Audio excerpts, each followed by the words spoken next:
Ministers, Madam Ambassador, members of the steering committee of the Belvedere Forum, distinguished guests, ladies and gentlemen, I would like to thank everyone who contributed to the fact that today I have the pleasure to open the 5th edition of the Belvedere Forum here in Warsaw at the Warszawa Hotel. The previous edition of the forum took place in London, March 2020, in the Chatham House. With the benefit of hindsight, we can say that there was very last moment when it was still possible, since a few days later, Poland and the UK announced their first respective lockdown measures. It was the last public event that PISM organized before the pandemic. So I hope that with this edition of the forum will be the first we organize after the pandemic. For a year and a half, expert institutions around the world have been paralyzed by the COVID epidemic. They could not work normally to build communication between decision makers, experts, journalists, social activists, business people, as well as the public. The experts' activities moved to the virtual world of soulless phone calls and video meetings. Last time I met with my friend Robin Niblett in September 2020 in Berlin at the Munich Security Conference event. And we together felt indeed, the German colleagues, that they managed to organize a live event. We wanted the same satisfaction to be felt by everyone interested in strengthening the Polish-British friendship. And I was very determined to make the upcoming edition of the Belvedere Forum in Warsaw happen, even if only in a hybrid form. As the simple truth is that friendship without meetings fades away. The Belvedere Forum is an instrument to strengthen the British-Polish friendship, and we must take care of it and cherish this institution and its traditions, especially because they are fresh. The COVID pandemic, which unfortunately continues, could have created an excellent excuse not to organize the forum. Let's postpone it. Let's look for another date. But adopting such an approach would have been extremely harmful to the forum's young tradition. Hence, we in PISM have decided to do everything possible to bring about the 5th edition. Of course, this edition of the Belvedere Forum is not one of our dreams. And in this pandemic context, it has probably never has been feasible. We were made to organize our present meeting in a hybrid form, with only a limited live audience. Nonetheless, we are determined to have as many in-person participants, as many British guests, and as many direct Polish-British interactions during this forum as only possible. But at this point, I want to apologize to all those who wanted to participate in the present forum, or to those who feel a close connection to it and are supporters of the strong Polish-British relationship, but whose request for in-person participation had to be declined due to the pandemic limitations. I also want to thank all of them for their willingness to participate. We will never forget about you. You are a salt of this forum earth. Alas, we had to organize the present edition in exceptional circumstances. When facing the devil and the deep blue sea, we decided to set our sails and heavily modified the forum's traditional format instead of cancelling this year edition altogether. Above all, we didn't want to lose the Belvedere Forum unique value of openness, which form its exceptional character. The forum was designed to be something more than just another closed-door meetings of the elite group of friends. It became a meeting space for representatives of societies, NGOs, social activities, representatives of British diaspora in Poland, and the Polish community in the UK. Fortunately, the opportunity to maintain this trade under the pandemic limitations was created by our cooperation with Polish public television, which is launching a new channel.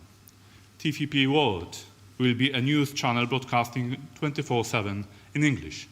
The future TVP World will reach opinion-forming cycles around the world and will present a Polish and regional point of view on European and global developments. Our forum will be broadcasted by Polandin. You can watch it and subscribe it on YouTube. Director Darmas, representative of Polish public broadcaster, thank you very much for your cooperation. Because of these exceptional conditions, it provides us, the forum organizers, with the possibility of offering the forum's friends a chance to participate in our meeting. I would also like to thank Hotel Warszawa for their cooperation. In Warsaw, this is a very special and symbolic place from the point of view of Polish-British relationship. The building was called before the Second World War the Prudential House, completed in 1933, was home to Prudential Insurance Company, then the largest British investment in Warsaw. It was also the tallest building in Poland at the time. Hence, in 1939, the first TV broadcasts in Poland were produced and aired from a studio at the top floor. Prudential House was heavily damaged during World War II. During the Warsaw Uprising, it was hit by a 2-ton mortar shell, and only unique welded steel framework survived. In November 2018, the building reopened as a 5-star luxury Warszawa hotel owned by a Polish company. I want to thank the steering committee for their valuable opinions in the agenda and the forum's direction travel. Separate thanks goes to Robin Niblett and his team of Chatham House for their efforts in composing the agenda, inviting excellent speakers and convincing most of them to make a new effort of traveling to Warsaw despite pandemic restrictions. Thank you very much, Robin. Last but not least, I want to thank my own team for making this forum happen. In particular, I want to thank Łukasz Kulesa, Przemysław Biskup for coordinating the agenda and liaising with the Chatham House colleagues, Agnieszka Lafita and her team for all the logistical preparations, as well as all PISM analysts, administrators working tirelessly behind the scenes over the last month to make sure that the forum will be a success. Thank you. Let's have a great Belvedere Forum in Warsaw.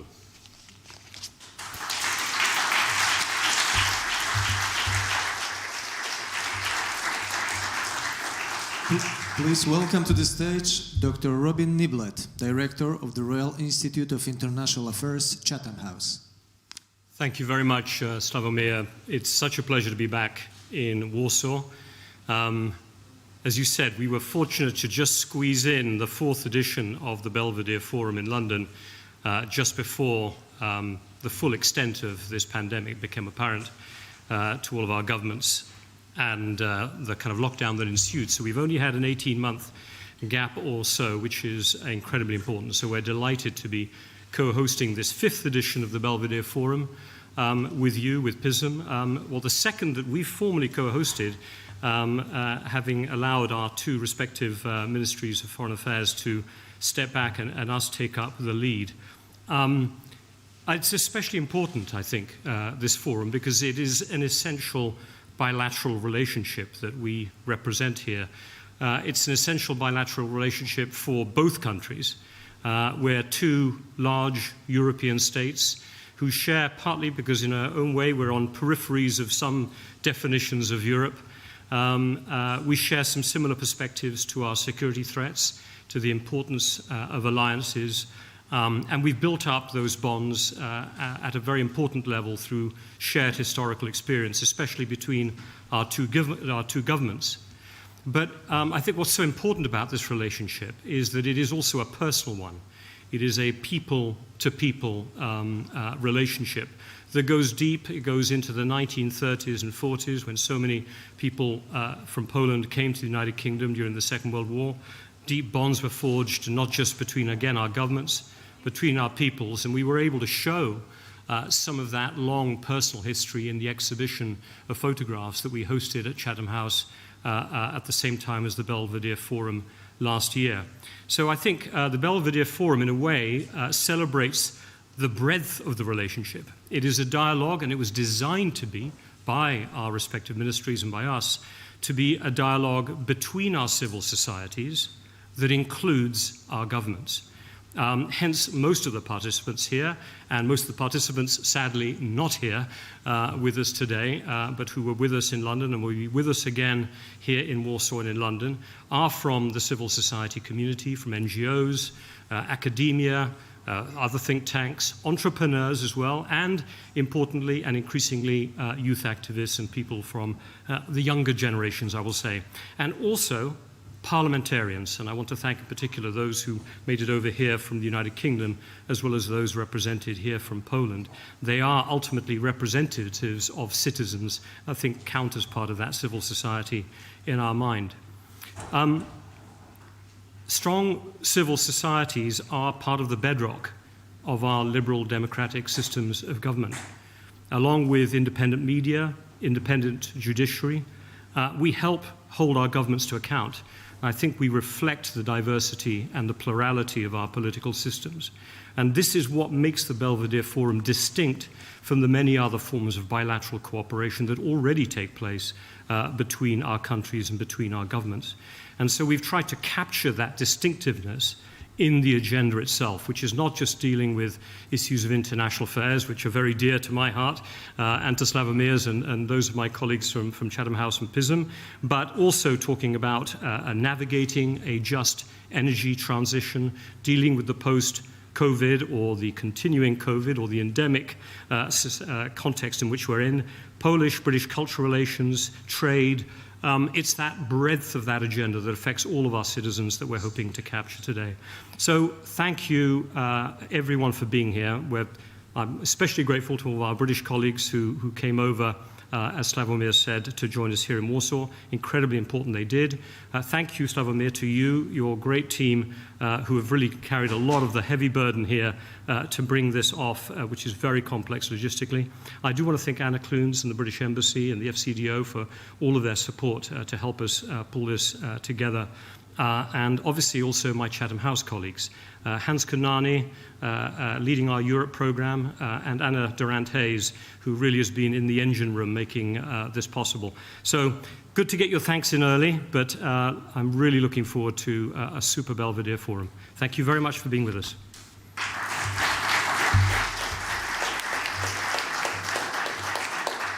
Ladies and gentlemen, Professor Zdzisław Krasnodębski, co-chair of the Belvedere Forum Steering Committee.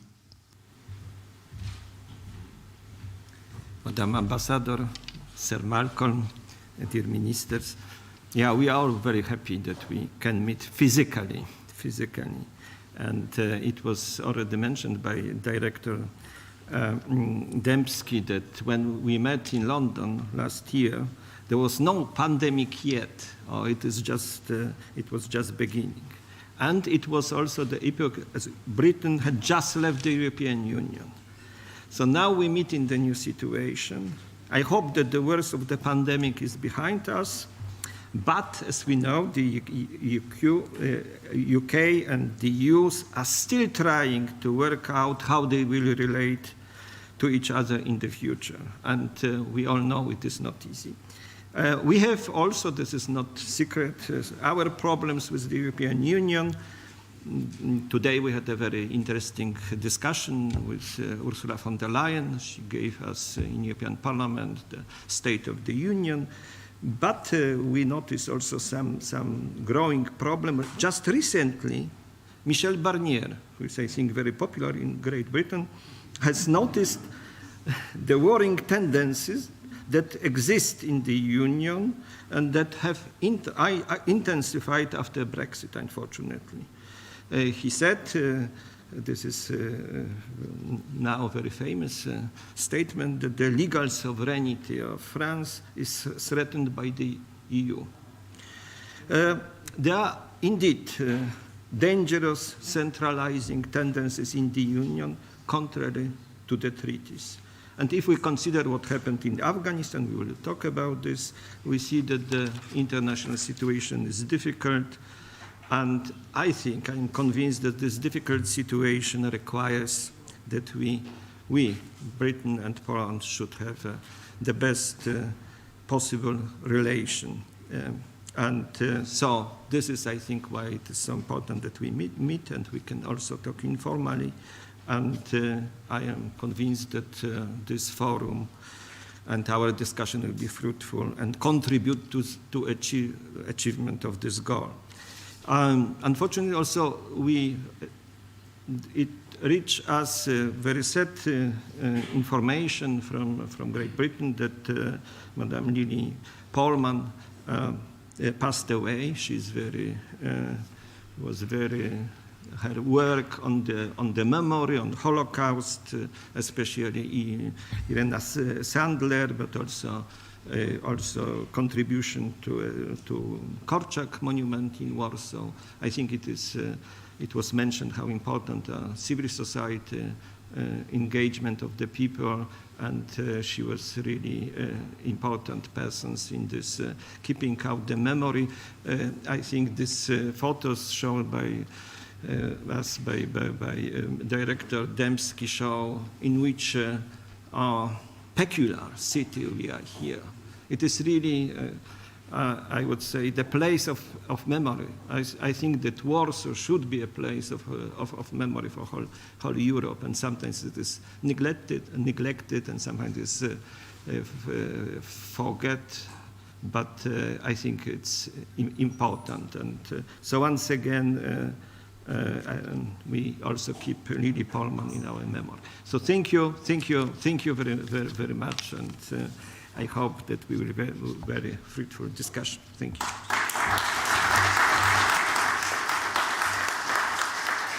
Now please join me in welcoming Sir Malcolm Rifkind, co-chair of the Belvedere Forum Steering Committee.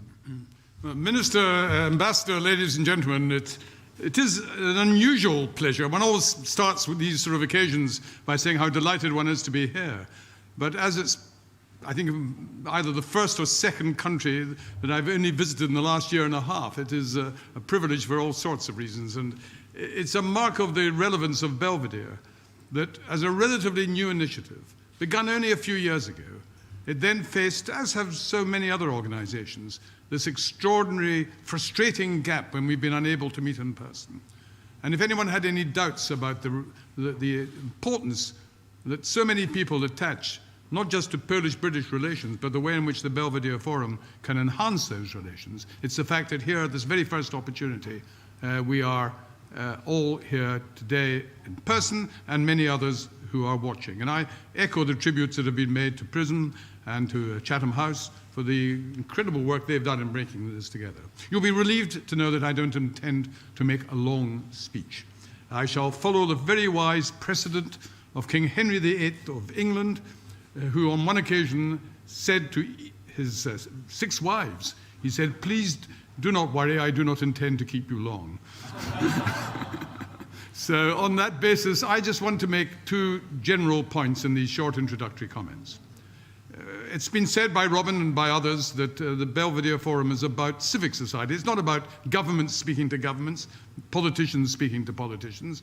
It's about developing the civic society of so many aspects of our respective communities, all of whom have very important things to contribute. But you know, the importance of the forum will be measured not just by the agreeableness of the conversations, but by the quality of the exchanges. And the quality of the exchanges have to be based on genuine feelings on many issues, some of which are quite controversial. And it's not just going to be a question of whether Polish and British speakers disagree with each other. It's whether within the Polish delegation or within the British delegation there will also be differences of opinion. And if civic society means anything worth having, it is that ability to speak openly, not just on general subjects, but on sensitive topics as well, expressing different views, either respecting our different national backgrounds or reflective of the internal debates within each of our countries. So Belvedere, I think, is so far fulfilling that test, but it's a test that has to be judged each year and hopefully will become much more significant. And occasionally that means saying disagreeable things. Occasionally it might mean upsetting people, but as long as it's done in a courteous and proper way, that's all the stuff of a free society and something we should be very, very pleased about. So at the moment, for example, our Polish colleagues will no doubt wish to raise issues about the consequences of Brexit. And there will be some issues which may be actually not very agreeable to British ears. And of course, debates exist within Britain itself on that very same subject. So that will be one example. But there are other examples as well. British delegates may be interested, as are many Poles, in the debate within Poland on whether there are intrusions into the rule of law, whether there are difficulties developing in what are seen to be the principles of a free and liberal democratic society. Only a couple of days ago, I was contacted by someone in Britain who was concerned that there's not enough discussion between Poland and Britain about the restitution issue, the question of whether people who had lived in Poland until the Second World War, some Jewish, some non-Jewish, had been properly dealt with regard to claims that might be made for property they lost at that time. These are sensitive issues, but we shouldn't be finding it difficult to be embarrassed about them. I said there were 2 points I wanted to make. The second and final one is this. We're actually entering into extraordinary new territory, not just in relation to Belvedere, but in relation to all political and social issues that we're all dealing with, either as politicians, academics, historians, journalists, or whatever. Because 2 things are happening, and both featured in our agenda today and tomorrow. And I'm thinking of COVID, and I'm thinking of climate change. And in the history of mankind, so far as I'm aware, it is an extraordinary and not very agreeable coincidence that for the first time in human history, we are either facing literally as we speak, or are increasingly realizing the imminence of massive threats to the world as a whole, where every single member of the human race, every single person of whichever country they belong to, is equally affected either by COVID or increasingly by climate change. So our debates can only be partly national debates or national comparisons. And you know, when it comes to issues like COVID or climate change, there isn't a left, a right, and a center as there is in the political world. I'm not sure that either COVID recognizes that, and certainly climate change won't. So Belvedere has an important contribution to make in ensuring not just these issues are discussed, but openly, frankly, without fear or favor, and recognizing that we're just a very small part of a global debate which is going to affect and determine the planet on which we are all living. So it's quite a healthy and substantial burden to be bearing, but I think the group of people involved in this conference are well able to handle it. Thank you very much indeed.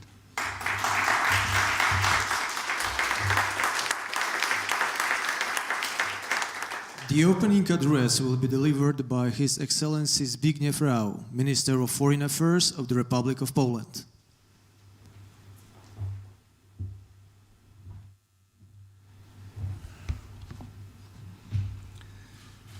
Dear friends, ladies and gentlemen, 18 months have passed since the previous edition of the Polish-British Belvedere Forum took place in London. I attended it as the chairman of Polish Parliament's Foreign Affairs Committee.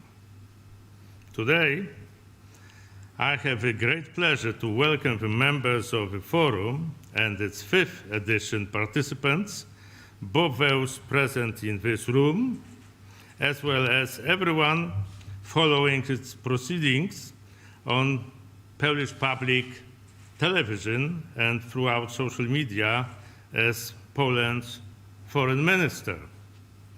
So, mind your neighbors, say hello to those sitting nearby. Who knows whom they may become by the next edition of the forum. The previous forum took place in the very first days after the United Kingdom left the European Union, together with its common market and legal framework, including the 4 freedoms that form a basis for ever closer bilateral collaboration between our countries since Poland's accession to the EU in 2004. During this tense EU-UK negotiations on Brexit, Poland supported a pragmatic approach in the EU, oriented at a long-term beneficial relationship between the two sides, who are and will remain close allies, crucial economic partners, and friends bound by common democratic heritage, its past and the future. Fortunately, in December 2020, we witnessed the finalization of a trade and cooperation agreement between EU and Britain. I still believe it will prove to be a good platform to build upon in the future. Unfortunately, in 2021, we have also witnessed the first challenges connected to implementing the new post-Brexit arrangements and the new British global strategy that emphasizes UK engagement in the Indo-Pacific, as if this engagement from Europe was to be counterbalanced with a more robust British presence in other corners of the world. To me, if the UK wants to go global, it should start its efforts here in Europe. Not only are you very welcome here, but you are indispensable for your freedom and ours, for your and our prosperity and peace. Ladies and gentlemen, only a few days after the last forum, we also observed the first COVID-19 restrictions coming into force in both our countries and across Europe. Paradoxically, in the short term, they had an even bigger impact on interpersonal, social, scientific, and economic exchanges between Poland and UK than Brexit itself. Sadly, such a price had to be paid on top of many other great losses due to the virus in both our countries, including human lives. The present year brought new hope together with the vaccination programs. In Poland, we appreciate the positive contribution of the British-made AstraZeneca vaccine, which was included in these life-saving efforts since the very beginning. What has substantially changed is also the international context of the Polish-British partnership. The pandemic has tasted both Western unity and its leadership within the global system, encouraging China and Russia to more assertive or even aggressive stances in many different regions, from Middle East to NATO's eastern flank, and policy fields from human rights to technology. In Poland's and NATO's immediate neighborhood, we observed in just the last 18 months not only democratic protests in Belarus stopped by Lukashenko's regime, but also the hijacking of a civilian airliner in order to arrest Belarusian dissidents, and the build-up of an irregular migration crisis on the borders of Poland and the Baltics. All these events were executed by the Belarusian regime with Russian approval and support. These movements are testing NATO's unity and the capability of its allies to resist hybrid warfare. Meanwhile, the allies' ability to defend against conventional threats has been recently tested by the Russian-Belarusian Zapad 21 military exercise. Over the last few weeks, we also observed a dramatic turn of events in Afghanistan after the revision of US policy towards that country. Thankfully, Poland successfully evacuated its own citizens, Afghan partners, and nationals of allied nations. In these difficult circumstances, we had good first-hand experience of what can be achieved when Polish and British services cooperate. And, as a result, a number of human lives were saved. As the serving Minister of Foreign Affairs, but also as a member of a Polish-British parliamentary group and long-standing supporter of close Polish-British relations, I wish to share with you my satisfaction that despite Brexit, defense and security collaboration between our countries continues to develop well, exemplified by the presence of British soldiers in Poland, as well as through cooperation between our armed forces in the Baltics. And yet, there are some important questions that haven't been answered yet. For instance, how is the UK going to maintain its military presence in our region and, at the same time, expand its presence in the Indo-Pacific while cutting down on its armed forces?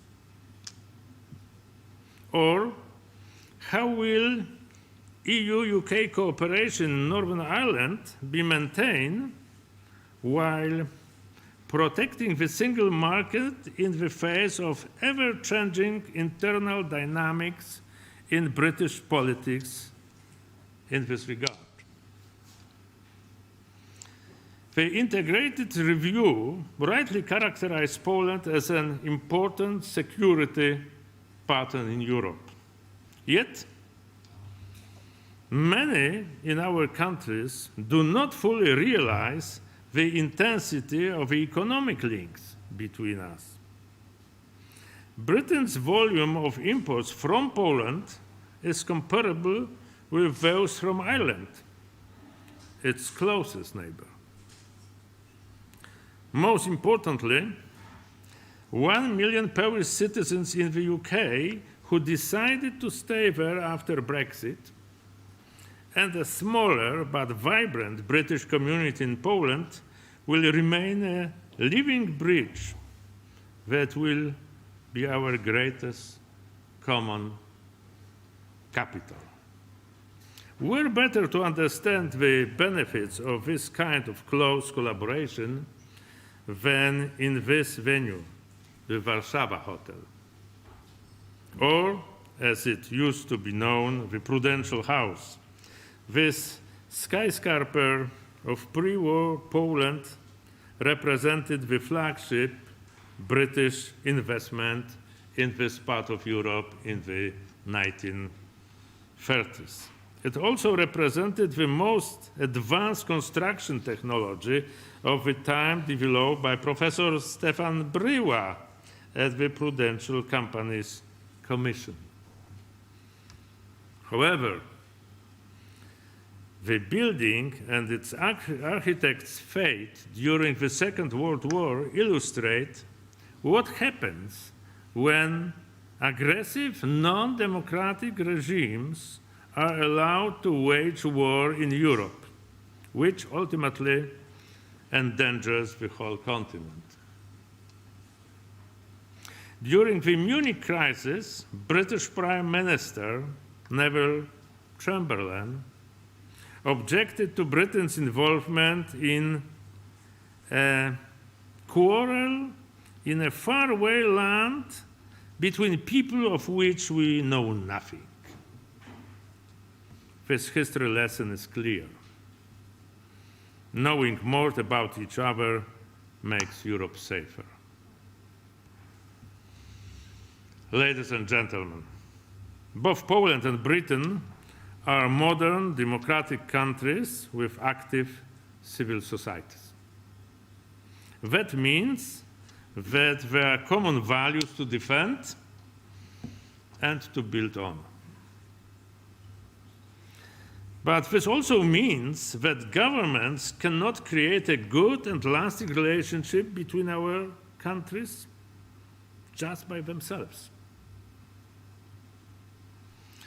This is why today's event is so important, as it focuses activities of non-governmental, business, academic, and expert organizations from Poland and Britain, supports their dialogue and exchange of ideas. This is also why 2 years ago, both governments decided to pass the baton of organizing the forum to our leading non-partisan expert institutions in our countries, the Polish Institute of Foreign Affairs and the Royal Institute of Foreign Affairs. We see the Belvedere Forum as a new marketplace of ideas and best practices that fosters ongoing collaboration between different sections of our societies. In these challenging times, such a format is ever more important for an honest dialogue between our countries. Over the next 2 days, the delegates gathered here in this room and virtually all over Poland, Britain, and literally throughout the world will discuss problems in all the key fields constituting the 3 strands of the forum: intersocial relations, business and international relations, such as the Polish-British post-Brexit and post-COVID relationship, challenges for the next generation, green transformation, or the shared cultural heritage of our common compatriot, Joseph Conrad. The Belvedere Forum is a meeting of long-standing friendship built and consolidated over the last few years, focusing on the relations between the United Kingdom, Poland, and Central Europe. To this purpose, I wish you, ladies and gentlemen, very vigorous, very fruitful discussions.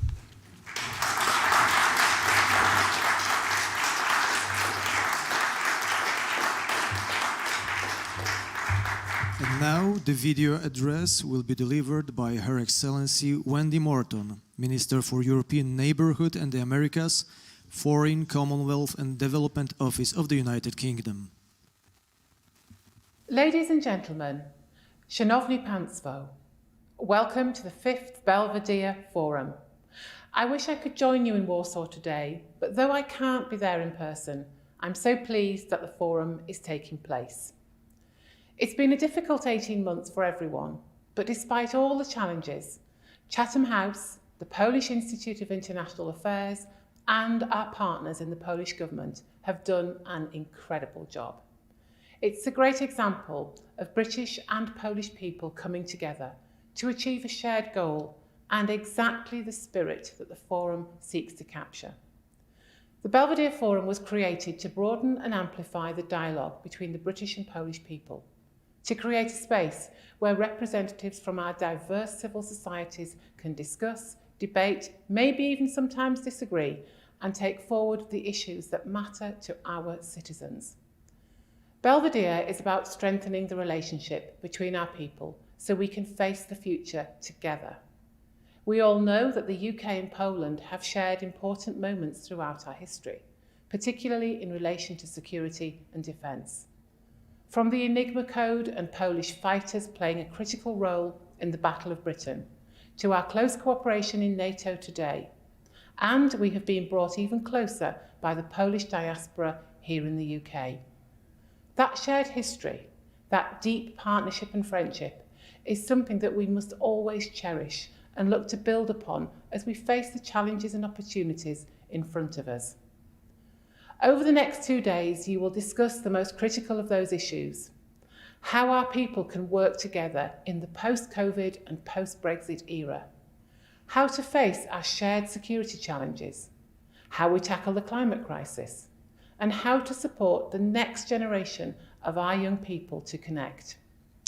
And if I may, I will say a few words about each of these. The COVID pandemic has caused widespread heartache. Friends and family have been lost. Lives have been disrupted, and many are suffering the after effects, be that physical, emotional, and financial. It has impacted all of our lives. It has changed how or where we work, and it's destroyed businesses and livelihoods. And I'd like to pay tribute to the outstanding contribution that Polish communities in the UK have made to British society throughout this pandemic. They have been on the front lines, teaching our children, keeping vital businesses running, and saving lives in our National Health Service. The contribution that they continue to make to life in the UK is irreplaceable. And what we do next is critical. We must build back better than before, and we must work together to do so. With the UK's departure from the EU complete, we are committed to renewing and strengthening our relationships with Poland and all of our European friends. In our recent review of security, defence, development and foreign policy, we committed to remain deeply invested in the security, prosperity and democratic future of Europe. We also committed to playing a central role on the world stage as a leading member of the Western Alliance, with the underlying mission of being a force for good in the world, committed to open societies and open communities. And we will continue to be the leading European ally within NATO, bolstering the alliance by tackling threats jointly, including with Poland, and committing our resources to collective security in the Euro-Atlantic region. Our shared security objectives have long been the foundation of our relationship. And today, we face a number of challenges from foes near and far who seek to undermine our societies by ever more complex and sophisticated means. Those threats can only be dealt with by working together, bilaterally, as well as through NATO, the OSCE, and other international organisations, but also by ensuring every sector of our society is equipped with the knowledge and tools that are needed to help protect our way of life. And a significant threat to that way of life is the climate crisis. This is an important year in the fight for the future of our planet. The effects of climate change are being witnessed all over the world and will only grow more acute. The planet's average surface temperature has risen about 0.9 degrees Celsius since the late 19th century. The rate at which global sea levels are rising has doubled in the last 2 decades. We saw recently the devastating effects of floods in China, Germany and Belgium. We have seen wildfires raging across Turkey, Greece, Italy, California and Australia. No country is immune to these problems. The UK is proud to host COP26 in Glasgow later this year, and the discussions over the next few days will no doubt highlight the shared ambition we all have to protect our planet and prevent irreversible climate change. This fight demands cooperation, the sharing of expertise and adapting how we all live to protect our planet. And I hope that the conversations during this forum will further that aim. We will be stronger tackling these issues together, and we do so not just for ourselves, but also for our young people and future generations.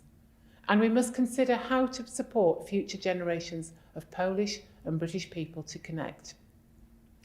Our citizens' aspirations remain the same: to be free, to learn, to find work and meaning in life, to love and be loved. We should explore how we can support those aspirations through education, through work opportunities and travel, as well as open, tolerant and welcoming societies, and listening to what our younger population care most about. This forum provides an opportunity to share ideas and to challenge our own views. It's also a place to find ways to inspire future generations to continue that wonderful work. Thank you, and I hope you all enjoy the forum.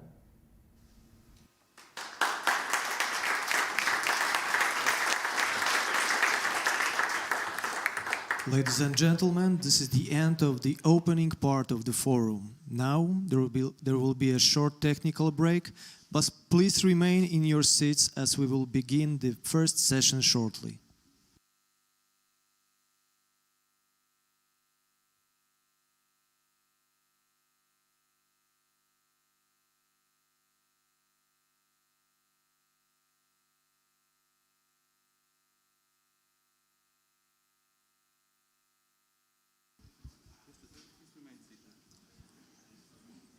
Ladies and gentlemen, please remain seated.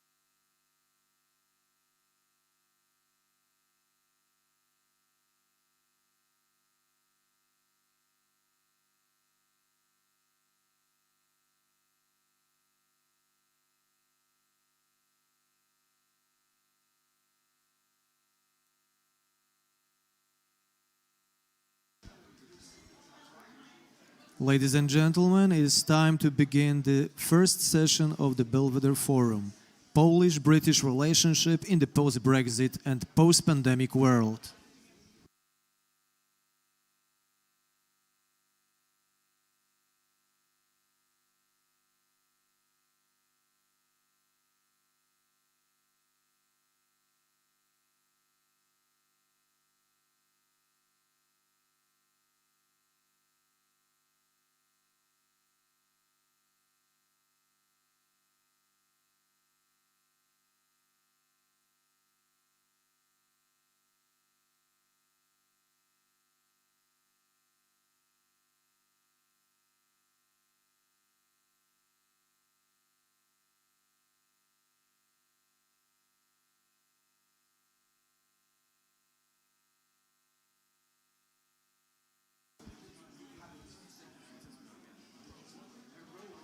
Please take your seats as we will begin the first session.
Ladies and gentlemen, let us start the first panel of this forum, which is devoted to the Polish-British relationship after COVID and after Brexit.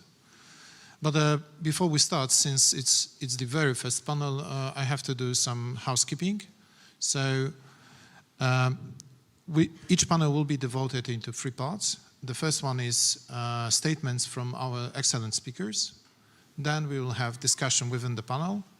And then we'll accept questions from audience who is live here in this room, as well as all the participants who are active online. Let me introduce our panelists. We have an excellent set of panelists today. Let me introduce Mrs. Eva Grossman, who is the Chief Operating Officer of the Centre for Democracy and Peace Building in Belfast.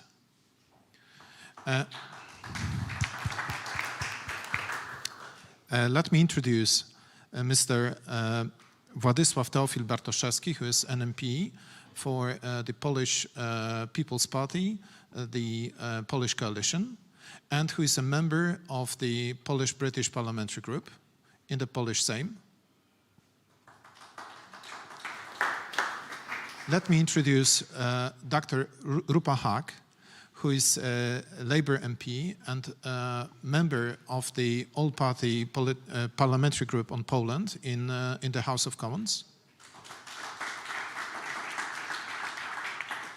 And let me introduce Mr. Charles Grant, who is director and founder of the Centre of European Reform in London. So, as I said, I would like to invite you, ladies and gentlemen, to give your assessment in short speech of 5 minutes of the future of Polish-British relations from your each individual unique perspective, taken your unique background as parliamentarians, as experts, as academics, and your assessment of impact of COVID on those relations. Mrs. Grossman. Thank you. Whenever I arrived in Northern Ireland, I've been told never to talk about politics or religion, and here I am at the British-Polish Forum talking about Northern Ireland and Brexit and the protocol and the Polish community there. When I first arrived, just 3 years after the Good Friday Agreement, there was just a handful of Poles.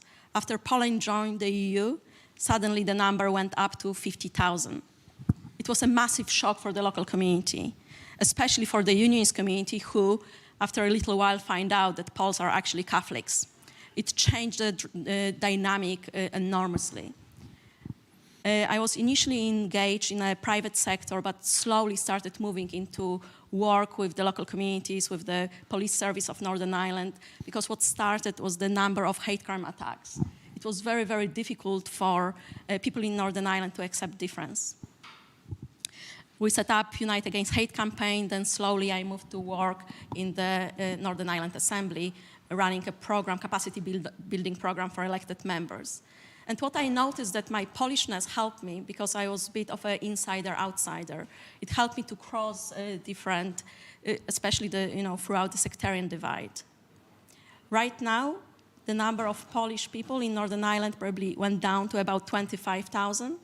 We know that with the EU settlement scheme, there is over 1 million people from Poland on the British Isles, with Northern Ireland, Scotland, in Wales, Poles being the biggest group and second biggest in England, just after the Romanian community. A few years ago, I've been asked to go to Kabul, out of all the places, to share Northern Irish experience. So it was really funny whenever I was briefed by the Foreign Office to deliver a statement with my Polish accent on the British policy there. As a result of this trip, we set up a Centre for Democracy and Peace Building together with Lord Alderdice and Sir Geoffrey Donaldson and other representatives from different sides of the community. Because we noticed that there is something really, really unique about Northern Irish peace process and experience of Northern Ireland, something what we can share internationally. which takes me to the issue of the protocol, the issue of the Polish community in Northern Ireland. First of all, with regards to COVID, about 20% of Poles in Northern Ireland left the region as a result of COVID. Polish community in Northern Ireland is slightly different to the Polish community in Britain. It's relatively new. A lot of people are employed in the agri-food sector and hospitality, quite often through recruitment agencies. Therefore, whenever the COVID started, there was very little support for people who did either work on 0 hours contracts. Therefore, there was some movement of people, perhaps slightly different to the rest of Britain. On the positive note, as a result of the staff shortages right now, the working conditions of Poles in Northern Ireland is improving. Moving from 0 hours contracts to permanent contracts, from agency work to working directly with the employers. However, there is also another big issue, which is illegal migrants, and something what can also result, if unchecked, in human trafficking. The cap of £26,000 for Northern Ireland, it's really, really high. This is something what cannot be met with agri-food sector and with hospitality industry. So whenever we started with a little bit of hostility and hate crime, things definitely stabilized in recent years, thanks to the massive effort of both the Polish diplomats, but also people across the political spectrum. And as we are moving forward, I think that a lot of employers are now starting missing Poles, and everything is forgotten. Please come back. We talk not only about Brexit, but also about consequences of COVID and disturbance to the supply chains. And this is not only something what needs to be addressed in Northern Ireland, plus the added issue of the protocol, but also across Europe and the whole world. Thank you very much. Mr. Bartoszewski, please. I have lived in the United Kingdom in the 80s and 90s, and was a friend of quite a large number of Eurosceptics, some of whom played a serious role in the UK politics, and some of whom still do. So I was not surprised about Brexit per se, because the debates about it continues for 30 years. And I understood their position. But it's one thing to understand it and one thing to be on the receiving end of it, living in Poland. Brexit is bad for Poland. There's no question about this. I know that the UK, being the 5th largest or maybe 6th largest now with India, economy in the world, will manage. It's quite obvious. I remember the non-Eurosceptic Lord King who said in 5 years it would make no difference whatsoever if we're in or out. Britain will manage because it's a great power, a great economic power as well. From the point of view of Poland, I regret it. For 2 reasons. One is we may have an agreement between the UK and the EU, but if you look at the economic links, if you look at the trade of biggest UK partners in Europe fell by over 30%. Germany, the Netherlands, France a little bit less, and it's very difficult to recover. What it means for the Brits, it's good enough to go to Waitrose or Sainsbury's in London and see empty shelves because the goods are not delivered. Britain is missing 100,000 lorry drivers, who, by the way, they were largely Polish, and they don't want to go to Britain because of the hassle involved in crossing the non-EU border anymore. I regret it for more fundamental reasons. The UK was the best partner for Poland in the EU because we shared a certain political philosophy. We shared the John Stuart Mill liberalism and the dislike of enforced bureaucratization and enforced federalization of Europe. And we had a partner who was able, due to his size and importance in the EU, to sway the other European states to follow a more liberal, not statist course. Now that is gone. We don't have it anymore. And that is a serious loss. Secondly, the UK armed forces were the most important armed forces in Europe. Still are. But it's not the same not having them in. I'm strongly against cutting the number of armed forces in the UK. I think it's a big mistake. I speak now as a British citizen, so I'm entitled to my opinion. I don't vote in Britain anymore, but had I voted, I would have been very much against this. Because it's not possible to play a global role, which the UK is now saying is going to do, while at the same time reducing the number of armed forces and putting them somewhere else. And they are extremely good. On the other hand, I'm extremely pleased that since 2017, we've got the Defense and Security Cooperation Treaty, bilateral treaty.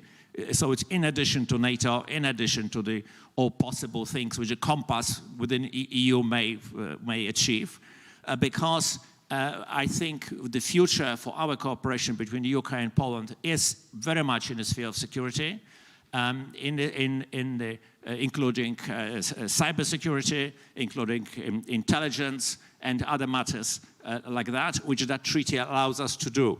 And I think that there is a way out, because we actually share quite a lot of British attitudes, and I think we should do it not only within NATO, well, of course we will, but also bilaterally, because I do not expect much to happen in the military and intelligence and security sphere in the EU as it is now. Thank you very much. Rupa, please. Thank you. And I must say I'm very honoured and privileged to be here. In the home of the Prudential, my late father was the man from the Prue. He worked for many years in High Holborn. He took the tube every day. So what am I doing here? Well, look, I am a Member of Parliament 3 terms now, which normally would mean 15 years. But because we have had an election every other year, 3 times, this only means 6 years in my case. But it does mean that I have lived through Brexit and I have lived through the pandemic. Now people mentioned Afghanistan is a big thing in all our inboxes. And I represent the most Polish constituency outside Poland. So that is Ealing Central and Acton. And people talk about the 04 expansions and how that brought the Poles in. In Ealing and Acton, they were always there. From my recollection, we had a Polish church since the 70s, I recall. And I think that parish was established in 1948, I've been told. So when I was growing up, I had friends called Dorota and Maci, and I thought it was quite normal to go to Polish school on Saturday to see Polish titles alongside the Ealing Gazette in the newsagent. So sort of, I guess what I want to answer this question about the twin things of Brexit and the pandemic is through the eyes of the diaspora community in West London, really. And I suppose with all diasporas, there are sub-communities within communities. So the people I grew up with consider themselves, or their parents did, as the intellectuals. You know, these were doctors. Even my school teachers, we had a Miss Jolowicz, a Miss Pichetta. And I'm very rare in that I represent my home community that I still live amongst and that I grew up in, I went to school. So, you know, my teachers, people like that, often, some of them, sadly, given the age I am, they're no longer around. So it's their children that I now represent.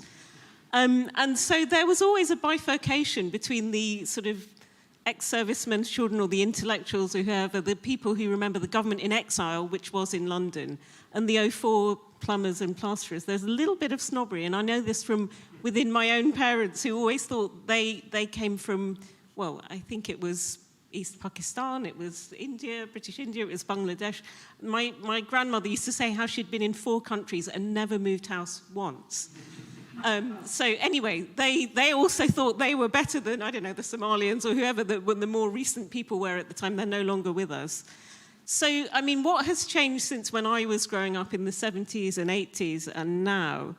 I mean, what I would say is that, I mean, some of these things, vicissitudes happen anyway. 2011, Ealing saw riots. These were odd consumerist riots. And it was commented at the time that a suburban place, a leafy suburban place, saw buildings largely smashed glass, actually, nothing set on fire in Ealing. Croydon, I think, had buildings set on fire. Anyway, there was a Polish delicatessen that had been there since 1953. That chap was interviewed a lot, that he had glass smashed, and he was saying, I'm not part of these 04 more recent people. I've been here since 1953, and I had my glass smashed. That is now a Starbucks. So that is sort of globalization for you. I think he probably made, you know, quite a pretty penny from selling that. What also has happened, I mean, some of my friends are now, they've got other surnames. They're not called Dębski, Nerlich, or Dunning-Bukowski. They're called Perkins or whatever, because that is a natural thing with intermarriage and second generations. But again, we've heard this thing about the contraction of brain drain of people going home. Eva mentioned it since Brexit. So I asked for these figures. Apparently, we have a 7% Polish population in Ealing, and it peaked in 2017, as far as I understand. I mean, look, we have a lot of similarities between our two countries. So we have two centre-right governments that feel, well, if you're me, who's only ever seen opposition, Sir Malcolm has seen peaks and troughs throughout his long life. I've only ever been on the opposition benches. So it feels like we've had these right-wing governments in for quite a long time, 2015 in your case. And also, they seem to be defying political gravity, I would say.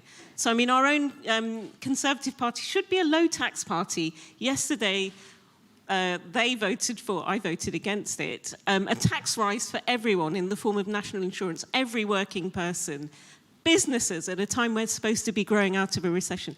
Your government, I understand from my Polish friends who come back and forth a lot, has become very popular on the back of child benefit. I just can't imagine that happening, but it's the party of the family, the Law and Justice Party, which again, the modern Conservative Party see themselves as party of the family, but I can't imagine them spraying benefits. I think the original family to 500 policy has been accelerated further. So yeah, they seem to be defying political gravity, and I'd say someone like Boris Johnson is a complete political cross-dresser. I mean, he wrote a column for remaining in the EU and against, remember this, and then tossed a coin or took the calculation that the Conservative membership would make him PM if he went for the against, although his heart wasn't really in it. I mean, look, I could go on and on. I mean, we know that us leaving the EU and leaving the European Parliament has made that EPP group a bit less viable because, I mean, it was presented to us that, oh, the Conservatives are joining not the most far-right group, but the sort of penultimate one, the slightly, you know, but with the Law and Justice Party in there, at least Conservative Party gave that some respectability. Now they've gone, that ballast is missing.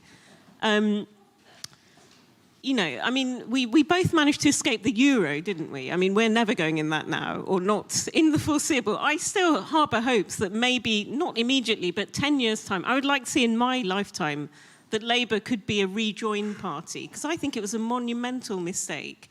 I mean, I've been told not now, did you learn nothing? If anyone internally pipes up about this, you know, it's seen as, we saw the loss of the red wall seats last time.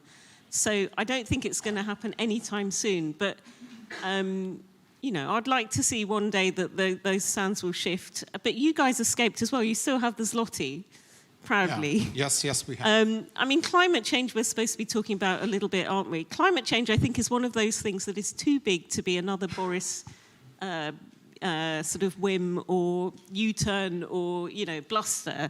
And as far as I understand, so we have a very ambitious target in the UK to be carbon neutral by 2030. I think that will mean a 78% reduction of emissions.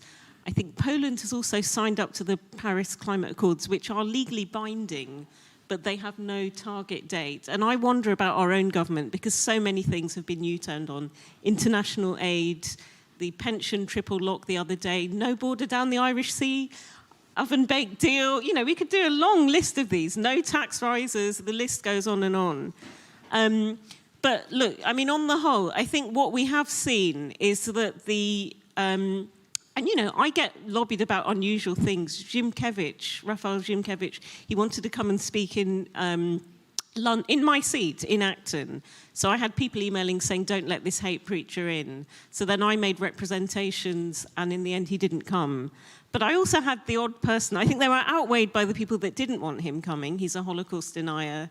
I have 2 synagogues as well as a Polish church. I have been to Poland, I think, 4 times now. One of them was to Auschwitz. So, I mean, it doesn't completely count because I did not see Poland as Poland. It was a long day where you go around the death camps. But anyway, my point is that, I get lobbied on things other MPs don't. So some people were saying you've, stopped free speech, but most people did not want to see him spreading hatred in the UK. Also, just recently, our council did a policy of, I think it's part of national policy to make driving more onerous for people, because if we're going to cut climate CO2 emissions, so if you sort of I think block is the wrong word, but make it, people have to go a long way round. They will be discouraged from driving. Sorry, I'll finish on this one.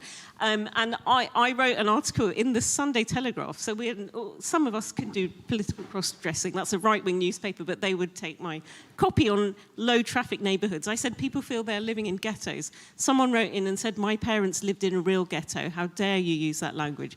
So again, I think other MPs would not have been told that necessarily, but it's something I'm very aware of. Anyway, look, the point is, I think the Polish Brits are a very resilient community, despite Brexit, despite the pandemic. They are here to stay. They are a law-abiding, tax-paying, generally respected community. And, as an opposition MP, I get asked, our figures are not great at the moment. What do you think of the polls? And I always say, I don't trust the polls, but when it comes to the settled community in Ealing Central and Acton, I do trust the polls. Thank you. Tars, please. What I'd really like to talk about is the future of Europe and how it's changing in ways that are going to make both the British and the Poles very uncomfortable. We're going to be living in a French-dominated Europe without Merkel, but I've been told I have to talk about Brexit. So I'm going to talk about Brexit for a few minutes, and I may have time in the Q&A that follows to come back to the EU as a whole. First point about Brexit, people in Britain have no idea how hard Brexit is. Hard meaning minimising ties between the UK and the EU.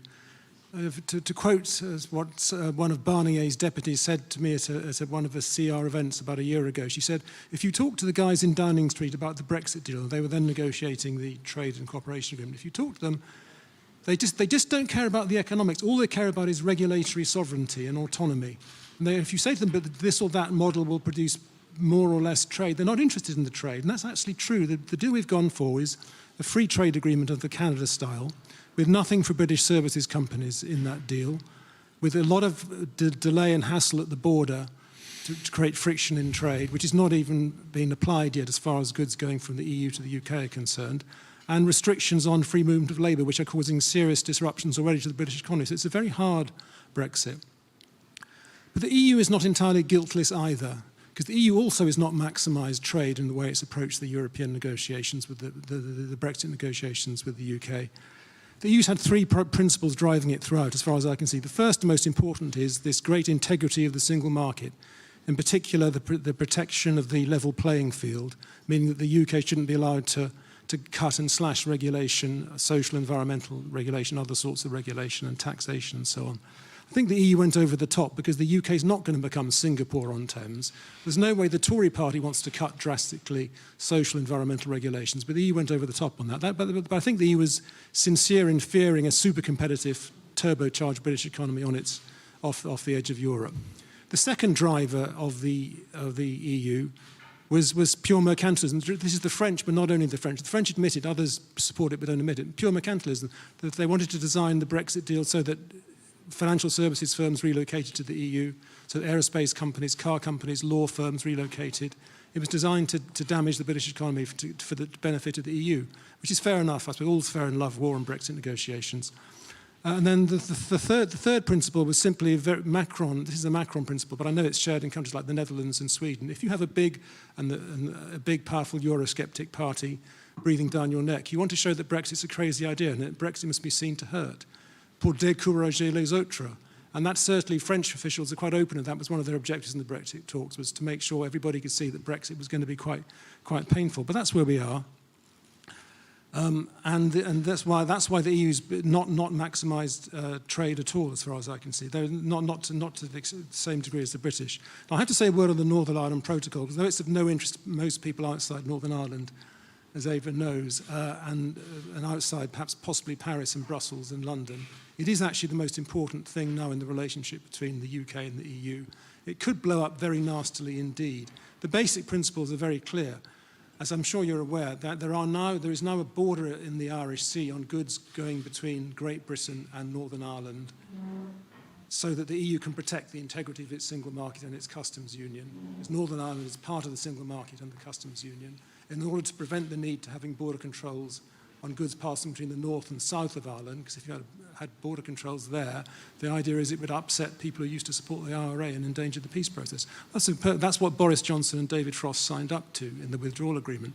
The trouble is, now it's being implemented, it's actually causing massive problems. And what the British government says about it is true. It is causing real social and economic and political disruption, which Ava knows much more about than I do.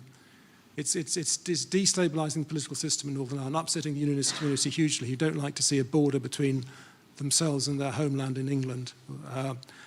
But the trouble is, although what the British government says is correct, the UK is making an appalling job of persuading the EU to change the protocol, because it's handled it so badly by its very aggressive stance towards the EU, by the tone of it deals with the EU, which is to make everything about sort of Yarbu sucks, Brexit's a great idea, the EU's silly. The UK tries to score points all the time. Its ministers and even its officials are always point scoring, which really upsets the EU. And then the UK comes up with silly ideas like the Internal Market Bill of a year ago, which a piece of legislation in Parliament allowing the UK to overrule the withdrawal parts of the withdrawal agreement, which is an international treaty. So if you want to persuade the EU to change parts of the protocol, the UK is going about it in a really cack-handed way. And I do fear that the UK could easily apply so-called Article 16 of the Northern Ireland Protocol, which means basically tear it up with massively bad consequences. I mean, we can all think of compromises. The compromises have to be the EU agreeing to make some small changes to the protocol, and the UK agreeing to apply the protocol fully, and probably have some agreement with the UK on SPS, that's plant and animal health. But I'm not optimistic at the moment. But now, another point I'd like to make on Brexit is that the funny thing politically is, and I think Rupert might agree with me on this, very few British people are blaming the British government for the very poor deal that the British have got on Brexit. Partly because it's too soon to judge the effects, because as I said, the border controls on goods coming into the UK from the EU have not even been implemented yet. Partly because of COVID has been so damaging to the British economy, it's hard to disentangle what's due to COVID, what's due to Brexit. Partly because public opinion is so incredibly bored by the whole Brexit process. The media talked about nothing else for 4 years, and people just don't want to talk about it. Partly because the media, for various reasons I haven't got time to go into, is quite supine towards the government on Brexit. The media doesn't want to, most media, with some exceptions, don't want to talk too much about Brexit because they don't want to annoy the government, and that applies to the BBC, by the way. Partly because Rupert, the Labour Party, is not saying very much about Brexit, for reasons we can discuss over a coffee afterwards. I mean, Keir Starmer has lost a lot of votes in the north of England and thinks that if he talks too much about Brexit, he won't get those voters back, which may be right, but as a result, nobody's holding the government to account for the poor nature of the Brexit deal. And partly because the government is very good at spinning a narrative that Brexit is a wonderful opportunity with a great boon for the British economy coming. And Boris Johnson is extremely good at spin.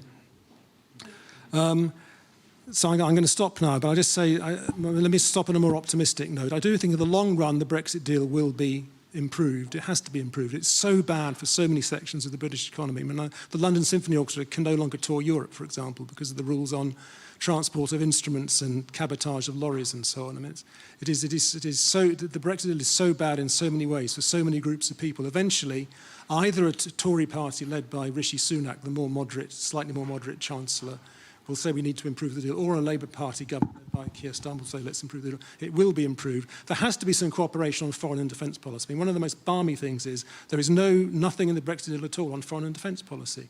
Although Boris Johnson, when he became Prime Minister, signed a declaration saying let's have some cooperation on this, when he came back to Parliament with a bigger majority, he decided to go for the hardline take saying let's have no cooperation at all. But Britain needs to have a structural link to the EU on foreign and defence policy so that it can influence what's going on in the EU, so that it can gather intelligence about what's going on in the EU, instead of just pressing our face to the window and looking through the glass, and so that we can build friendships and alliances and develop contacts with partners such as the Poles and others. So I think in the long run, we will have structural links on foreign policy because our values are the same, our interests are very similar, and we need to find ways of working with our partners better than we are at the moment, doing at the moment. But that won't happen so long as Boris Johnson is Prime Minister and David Frost is effectively Europe Minister. I don't see much improvement yet. I have to wait a few years, I'm afraid. Thank you. Thank you, Charles. So far we had presented, there was presented a very broad range of different views concerning Polish-British relations. Now let's try to go into a more, let's say, systematic way through, I think, key challenges that define our situation today in this year, in the context of this year's forum. So the first thing I wanted to propose is to try to take stock of Brexit negotiations and the results and the first months of Brexit's implementation from different perspectives. Charles has presented an excellent introduction to that part, I think, but I would like to ask Eva to say a few words about her particular perspective as a representative of Polish community in the UK, on one hand, and at the other hand, also an expert in Northern Ireland. And as we all know, Northern Ireland was particularly difficult part of negotiations, and now, unfortunately, remains a particularly difficult part of implementation of Brexit. Yeah, I suppose that countries are like people with their own personalities, all hopes and all their own nightmares. And Northern Ireland is very, very specific. And going back to Belfast Good Friday Agreement, I think a lot of people are forgetting that, it was a result of years of talks about talks, and then framework which addressed three sets of different relationships. Relationships of people within Northern Ireland, relationships on the island of Ireland, North and South, and relationship between Britain and Ireland, East-West. I think that whenever we hear a lot of commentary, both from friends in EU, but also our American friends, especially President Joe, I am Irish Biden, people focus a lot about the North-South aspect.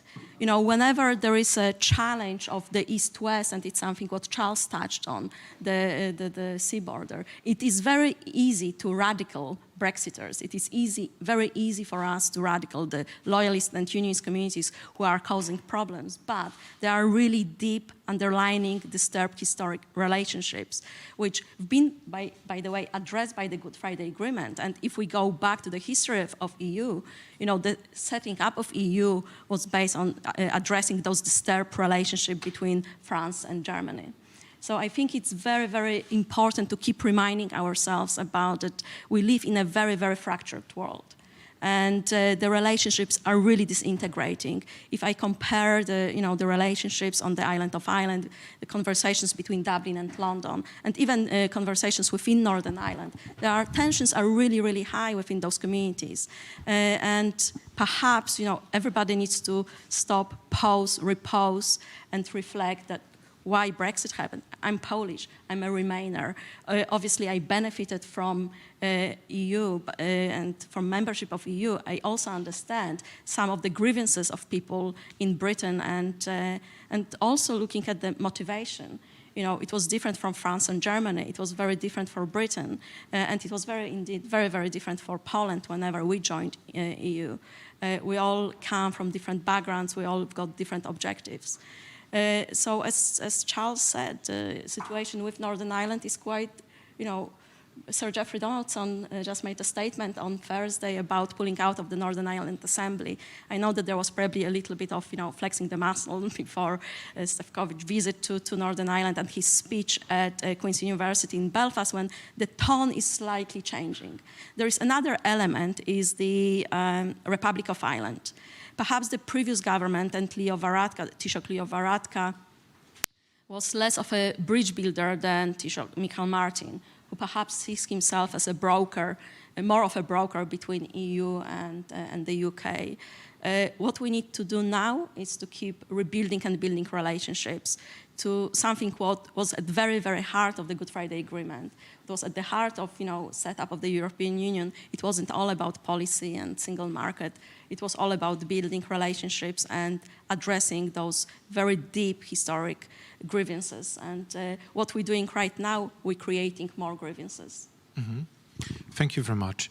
I wanted to ask the two politicians we have here on the panel about respect from their respective perspective, about the ability to building up something like a Brexit consensus for years to come. Because from my perspective as an analyst, I think this is the biggest problem. Within the British domestic politics, this is still a very toxic issue in a sense. But on the other hand, on our Polish and European side, we cannot refrain from seeing that, well, there are, let's say, many different national perspectives in the EU, but those national perspectives, they have to produce, at the end of the day, a single EU policy. So how to approach those challenges for the future when we can see that especially in the last couple of months, that those differences, they can produce very difficult results, which are at the end of the day also very difficult to implement. Let's start with Władysław. Well, first of all, there's no such thing as a common EU foreign policy. It never was. And foreign policy is by nature bilateral, or you form certain alliances. There was a famous saying from the 70s where Henry Kissinger said, if I want to call Europe, who do I call? Well, the answer is simple. If you want to call Europe, you call Chancellor of Germany, you call President of France, you call Prime Minister of the UK. These are the people you call. You don't call Brussels. With all due respect, the person who represents the EU in foreign affairs in Brussels means nothing. And it was shown in Moscow about how much respect the powers that the B have towards these type of officials. Of course, there are certain common agreements within the EU, and the lowest common denominator between the 27 now states persuaded, cajoled, bullied, bribed by the strongest members. It's always been like that. But we cannot have much impact on the foreign policy of the EU if we have a bad relationship, as the current government of Poland does, with the Germans and with the French. Thank God, Minister Rau has met for the first time of this government in 8 years. They met Weimar Triangle, that is foreign ministers of Poland, France, and Germany. For me, it was always, and I spoke to him about that when he became a minister, is that the key is to rejuvenate that alliance, because with Poland having, if Poland manages to persuade the French and the Germans to support our position, we can do something in Europe. As to the UK, we must have bilateral relations as strong as possible with the UK on the matters of common interest, because it's a folly to. Charles described this Brexit process very well. I mean, Monsieur Barnier did everything possible to be difficult. That was his role. The Brits behaved foolishly, trying to kick him in the ankles every 5 minutes, which didn't achieve anything apart from infuriating the Europeans. And there are certain deep-seated rivalries which are not going to disappear. One of my favorite moments in a famous television series, Yes, Minister, is the poor minister is thinking that maybe Britain should abolish the independent nuclear deterrence, meaning Trident, because it's very expensive and it clearly not much used to be used against the Soviet Union, as it then was. Sir Humphrey, in shock, responds to the minister, but minister, it's not against the Soviets, it's against the French. And that thinking is very prevalent in the UK, and I'm sorry that you didn't win this, the 100 Years' War, and having Bordeaux and, in the UK would have been much nicer. So we cannot hide between the common EU foreign policy, be it as it may. And yes, I think EU will have to ease up on the relationship with the UK, because it's all very nice to say, actually we are going to stop the financial services from London being able to operate on the continent, and therefore they will migrate to Paris or Amsterdam or Frankfurt. Well, there are more people working in financial services in the city of London, in a square mile, than there are citizens, the inhabitants of Frankfurt. So let's put things in a certain perspective, and these things are not going to disappear. And it's nothing to do with the economics. It has to do with the law. You cannot do financial services in the non-Anglo-Saxon common law. You can't. It simply doesn't work. All financial centers in the world use the common law. And that's not going to change, much as the French would wish it, or the Germans might wish it. So we have to, on one hand, try to persuade our partners in the EU to see sense. On the other hand, to develop as much as possible the bilateral links with Britain. And this is... There is, of course, one question which cannot be resolved, and that is the Irish question. I had a friend who was an Irish ambassador to Warsaw some years ago, who was the most senior civil servant on the Irish Republican side, or the Republic of Ireland, who was in charge of preparing the Good Friday Agreement. And I asked him, what's going to happen when Brexit was on the cards? What's going to happen? And he said he cannot solve this question. This question is not solvable because of the border. And if you try to solve it the way it's solved, it's a sure way to get United Ireland over time, which is not clearly the thinking necessary in Belfast of large parts of the community. It depends on who. It depends. It depends who talks to it. So I think one should be less ideological and more pragmatic, and not put all your faith in the EU institutions, but in your own diplomacy and bilateral relations. Rupa, try to convince us that there is a hope for stable, long-lasting compromise on Brexit within the British political world. Yeah, sorry if I'm going to have to disappoint, but I think that it's going to be difficult to reach any Brexit consensus in the UK. This was something that sort of paralysed and polarised for 5 years.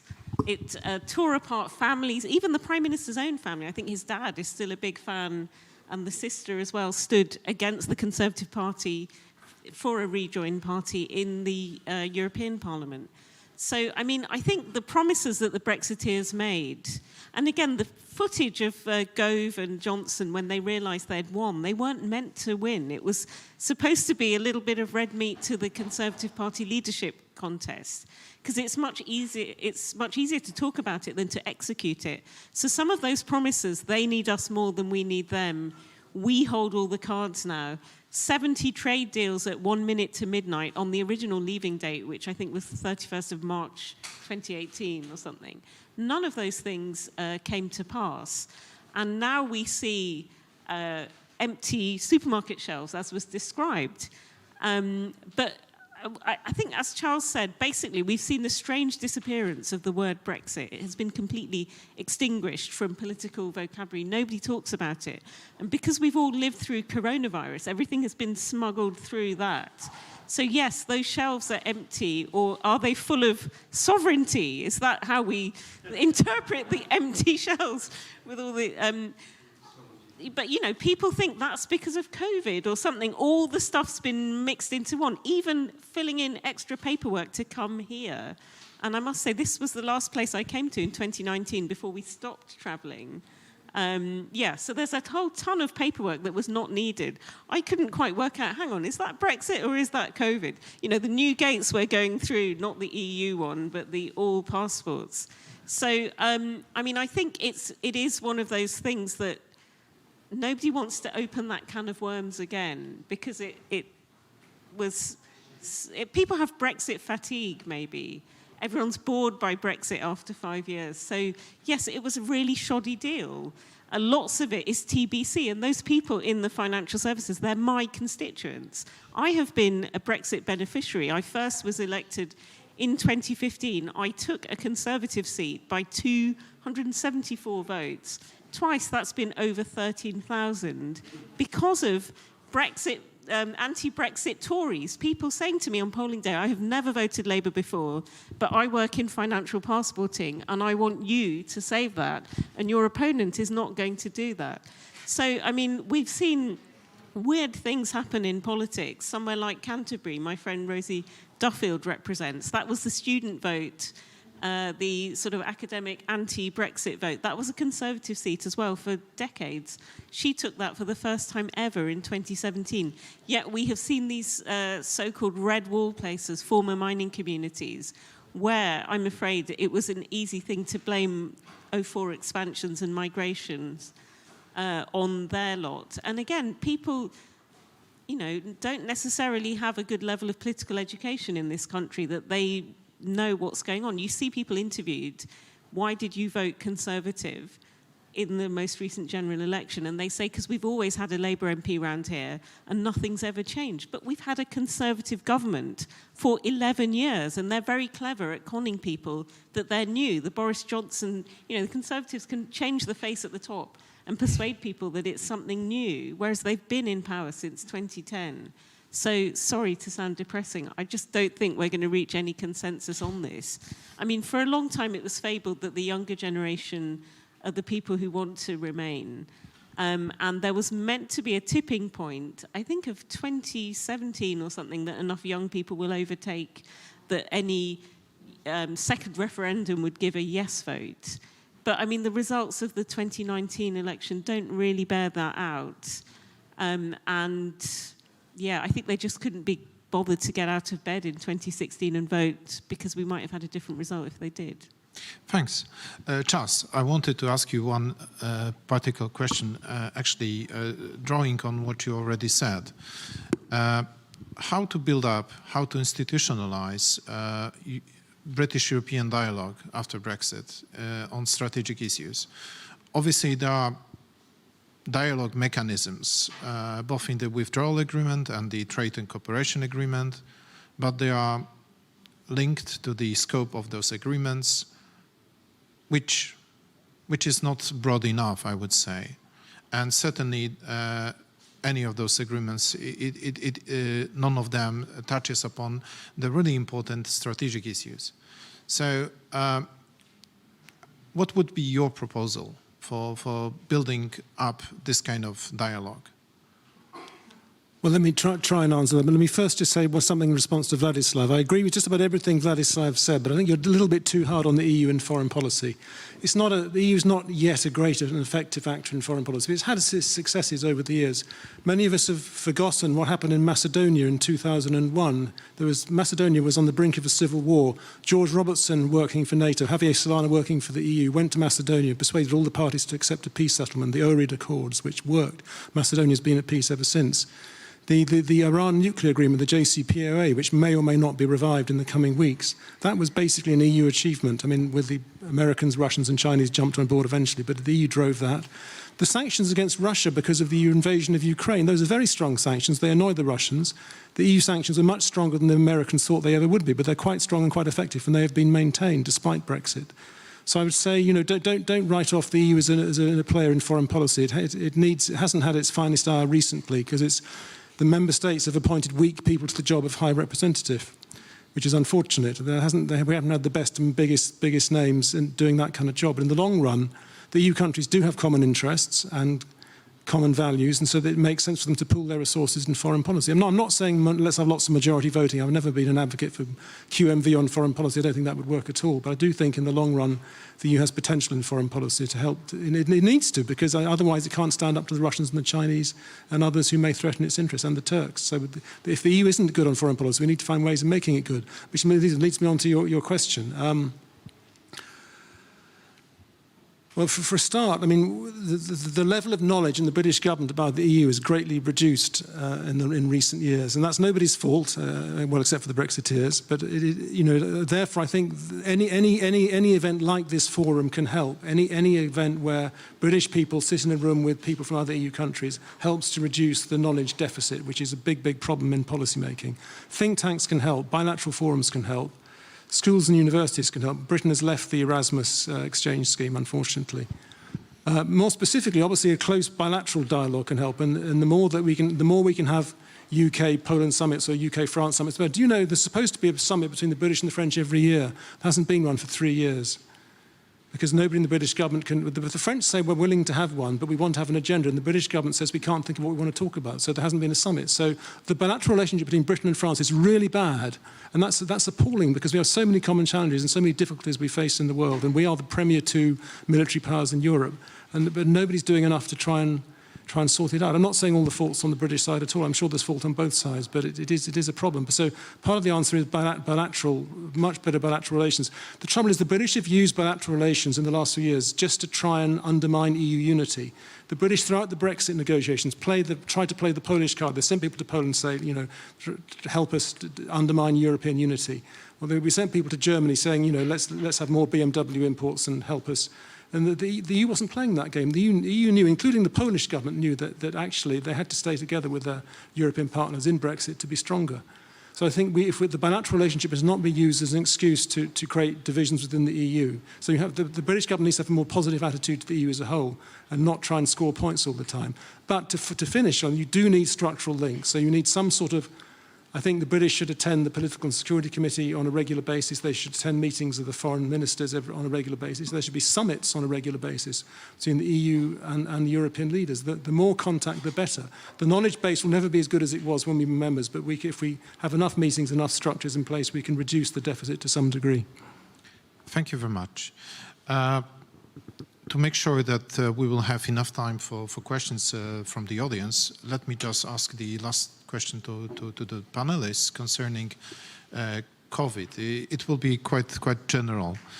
In your assessment, how do you think, what elements of the COVID pandemic reality will stay with us for longer, and how they will affect relationship between Poland and Britain and the European Union?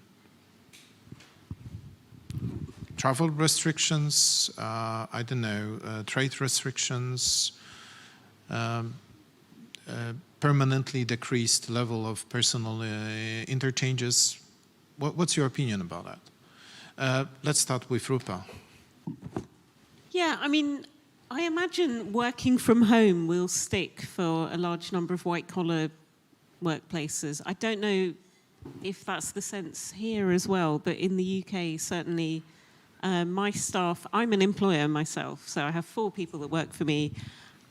Previously, I used to think I had to be there breathing down their neck for them to do stuff. I've realised in the last 18 months, things happen anyway, even if you're not there. Today, and yesterday, I think, no, yesterday we were all in the office, weren't we? Sorry, it's been a long day today already. But yes, they feel sometimes they're more productive working from home, fine, if they want to do that. I mean, it does seem ironic that something to do with distancing and isolation did bring communities much closer together in the UK. So I think every street now has a WhatsApp group. That's probably going to stay, people looking out for neighbours and vulnerable people.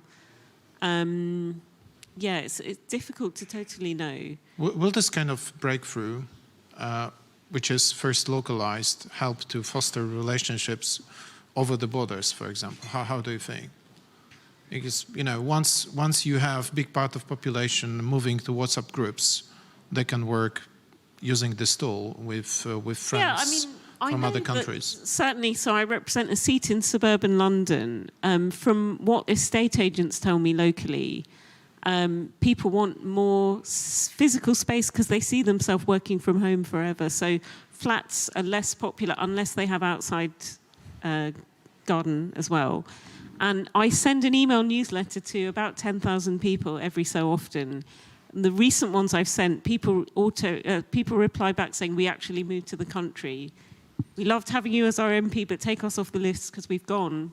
So I think people are envisaging, you know, I had never said, you forgot to unmute yourself until April 2021. I'd never done a Skype interview or anything. I always did it in the studio because then they could do your makeup as well. I never did it down the line, and now it's a daily occurrence. I think, again, the aviation sector has, I think at one point was 90% reduction in air travel. But if we've seen it can work and we're meant to be reducing emissions, why not? Yeah. I mean, an event like this is ideal because it's both. Thank you. Eva. Well, I think that what COVID showed us is the weakness of supply chains, and this is something what is going to stay with us for a while. And, you know, with obviously added complications around Brexit. Very simple example, for instance, with regards to the protocol in Poland, in Northern Ireland and in the UK, there are many Polish shops catering for the Polish diaspora. And what people in Northern Ireland had to do is to divert the deliveries via Dublin. So it's actually when the protocol worked to their benefit because they were able to move the stock via Dublin up the north. But in order to address those massive issues around supply chains, and as I said before, they are not only, you know, things to be addressed within Northern Ireland, UK, Europe, or even in the wider global context, is development of resiliency, you know, and to develop resilient communities, to develop resilient systems, we need relationships. Relationships of trust, relationships where we can hold opposing views, where we can react quickly to all those challenges lying ahead of us. I remember many years ago, I went for a drive in beautiful Mourne Mountains in Northern Ireland, and I came across a small Benedictine abbey. I met the monks, we had conversation, and, you know, they smiled, you know, they learned about my work. And I remember that the abbot came back to me with a book by the Anglican chaplain Esther de Waal called Living with Contradictions. And I think that what we have to learn is to learn living with contradictions and being able to hold those opposing views. Because COVID, Brexit, all those challenges, and as Sir Malcolm mentioned earlier, climate change, all those challenges are to stay with us. Thank you. Charles, please. Well, I suppose, as I already said, it's harder to tell what damage to the British economy is caused by Brexit and what is caused by COVID. So it's been a kind of cover-up, in a way, for some of the problems of Brexit, COVID.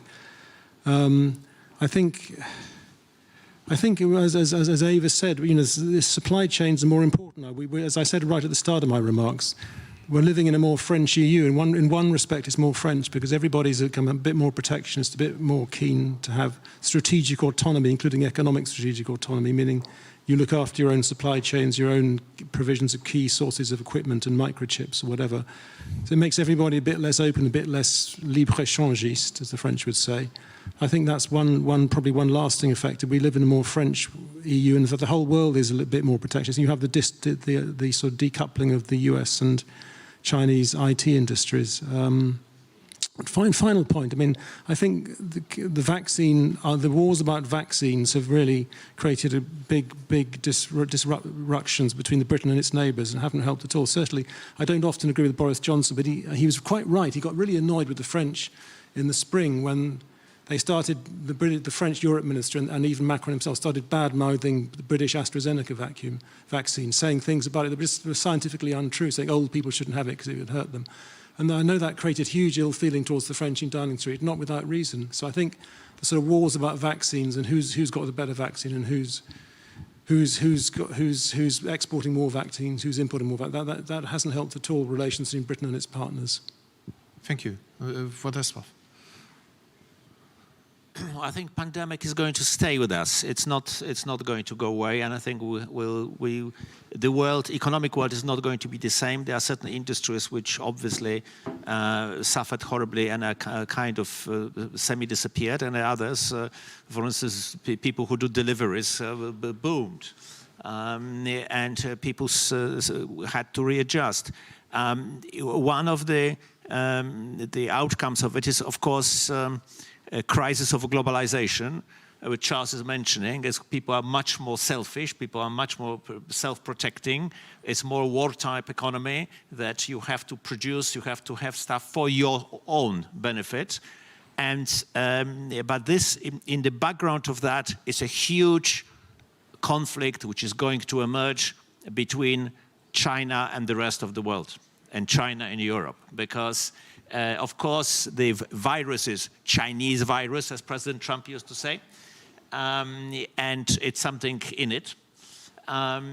China has developed pharmaceutical factories, for instance, and other things which we farmed out to other shores, and now the EU starts thinking correctly that we have to have a basis. So, like in the war, we have to have a basis. So we have to be able to produce the key elements, the key goods, because we cannot rely on our global partners, especially since the economic and political war with China is growing.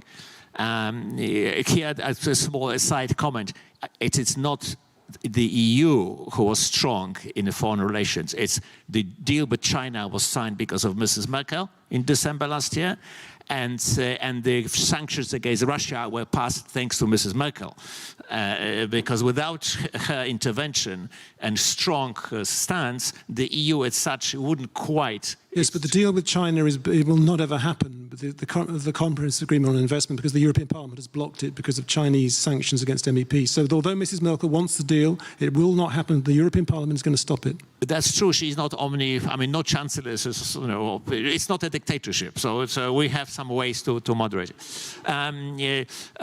But it's going to be a new world. It's going to be a new world, and it's not necessarily better, and it's going to be very challenging, and we have to learn to live with this. And of course, some things in terms of working conditions, of course, we will go to remote for some part of it. In Polish Parliament, we've been voting remotely for a year or so. And I remember when the restrictions eased, and for the first time we had a limited, not a full house, but a limited number of MPs who were allowed to sit in the house. How happy we were to see people from other parties, including the government, which we don't agree with, because we actually like to see each other, and it's normal. It's normal, but it's obvious that some of that would remain, and travel restrictions will be here. What is striking is that the United Kingdom has the highest rate of people vaccinated in the entire Europe. In the EU, Portuguese are just under the British level. 82% have 2 jabs in the UK. Phenomenal achievement. And I know that the Labour Party is doing a grilling of how the government behaved with the vaccinations. But I'd say, apart from some mistakes which were made, the Brits can be given as an example of how to do it. With AstraZeneca, with Oxford, and with government, and it was very well done. But even in Britain, you've got 27,000 new cases in a day, like yesterday, 27, and 169 or whatever dead. I mean, in other words, even if you vaccinate 82% of the population, you still have the virus. Yeah. And I think it's going to come back because you've got the mutations, and we have to have 3rd dose and so on and so forth. We are going to live with this. It's like we used to live. I mean, I could live with the flu. Mm-hmm. So I think that is going to, but I think there'll be less globalization. I think that's the main outcome economically. Thank you.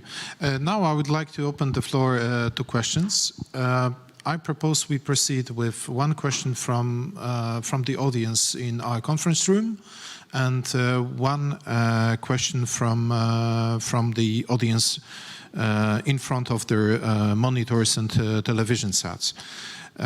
So do we have any questions here in this room to one or all of our panelists, please?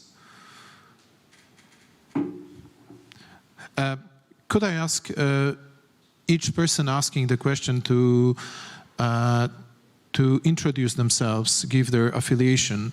Let me just say that the questions being asked online, they all come with affiliations. Okay. Robert Pstrel, I'm a senior fellow with the Połaski Foundation. Short and very easy question. Sorry, to the panelists. I'll go there. In 5 years' time, to make it even easier, if there is an opinion poll in UK, how many people will regret the Brexit decision? That's it. Thank you. Okay, I guess that this is a question to Rupa and Charles as our British speakers. Well, to all of them, all of you, okay. I'm not Mystic Meg, who is the famous fortune teller. I mean, I think already polls are showing people there is, buyer's remorse at Brexit. But I think after all that, it's just not going to be reopened anytime quick. I mean, even the speed at which that deal was rammed through, there was one day that Parliament had an emergency sitting between Christmas and New Year, and what had taken 5 years was shoved into half a day on the 28th of December or something. I was in the virtual chamber to speak. I was the next one it cut off because they'd reached their allocation of time. So, I mean, it was just a very tawdry, face-saving thing at the last moment. Many bits of it, professional qualifications, all sorts of things are TBC. They've not even, they're, in a memorandum that will be discussed further down the line. Yeah, I mean, I was regretting it from the day it happened. Yeah. Yes, I mean, there's been a small majority in favour of the EU ever since the referendum, but Rupert's right. There isn't going to be another referendum in any time soon, not in my professional career anyway.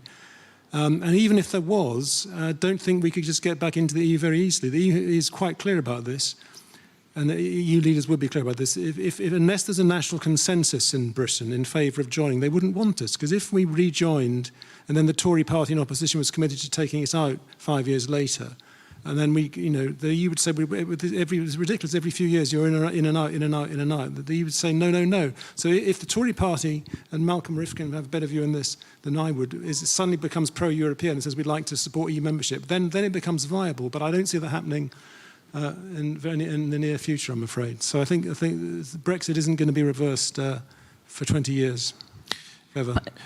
Yeah, absolutely, please. Well, I don't want to be overly controversial, but what the state of European Union will be in 5 years. There is another question that, who knows, perhaps in 5 or 10 years, people will look back and say, well, perhaps Brits had something in there. So I think that, Europe needs to take stock of what happened and what is happening and, what future holds. Yeah. If I may, I just quote, I could mention Lord King, the head of Bank of England, former head of Bank of England, and he said, for the first 5 years after Brexit, it would be complete chaos. After 5 years, it wouldn't have mattered either way. It would be the same. Yeah. So we have one question from the audience, online audience.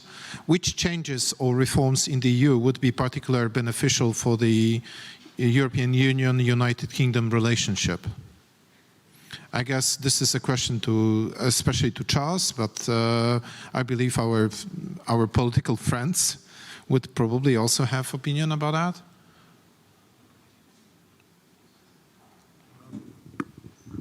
Well, I think I've always been agree with Emmanuel Macron on one thing, that you need to have more so-called variable geometry, more, in the jargon, differentiated integration. Why should Poland be forced to join the Eurozone if it doesn't want to join the Eurozone? Why should Ireland be forced to join Schengen if it doesn't want to? Why should Denmark be forced to take part in European defence cooperation if it doesn't want to? So I think the more you have variable geometry, the more you have different kinds of membership with different countries doing different things, the easier it is for the UK to jump onto a few of the outer rims of the EU without being a full member and become members, maybe members of the Defence Cooperation, which would make eminent sense from the British point of view and the European Union point of view. I think Macron is sympathetic to this thinking. He, in his big speech he made on the EU just after he became president, he talked about this. It's gone off the agenda a bit recently, but I think a more variegated EU is one that's better for the UK. If the EU is a single integrated bloc that does everything together, it's everybody very integrated, it's harder for the UK to relate to it. Thanks. Yeah, I think Remain and Reform was not pushed enough in the referendum campaign. I mean, both sides had very crude arguments. And, you know, maybe if the Remainers hadn't... Because I think it was trying to scare people that there'd be an emergency budget on day one, that the sky would fall in, and the sky has not fallen in. So I think Remain and Reform was not ever pushed. And the idea that it was a pecuniary thing when it was more of a gut feeling for a lot of people. But I mean, if you turn the question around which particular reforms should be enacted, there's also which particular EU directives made your life unbearable. And if you meet a leaver, they're never able to answer that one either. Mm-hmm. Let me ask you if our audience in the room has any questions. Please. I have a question concerning relationships between United Kingdom, Poland, European Union and China. As Mr. Bartoszewski said, conflict between US and China are growing, and we have to find common platform to counter the Chinese approach to the world. The way the Chinese government treated Australia in recent months show how the Chinese world could look like.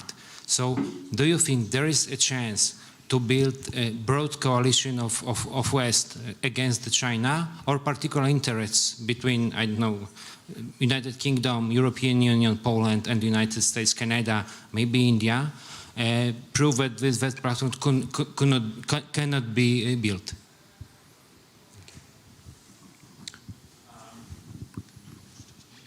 It's very difficult to have a coalition against China in Europe for the very simple reason that if you look at the balance of trade and investments of Germany into China, and you look why the automotive industry, which Volkswagen says 40% of its cars in China, the trade level of Germany and China is incredible in investments. And investment, what does it mean investment? Investment means that if they say, okay, we break off the relations, you lose all the money. It's been happening in not only in the Soviet Union in the old days, but also in Russia. Shell lost $20 billion in Russia in the 90s, and so what? You know, BP lost $7 billion, and you know these things happen. And in China, you have to multiply it by 100, and then you see how much. The trouble with investing in a country which is not democratic is that if they want to squeeze you out, there's nothing much you can do, and the loss is horrendous. Think Bolshevik Russia when after the revolution, investors lost everything. So there is no way it's going to happen like that. Of course, the United States have various weapons at its disposal, because nobody is going to... Britain was an example of trying to get Huawei to do 5G, and the American says, you want to be part of the intelligence exchange with us or not? If you do, take the Chinese, you'll stop getting the intelligence. And the Brits had to go back. Of course, the Americans are now start thinking that India used to be a country closely linked with the Soviet Union, but Americans start looking at it now. India is not pro-Chinese and is the largest democracy in the world. Maybe there's something in it. But I do not quite see the Europeans jumping on that bandwagon, because apart from selective security issues, because of the economic interests. And it's very, it's for countries like Poland, it's highly uncomfortable, because we are a small little place being squeezed between two giants. But I do not quite see 5G coming from Huawei to Poland either, for having said all that. But it's, well, and of course, what China did to Hong Kong is not inspiring confidence, and the rumblings about Taiwan is the same. So on the security issues, we share some common concerns. Thank you. I'm afraid, due to time constraints, we have to finish. I wanted to thank our panelists for their thoughts and for sharing those thoughts, obviously, with us. Let me summarize the panel probably in one sentence, that it appears in the light of our discussion that the title, Polish-British Relationship in Post-Brexit and Post-Pandemic World, was proven to be over-optimistic. We are not in post-Brexit world, we are post-Brexit negotiations world, but the real results of Brexit will be revealing themselves over many years. And unfortunately, probably the same could be said about post-pandemic world. So thank you very much for your contributions, ladies and gentlemen. Let us thank our panelists, ladies and gentlemen.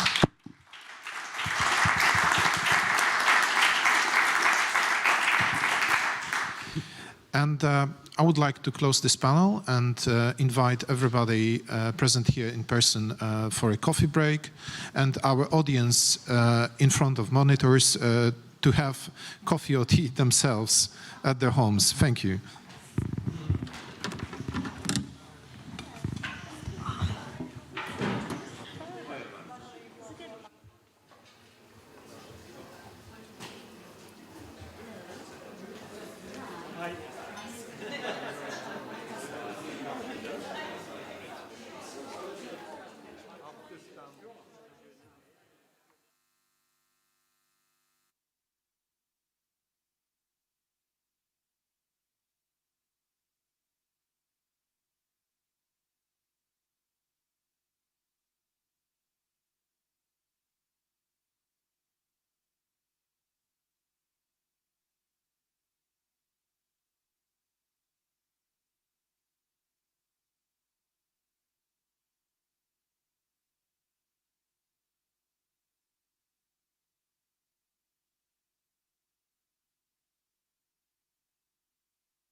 Please take your seats.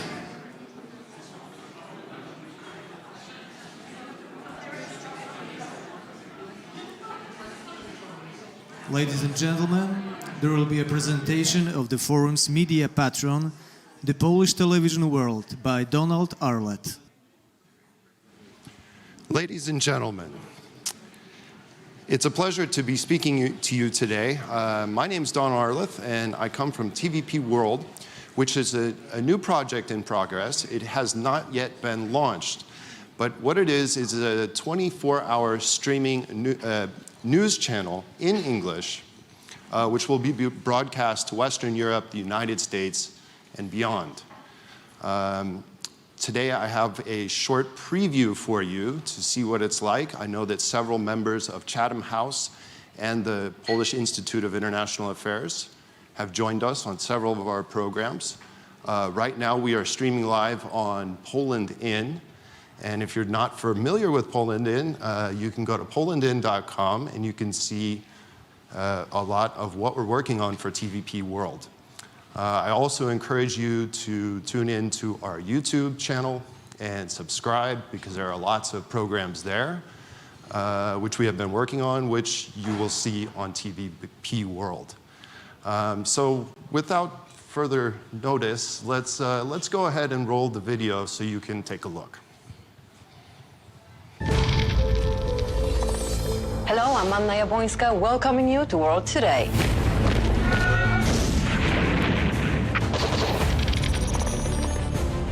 Three Seas Initiative countries have adopted a joint position on strengthening NATO presence.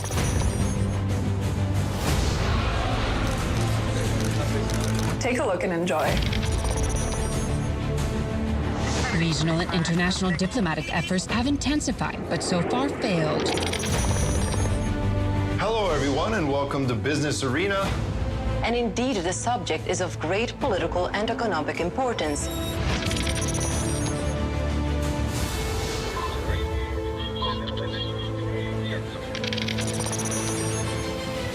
Welcome on board the Eastern Express. Belarus is facing a new wave of sanctions. You're watching The Culture Tribe, your favorite show, the latest news, stories, and facts that shape the world of culture. And interesting exhibitions were put on display to celebrate women in art. The painting is probably as fascinating as the man who plays the sun at the center of the universe.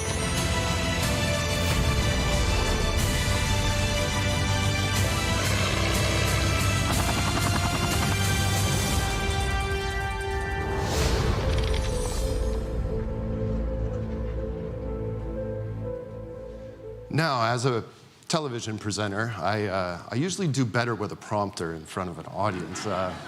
Much like President Biden, he needs a prompter as well. But all jokes aside, I'd like to encourage each and every one of you, either here in this room or watching somewhere on this side of the English channel or the other side, to cooperate with us. And this could be a unique platform to share your research and your expertise with a wider audience. There's a lot going on here in Eastern Europe. It's not being covered to the extent that it should be covered in the West. And part of our mission is to fulfill that and get more of the perspective from this region out to the rest of the world. Thank you, everybody.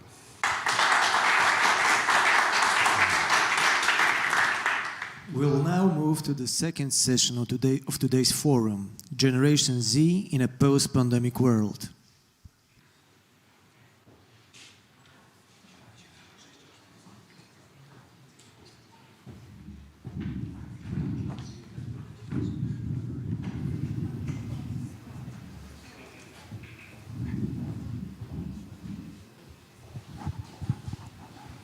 Good afternoon, everyone. Can you hear me? Okay, great. It's good to get some feedback from the room, and it's not a Zoom screen at last. Hi, my name is Max Frass. I'll be chairing this panel on the Generation Z in post-pandemic world. I have to apologize on behalf of one of our panelists. She's been momentarily held back. but they'll be joining us shortly. So on the note of our panel, we will be looking at matters pertaining to Generation Z and youth in the post-pandemic world. We will have a cross-section of views represented by our panelists here. There'll be four people of our panel. To my immediate left, we have Dr. Kasia Makowska, CEO of Polonium Foundation. Welcome. We have Thomas Matthew, who's board member of the European Youth Forum. Hi, Tom. We have Paweł Musiałek, who is the director of the Analytical Center of the Jagiellonian Club. Hi, Paweł. And we have Robin Stewart, who is a youth activist and a student at the University of Glasgow. Okay, we will follow a similar format to the previous panel that you're familiar with. So we will be taking opening statements from all of our panelists, and then we'll be moving to questions from the floor and then questions from our online audience. And it will be also interwoven with a discussion between our panelists. Let's see how this will go. So if I can maybe ask Kasia for her take on the realities of Generation Z in the post-pandemic world in the context of UK-Polish relations. Kasia, over to you. Thanks, Max. Hi, good afternoon, everyone. Thank you for the organizers for inviting me. It's great to be here. It's a great pleasure and honor to be part of this panel. So, as Max mentioned, I represent the Polonium Foundation.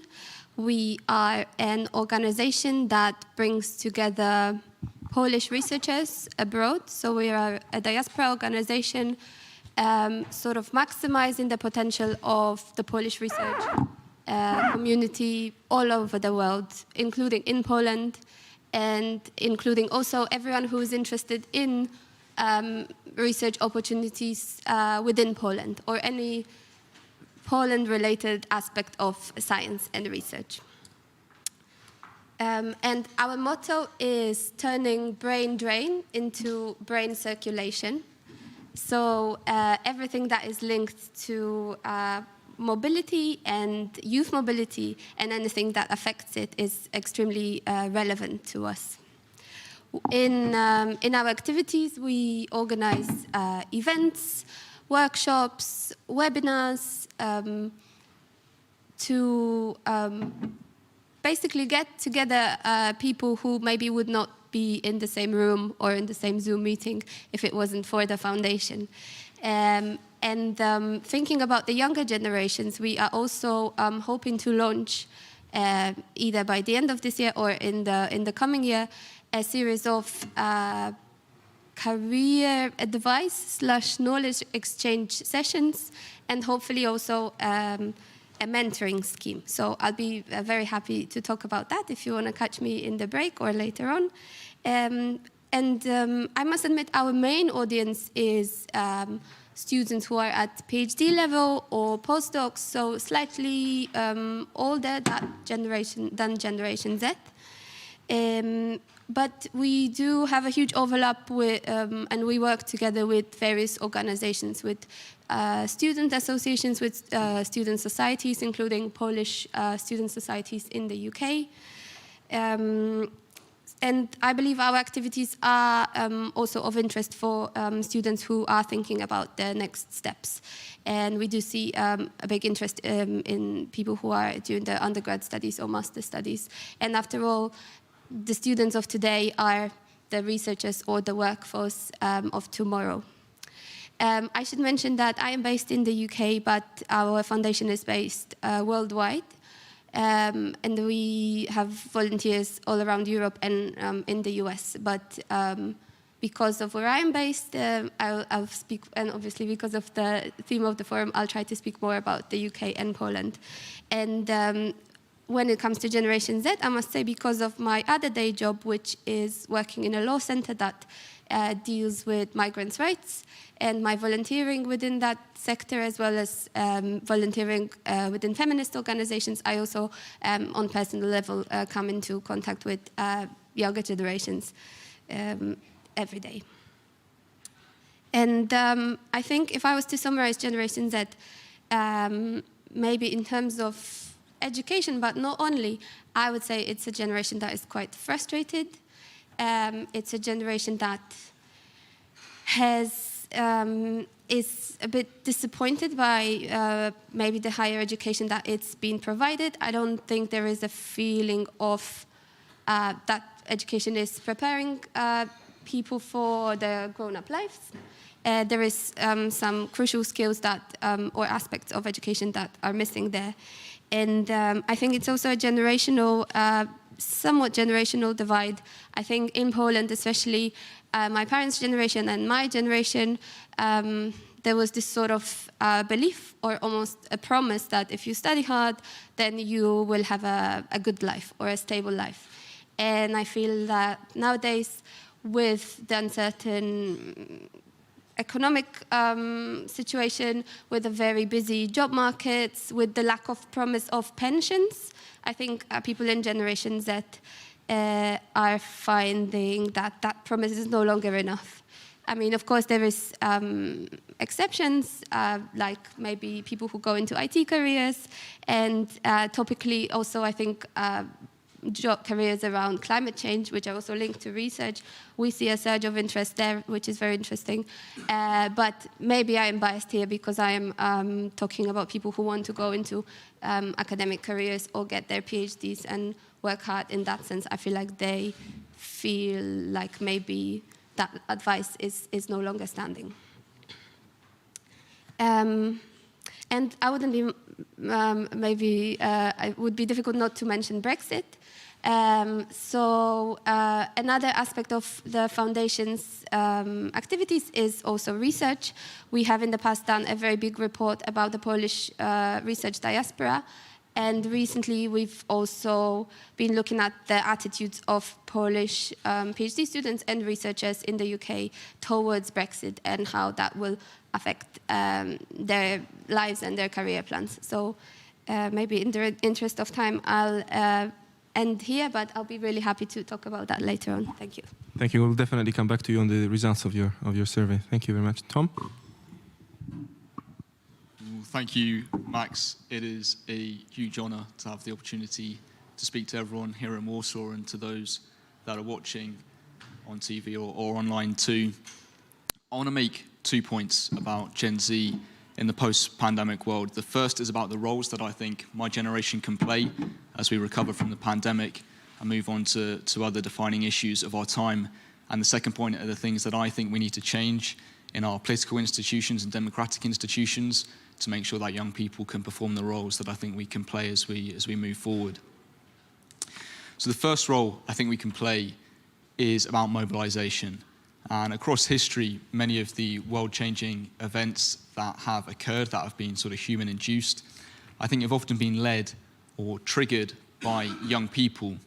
And I think as we move forward, we're approaching a number of different crossroads, whether it's how we respond to the pandemic, whether we do go for something new or whether we end up defaulting to the old, whether it's with climate change and whether we sort of hedge our bets on that or whether we really step up our action, or whether it's things like Afghanistan and whether we sort of succumb to the fact that we have really failed over there or whether we unite across the continent in giving the Afghan people the support and the sort of energy that we owe them.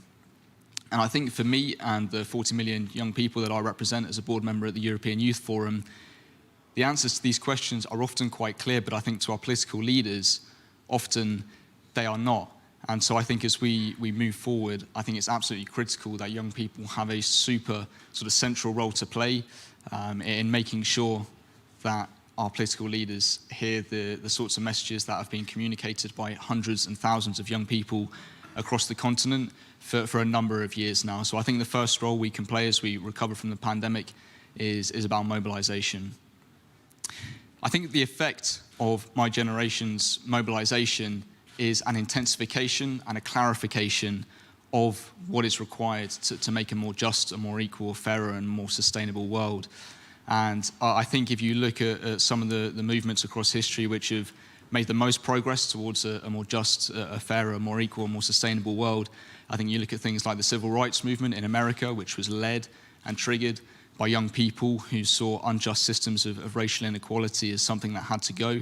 You look at South Africa and the fight against apartheid and the vision of young people there to see a unified South Africa. You look at the climate movement today, which is an absolute phenomenal example of what young people can do when they unite across borders in fighting for what they believe in and for a world which is more sustainable, and that is in the interests of not just today's generations but also future generations. And it's in our long-term sort of strategic interest for those views to be absolutely central to our policy-making processes and to be at the front of leaders' minds as they make their decisions. I think this is what young people can do. I think it's what they've demonstrated across history. But I think there are a number of things that are sort of systematic features of our systems and our democracies which make it difficult for young people to perform the roles that they can perform and to be that pot of power which can help to unbreak the deadlock and move us forward rather than just ambling along blind to the consequences of our actions. There was a comment made earlier on about young people not being bothered to get out of bed to vote in the Brexit referendum. And I think not only is that attitude sort of wrong, it's also a major part of the problem. And I think if we spin that on its head a little bit, it's not always that young people are the lazy ones or the lethargic ones, but it's actually that our systems are not set up in a way that mean young people can contribute as well as they should be able to, and we need them to be able to. So I think three things we can do to help young people have their say in our political systems. I'll give you one local, one national, and one international example. I think on the local level, we need to invest in local democracies so that young people are able to be agents in their local communities. Young people spend the first 15 to 20 years at least of their lives in their local area. It's where they grow up, it's where they learn their values and they learn their skills and find their way in life. So it's absolutely critical that that context is set up in a way which enables them to grow into being change makers. At the European Youth Forum, we have a project called the European Youth Capital. This is a title that we award to cities in Europe who have demonstrated exceptional work in the area of youth policy and that have demonstrated a vision for the future that is bold and exciting and that enables young people to really shape policy and be central policymakers in those local contexts. And the 2023 European Youth Capital is here in Poland. And it's this kind of project which I think really helps to create change makers on a local level. On a national level, we need to take democracy to young people. It's not true that young people do not want to engage in democracy. Young people want to get engaged in democracy. The polls show that. But the ways in which our systems are set up make it really difficult. We need to take democracy to young people. This means digitalizing elements of democracy. It means reducing the voting age to 16. It means going to where people are. And in that way, hopefully, we can bring young people into national political debates much more than they have done in the past. And third and finally, on an international level, we need to find ways of breaking down the boundaries and the national borders that prevent young people from connecting and creating generational global movements of change across the world. Brexit's been mentioned a number of times already. This has created another set of barriers, but they need to be overcome. They can be overcome. At the European Youth Forum, we connect 108 different youth organisations from across Europe, which in turn represents 6,000 other grassroots and international organisations and 40 million young people. When our 108 member organisations come together in one space at our statutory meetings and they vote on our policy, which we then use as a basis for our advocacy, when we vote, these are the largest youth democratic processes on earth. And it's an incredible example of the power of young people and what they can do when they're given an opportunity to air their voice, and the power of also international representation as we sort of go forward and recover from COVID, but also tackle some of the other defining challenges of our time. So I think young people can be clarifiers, they can be intensifiers, they can be mobilizers. I think our systems need to improve on a local, national and international level, and I think if we do this, we will be in a much better position to tackle climate change, digitalization, the recovery from COVID, and I think when we do that, we're creating a world that is not just better for future generations, but I think it's in all of our interests too. Thanks a lot, Tom. Paweł? Raz. Thanks very much for invitation, and I will start with the economical aspect, because we discussed about the post-pandemic world, so economical aspect is the first, maybe not the most important, but we should start with it. And I'm rather optimistic about that. I mean, if we compare the crisis in 2008 and crisis which is consequence of the COVID-19, we see that European Union completely react in the other way. And I think that that's a good, especially good information for young generation, because we all know that young people is a first people to be sacked from the job during the crisis, but in the situation that we sacrifice a lot of money to the young generation, and not only young generation, but generally transfer to our economy. I think that the economical consequences will be limited. Of course, we will see how long this pandemic will last, but I think this is a quite good information. If we compare the situation in 2000 and 2008, a lot of people on the southern part of the Europe describe this crisis as a last decade, because the young generation which go into the job market during that time see no jobs in Spain, in Italy, in Greece. So it was a huge problem which has political consequences. So this aspect I describe as quite optimistic. Second is less optimistic, is about political aspect. Of course, during first of all, I want to underline that I tell about Poland because I have limited knowledge about the other countries, and I think that we discuss about the Z generation, but we should understand and take into account that the people from this generation from different countries differ each other. So what I can see about the Polish society is that, of course, during the pandemic time, the politicization of the young generation is getting higher, and this politicization was huge. If you compare, if you see on the data from the CEBOS, the Polish public survey poll, we see that in the last 30 years, about 10% of the young people declared that they take part in the political protest. In the last year, it was 40%. So it's a huge rising. But of course, the question is, what's the consequence of that? Because the power of this protest was very strong. Of course, I tell about the protests regarding the abortion issues, but during the time, of course, this power was very strong. But after that, we see that the power is not visible. So it's not a stable power. And I think that a lot of people in the young generation feel frustrated because they address a political message, and this political message was not nothing changed. So I think that the apathy is something which describes the situation, and the question why nothing happened, and the answer is demography. Because if you look on the young generation, how much people is in the between 18 and 24, so how many people go to vote is an uncomparable number of people with the older generation. So for politicians, it's obviously that the voice of the younger people is less visible, less important, and this is the problem of young generation. That they first of all, the level of political participation in this generation in the last 30 years was lower than in older generation, and number of people in this cohort is lower. So that's pessimistic, of course, description.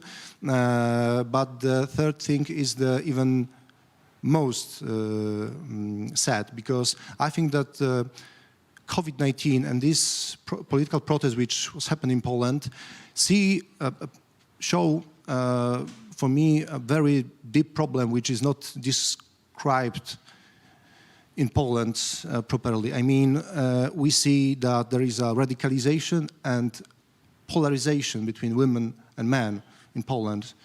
And the political consequences of that is young women want to vote for the left-wing parties. Young right men want to vote for Confederacja.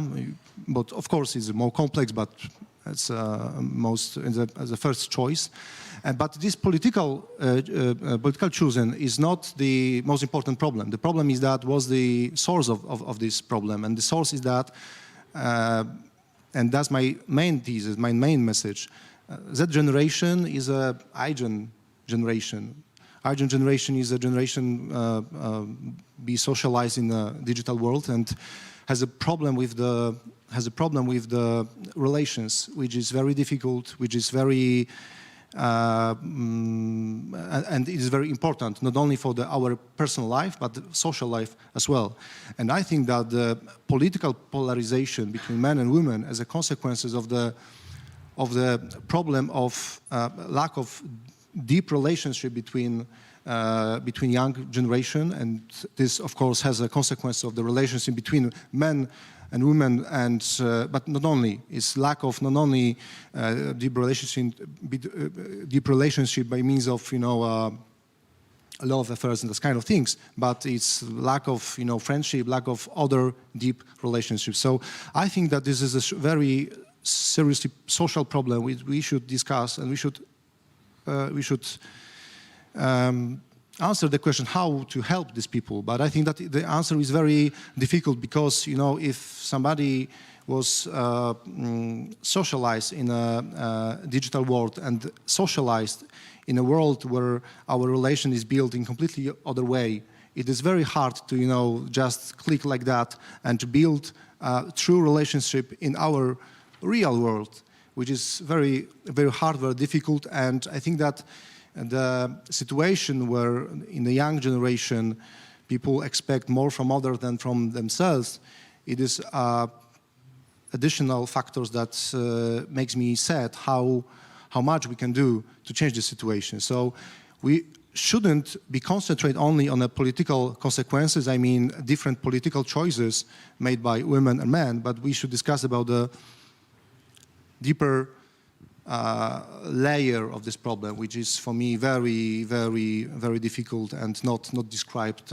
properly. Thank you. Robin?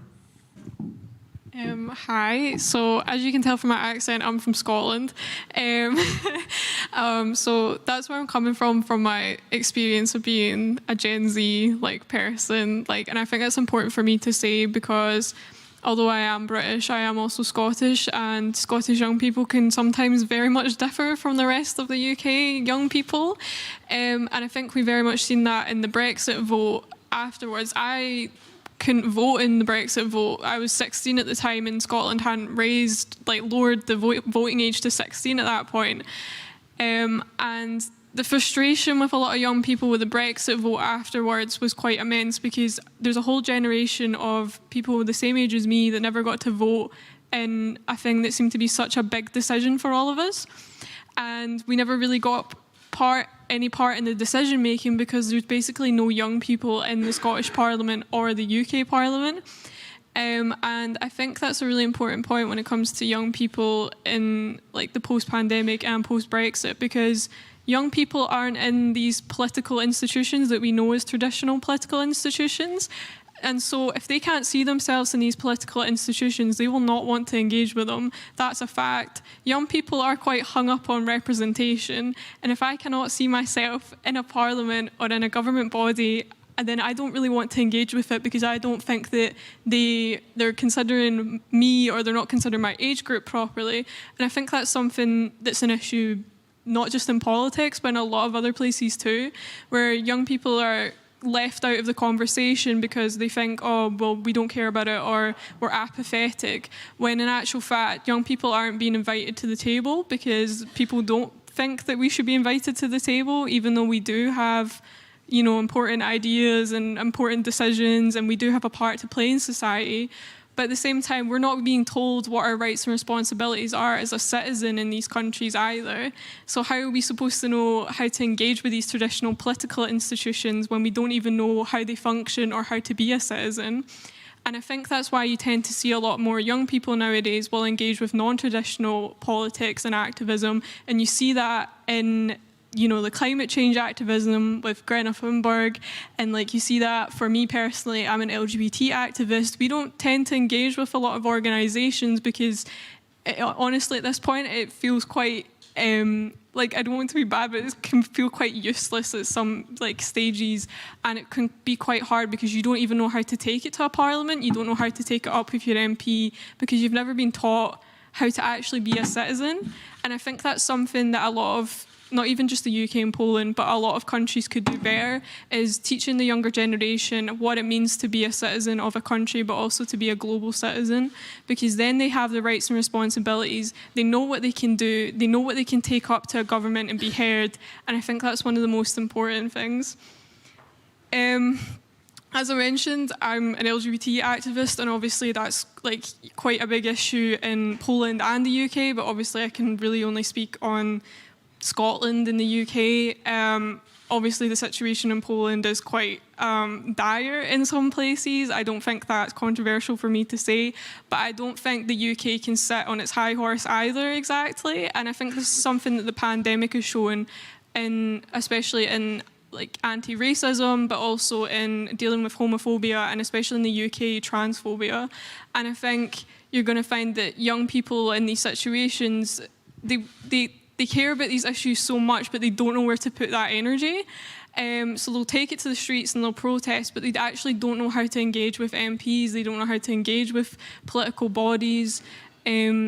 You know, like, but they have a lot of pent-up anger. It's not that young people are apathetic, it's that young people don't have the knowledge or the education or the place to put their energy, because there is no place for that for young people. And that's very pessimistic of me to say, but I am a 20-year-old young person that's very politically engaged. But I could tell you, when I was at high school, the amount of people that wouldn't vote in local elections was probably like the majority of my class. They just didn't care about it. They didn't care about who was going to, you know, look after the local council, and then they wouldn't vote in Scottish government elections. And I couldn't even give them an answer myself on how to engage in that. And I think that's the problem, because I didn't have the tools, because my school and outside of school hadn't given me the tools to explain to my friends why you should care about voting and why you should care about, you know, being politically active and going out and, you know, campaigning for things that you care about.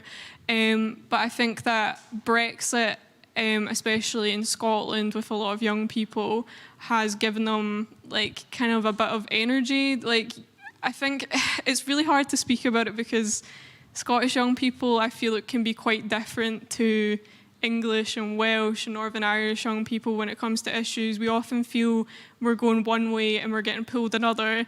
And I think young people face the brunt of that often. Like, I don't think that's wrong with me to say. Like, you know, it's things like that. I can't really speak for like I can't speak for the rest of the UK, and I can't speak for Poland. But I think that's my main point, is like, if I can't see myself in a parliament and I don't know how to engage with a parliament, why am I going to engage with it? Instead, I'm going to turn to non-traditional ways of political activism. And whether that's, you know, the system or the way that the government's structured, it doesn't matter. If young people can't see themselves in that structure, they're not going to engage with it. So there's something to be said about representation, as well as reforming the structure of a lot of governments to take into account that young people are citizens, because if in Scotland I can vote at 16, then I should be able to vote in other elections too. When I was 16, I could vote in a local election in Scotland, but I couldn't vote in a general election in the UK. And that's a real big issue. Like, why can't I vote in the UK government election, but I can vote in a Scottish government election? And, you know, young people are given all these responsibilities, but don't really know how to use them or what to do with them. And I think that's it. Like, just young people need these tools, otherwise they are going to become apathetic, and people do start to see us as these like lazy young people that don't really care much.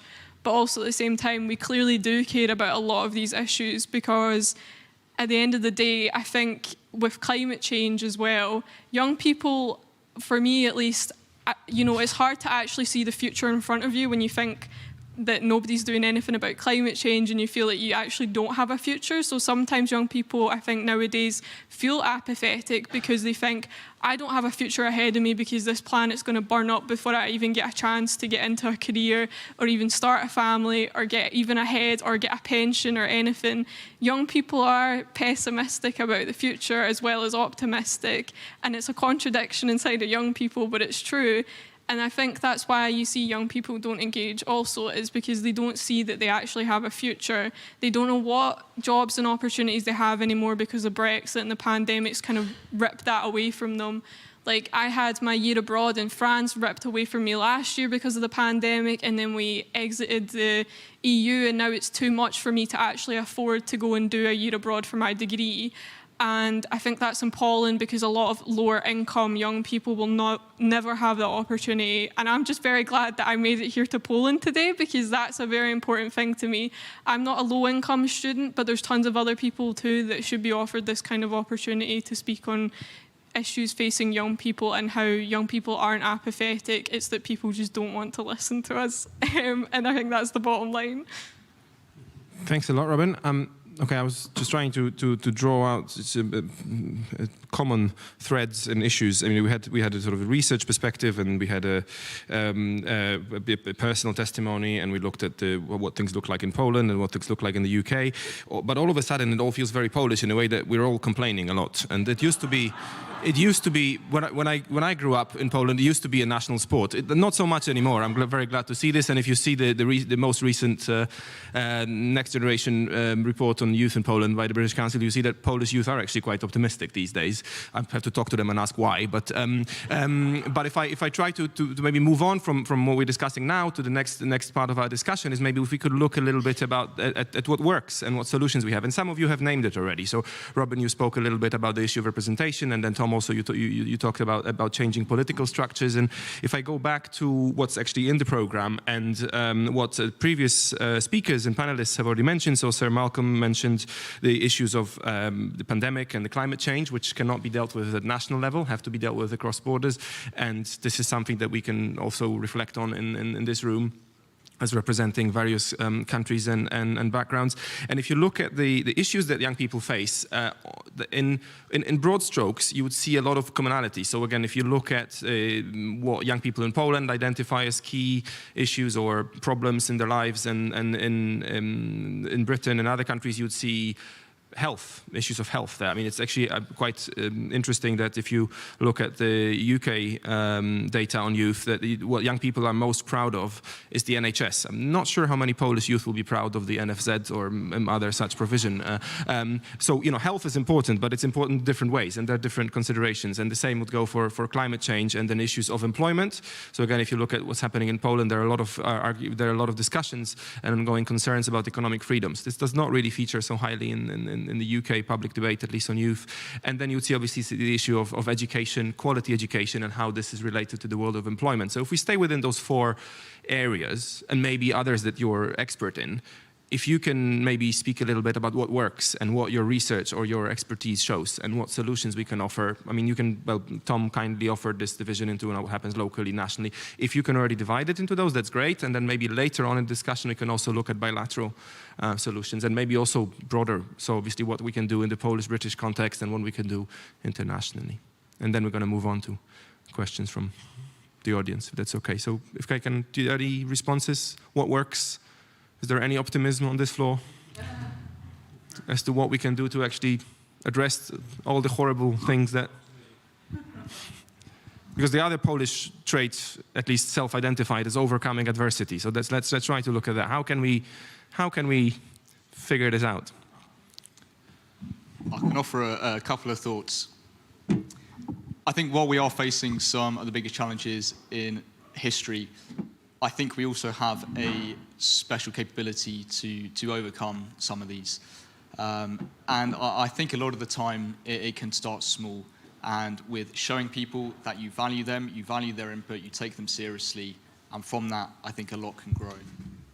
So I'll give two examples of where youth participation has been done at a sort of gold standard level and what that has meant. So in the British Youth Council in the UK, they've been working with the Bank of England and the NHS to set up 2 youth forums. one Bank of England Youth Forum and an NHS Youth Forum. And throughout the pandemic, two of the defining challenges are health and economics. And throughout this period, young people have been in these forums, and they've been engaging with the leaders in the NHS and the Bank of England, and they've been consulting young people across the country and directly inputting to these leaders how the pandemic is affecting young people and other issues as well, so that young people's opinions are taking into the heart of these major British institutions. And I think this is valuable for a couple of reasons. The first is that it shows these leaders are taking young people seriously. It's not a case of complaining at young people for not taking part, but it's actually thinking about how can we include young people in our policy-making processes, how can we make sure that we listen to them in a serious and meaningful way, none of this performative stuff, but genuinely giving up your time to sort of listen to them and take them seriously. And I think when you do that, you build trust with young people, and from that, I think a lot can grow. And I think one of the problems nationally is the lack of trust that young people have in our political systems. I think in one of the Next Generation reports, one of the figures was 30% of young people trust in the UK government. And that is really low, but I don't think it's particularly surprising when you have political leaders who normalise lying, who make it a completely standard thing, who legitimise it, where overpromising and underperforming is the standard way of politics. Why would you want to take part in a political system where your leaders don't tell the truth, where they overpromise and underdeliver, where they make decisions that indirectly cause tens of thousands of deaths, where there are algorithms that decide your grades, which then prevent you from getting onto your dream university course because they hadn't been properly scrutinised? I think that the Education Secretary lost his job a few hours ago, so we're halfway there. But I think that is, if you take young people seriously, you engage with them, you listen to them properly, none of this performative stuff. From that, I think a lot of things can happen, and we might even begin to overcome some of the major challenges that we face. Thank you, Tom. Paolo, you want to take the floor?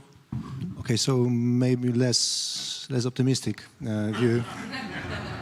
Why we all the time discuss about the climate change, and all the time we stick this topic to the young generation, and we all the time underline that young generation is our future, and when the young generation go into the politics, everything changed, and climate change will be dealt with. So I am not optimistic about that, because I see the research made by, it was interesting, made by Krytyka Polityczna, so not conservative environment, but the survey was about how the COVID-19 changed the young generation's political stance toward many issues. And what was interesting in this document is how the COVID-19 changed the attitude toward climate change. And of course, if you look on the declaration, and it doesn't matter it is the left wing or right wing, everybody underlined that it's the most important problem we should deal with. But if we ask about how much cost you can pay to deal with this problem, the problem started. And I think that and what is interesting, the answer, I don't remember exactly numbers, but I remember that if we compare the older generation and the younger generation by means of how much effort we can put to deal with the climate change, older generation can put even much more effort. Even though in a declaration, the declaration poll, we see that not as many people underline that this is the most important problems. Why? And what was the source of this problem? I think that the young generation is much more individualistic, has individualistic mindset, and this is a problem. Even though we see that there is a huge process, I mentioned about that, especially young women toward left. The going toward left, it doesn't mean that we share the value of common good and we can sacrifice more goods to our communities. It's not working like that. The young generation is much more individualistic. They in Poland, they much more market-oriented. They underline that, for example, we should halve 50% of the people in 1924 declared that tax should be not progressive, should be the same for everybody. So it looks. And even though this declaration is made by people who declared themselves as a left wing, so if left wing is orientation toward axiological issues, about the attitude toward church, attitude toward LGBT issues, that kind of things. But if we discuss about the how much money I can sacrifice, my money, not other people's money, but my money and my effort to sacrifice toward other people, I think that the young generation is not. We shouldn't put much hope to the young generation in this aspect. So, rather pessimistic. But if you look on the public poll, is a clear fact. It's okay, I mean, it reminds me of the old story of a Polish optimist and a Polish pessimist. So when a Polish pessimist says that things cannot get worse, the Polish optimist would always tell them that, of course, they can. So that's anybody else would like to feed into? Yeah. I can try and add something. I'm still kind of mulling over what you just said, Pavel, but I'm not fully sure I agree. And the one example that comes to my mind is young people during the pandemic. For example, students, so much has been asked of them, and they have sacrificed a lot, and they have done it readily, and they still have been kind of, portrayed as the people that go to parties and like destroy everyone's lockdowns. I disagree with that. I think they've done it, their years at university, their formative years, that a lot was asked of them and they really delivered. So maybe it's anecdotal, but here one contending point. But I wanted to add also from academic point of view, one thing that I see that is, or 2 points that I see that are positive. One is I agree that younger people are much more self-aware, and I think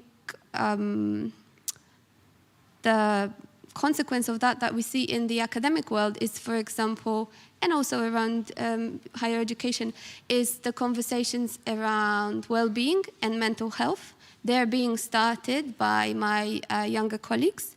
And I mean, there's still a lot to do in the academic culture of overwork and boundaries and so on. But these conversations are being had that were not had when I was a PhD student, for example, and talking about burnout and stuff. And I put a lot of hope in the younger generations there. Similarly, about equality and diversity, I do believe that younger generations can be the driving force there, and that's really great.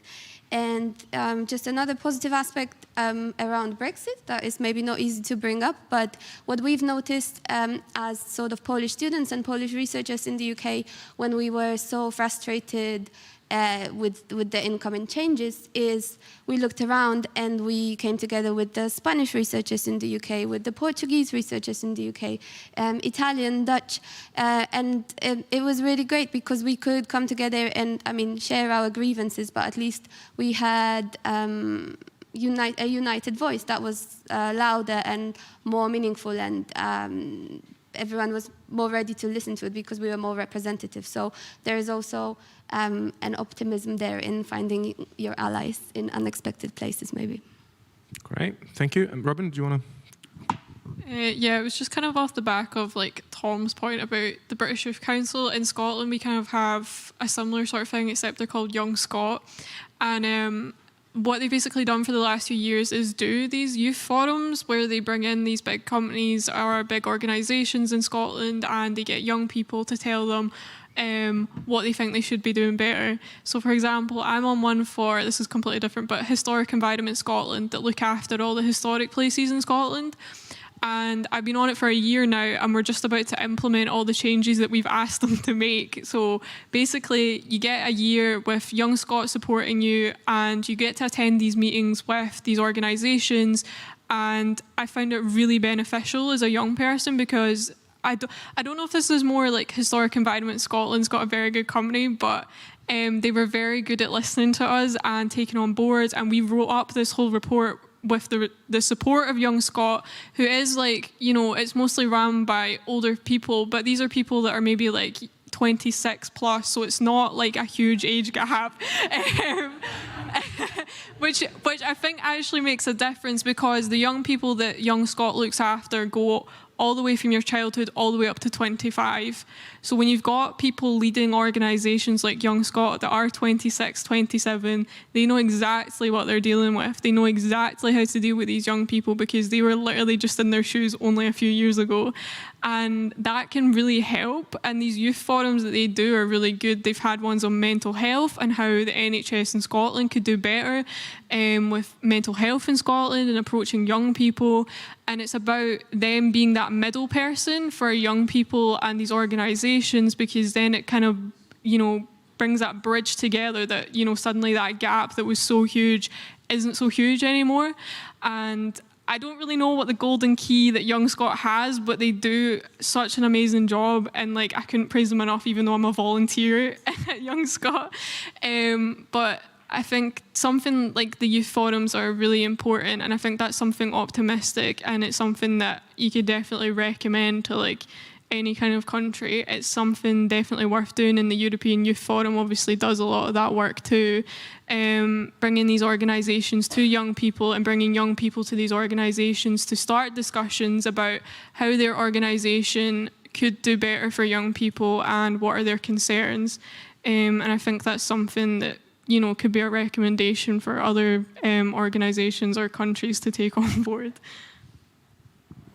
Okay, thank you very much. I mean, there was some optimism there, but because I can't get enough of it from this floor, I thought maybe we can open it to you and see. You know, during panels, we normally don't encourage comments, but we will allow this if it's an optimistic one. So if you have something that will be uplifting and will telling us how things can actually improve, maybe at some point, that's great. Or a question to our panelists. We can maybe do the first round of questions now. Sorry, we have a lady at the back. Oh, hi. Yeah. I'm full of optimism. First off, I think you all speak so brilliantly, and how could we not be impressed by the future when we sit and listen to people like you talk? Robin, it's lovely having you here, and you bring in the idea as well of the fact that the UK is, of course, made up of constituent parts, and what Scotland is doing is slightly different to other parts of the UK.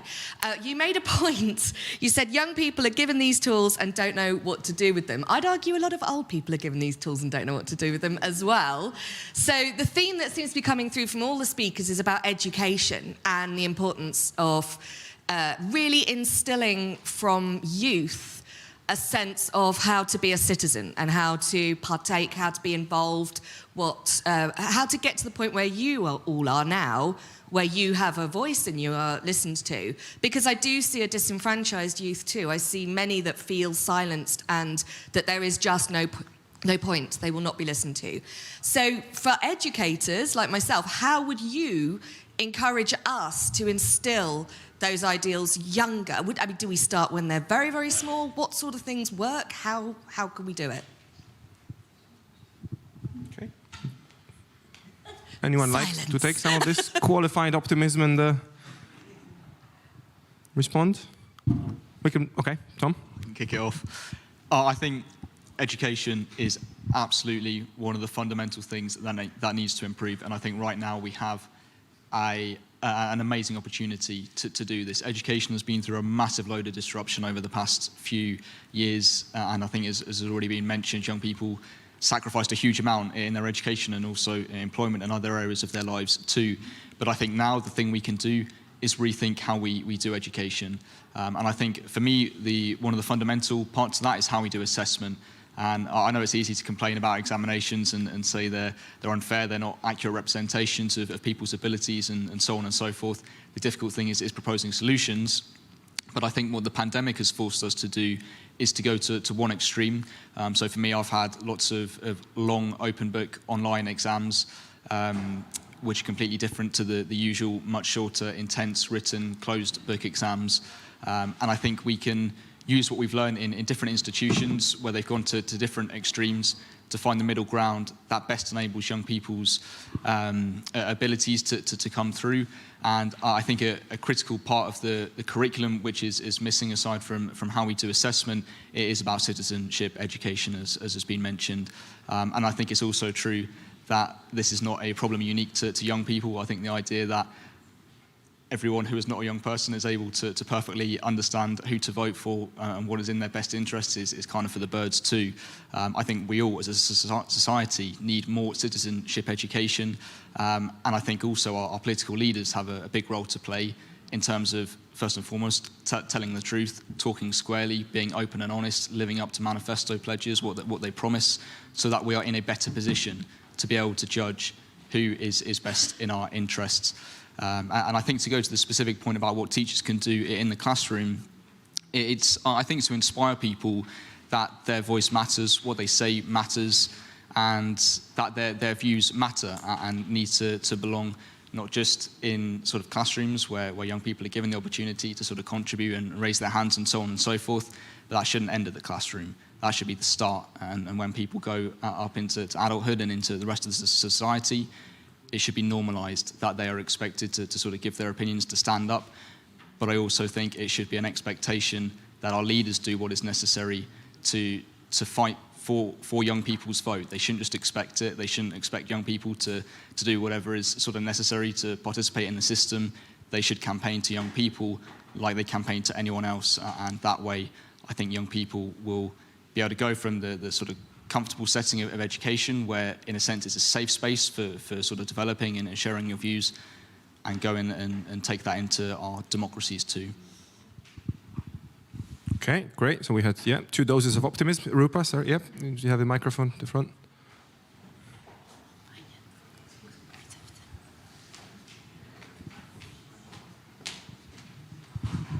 Thanks. Yeah, I was just wondering to all the panellists who, of course, were brilliant and dazzling, and our future is safe in their hands. I just wondered, where would you set the parameters of what youth is now, and does it shift? Because, you know, there's this argument that 40 is the new 20 kind of thing. And, you know, even I like to think so. Thank you. It's not opinion, it's fact. It's fact. Exactly. And, you know, you guys are Generation Z. I think I was X, so there must be 2 between you and me. And then the baby boom was like from 1945 all the way to the 60s. So just, do you know what I mean? Is it a shifting thing? Where are our parameters of youth? And then again, on this point that sort of politicians maybe promise things to pensioners as they are the people who reliably turn out and vote, would compulsory voting help?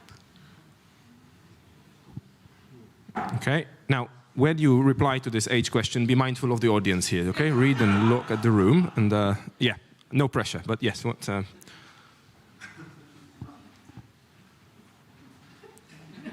Okay, maybe start with the second question, and then we come back to the first one. Or we vote anonymously on the age thing, but yeah.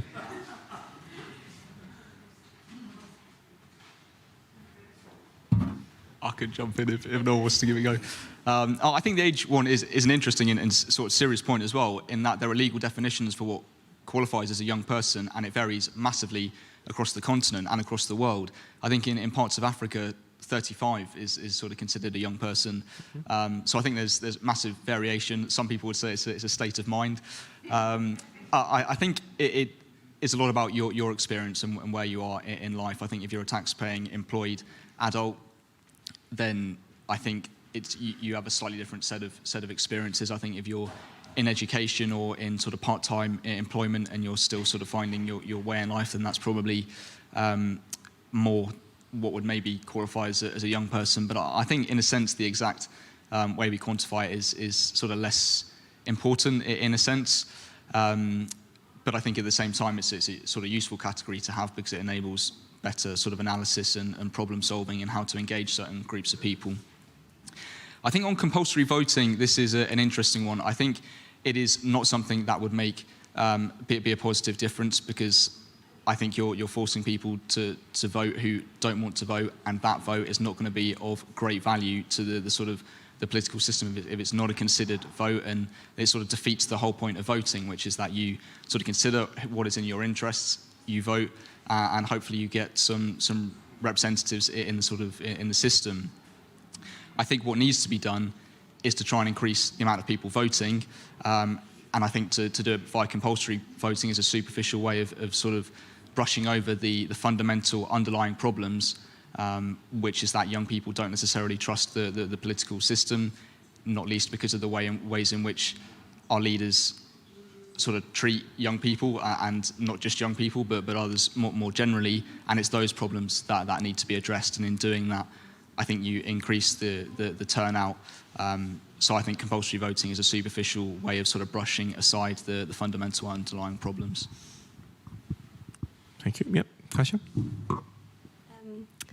So on the first point, I completely agree that age is just a number, and I think it's wonderful not to be too attached to the labels and kind of let everyone go at their own pace. And maybe that's a very millennial/Gen Z view, but I think I kind of agree with what Tom said about that. And I just wanted to add something which is not necessarily linked to the voting, but one thing that occurred to me still regarding education that I think is missing. And it's not unique to young people, I would say, but when we were talking about having the tools and not knowing what to do with that, and also as someone with research background, that's a bit of a chip on my shoulder, looking at the pandemic and maybe the tendency to not trust science or research. I think what would be wonderful to include more from very early years of education is critical thinking and kind of being able to digest what you're consuming and ask yourself, who's telling you this? What are they not telling you? Why are they telling you this? What is the statistical method behind this? And kind of how it is manipulated. And I think politicians are not interested in having like a society that maybe understands what is being told them, and they can kind of, divide it and see through them. So if it was up to me, I think from early years on, just have some critical thinking, included in the process.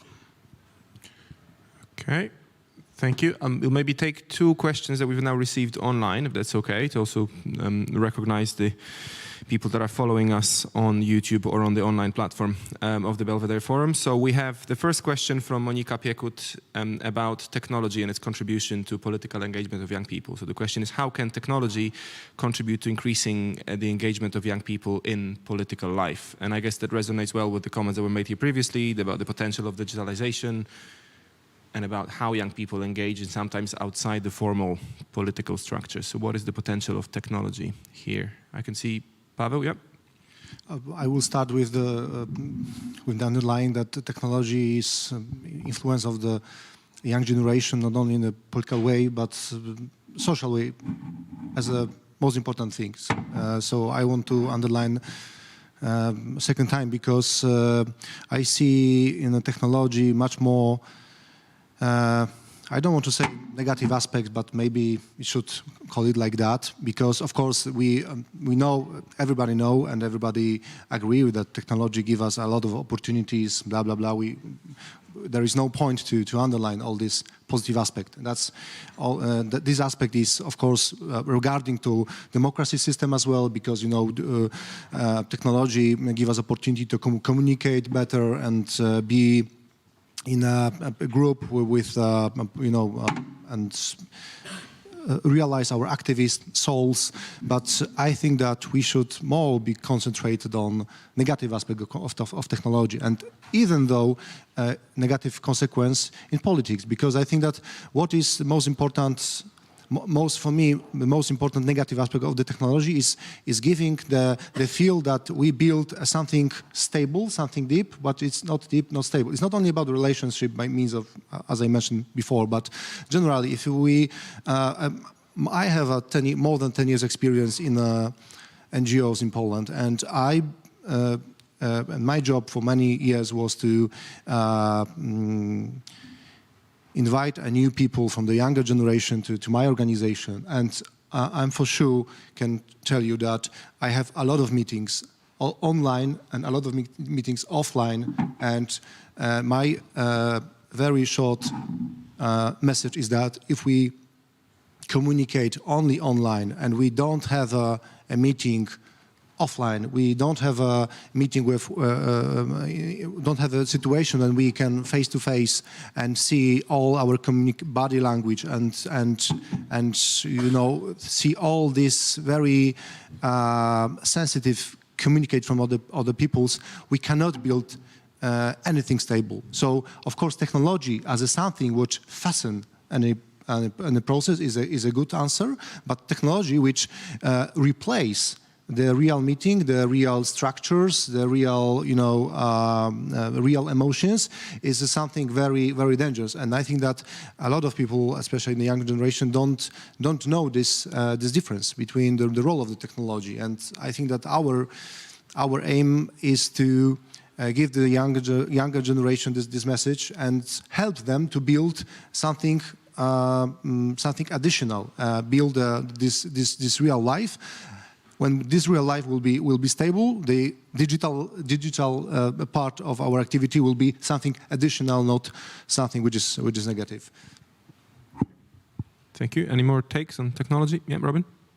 I was just thinking about like in technology in terms of like social media. I just think of the last year and Instagram being full of these squares full of like political information on anti-racism and homophobia, and I think it can be a good platform to energize and to be like a call for action, but I often think it's a slippery slope where it falls into like a sort of performative activism with young people where you might be like energized to like, oh, I'll share it to my story, I'll share it with my friends, but will it translate into something in person is the real question.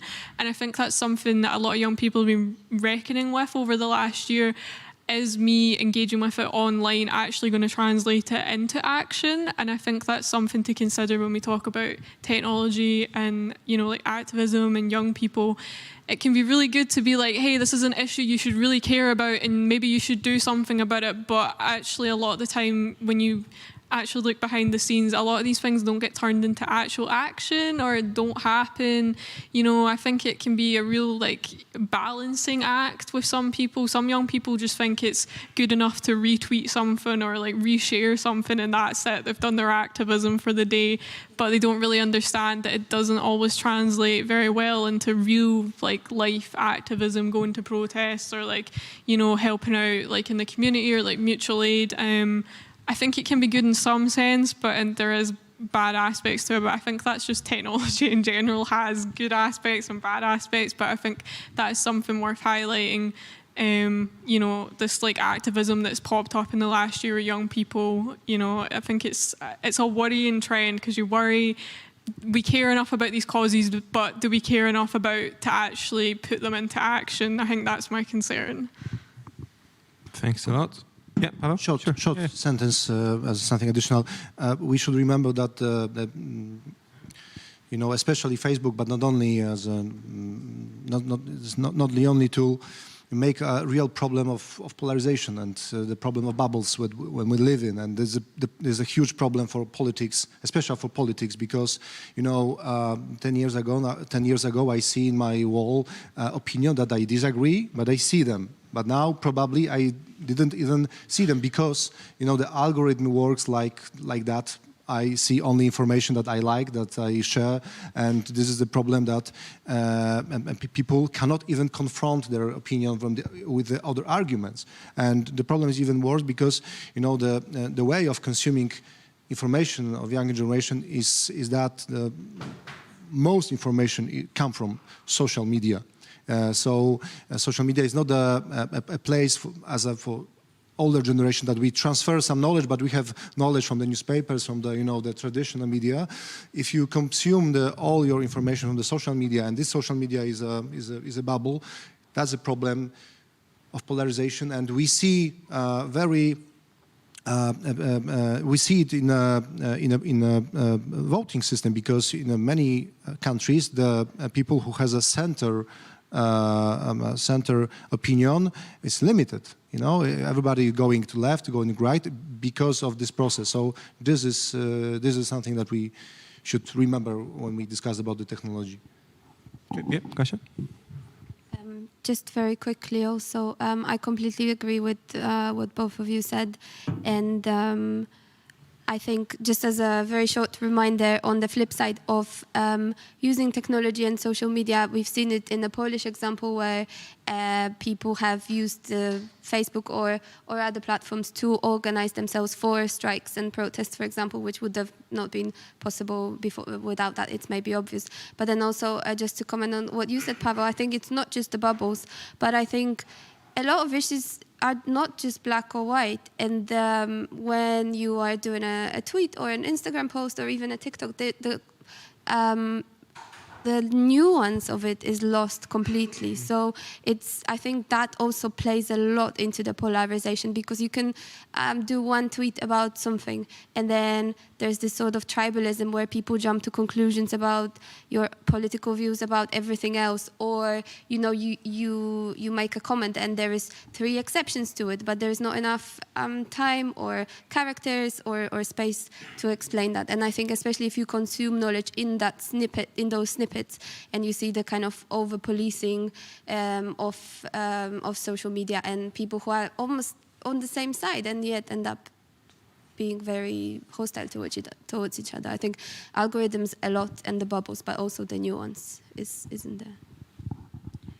Okay, thank you. I'm sorry, I just have to discover the pleasures of a hybrid event. If you thought a Zoom event is difficult, try hybrid. So there you go. We have another question from our viewers, which is about, I think, will be more to our UK panelists. But the question is about the role of Gen Z in bringing the UK back to the EU. So is it realistic to assume that the British Gen Z could bring the UK back to the EU? So no pressure. We couldn't quite figure it out, but could you fix it for us? Is that?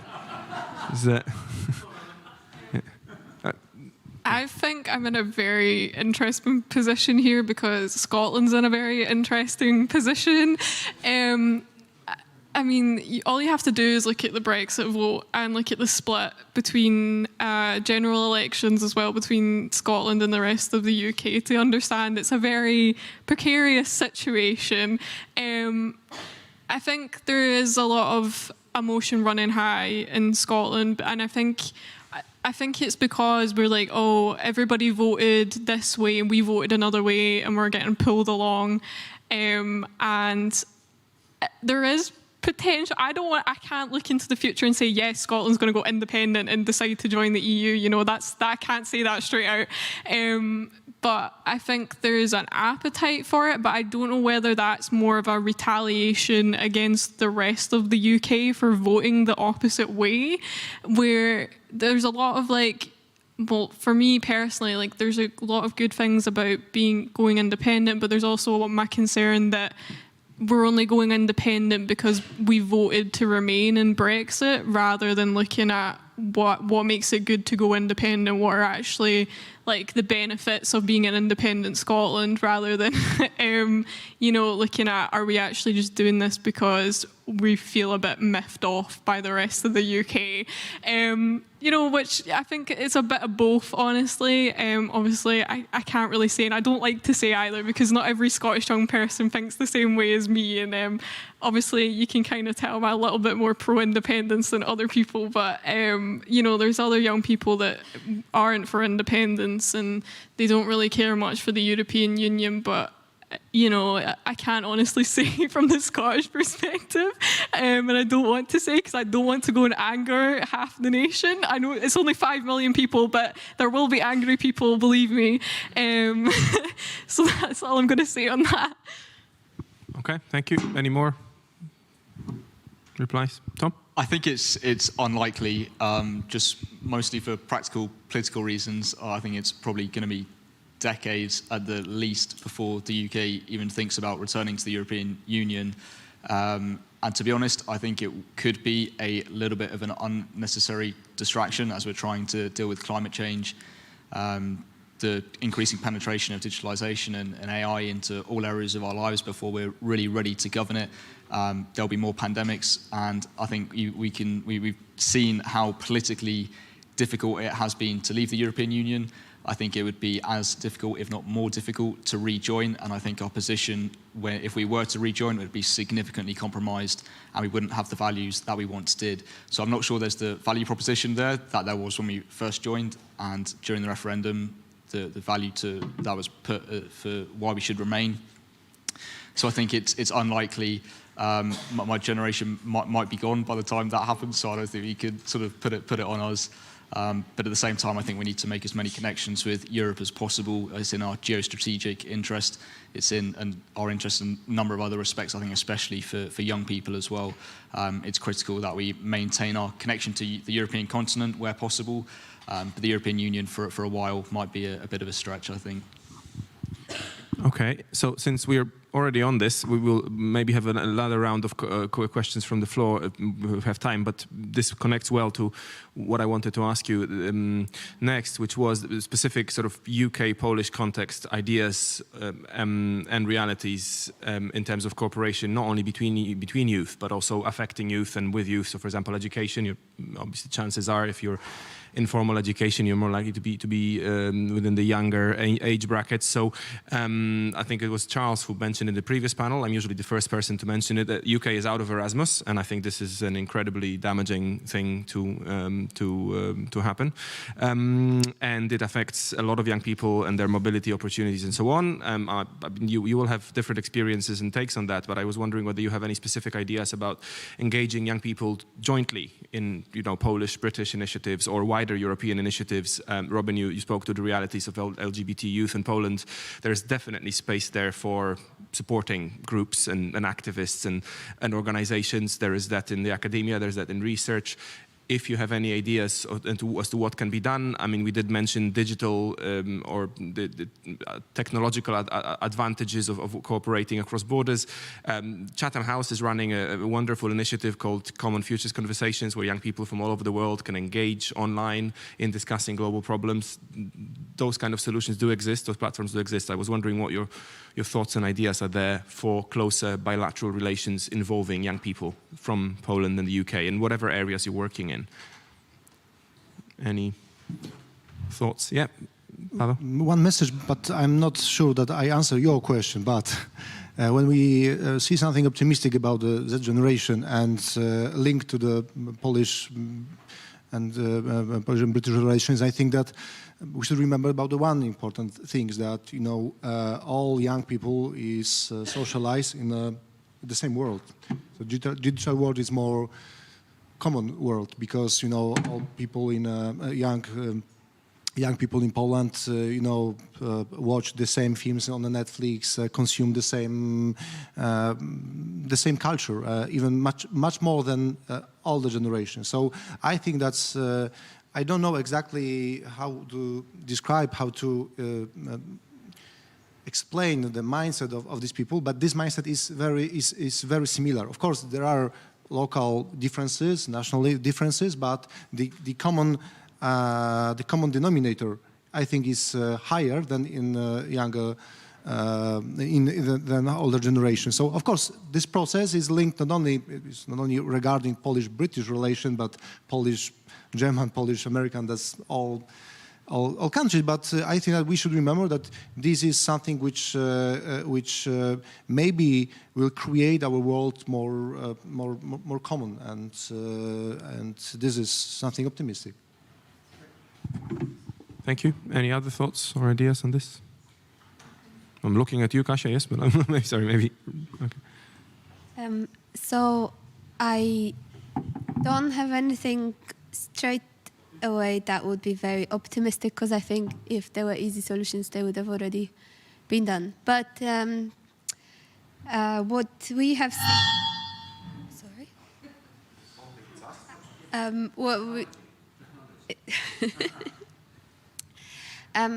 What we have seen, both looking at the Polish researchers in the UK and through conversations with Polish students in the UK, is a real disappointment of, studying in the UK has become, I guess the financial barrier is the biggest barrier there, which will end up deepening the socio-economic divide. And even in this year, we have seen a surge of people approaching us, students saying, could we help them fundraise for fees, and so on and so forth. I am also that Polish societies in the UK have been contacted by people needing immigration advice, help sorting out their visas, or you know, it's not just the visas fees, it's the university fees, it's the health surcharge.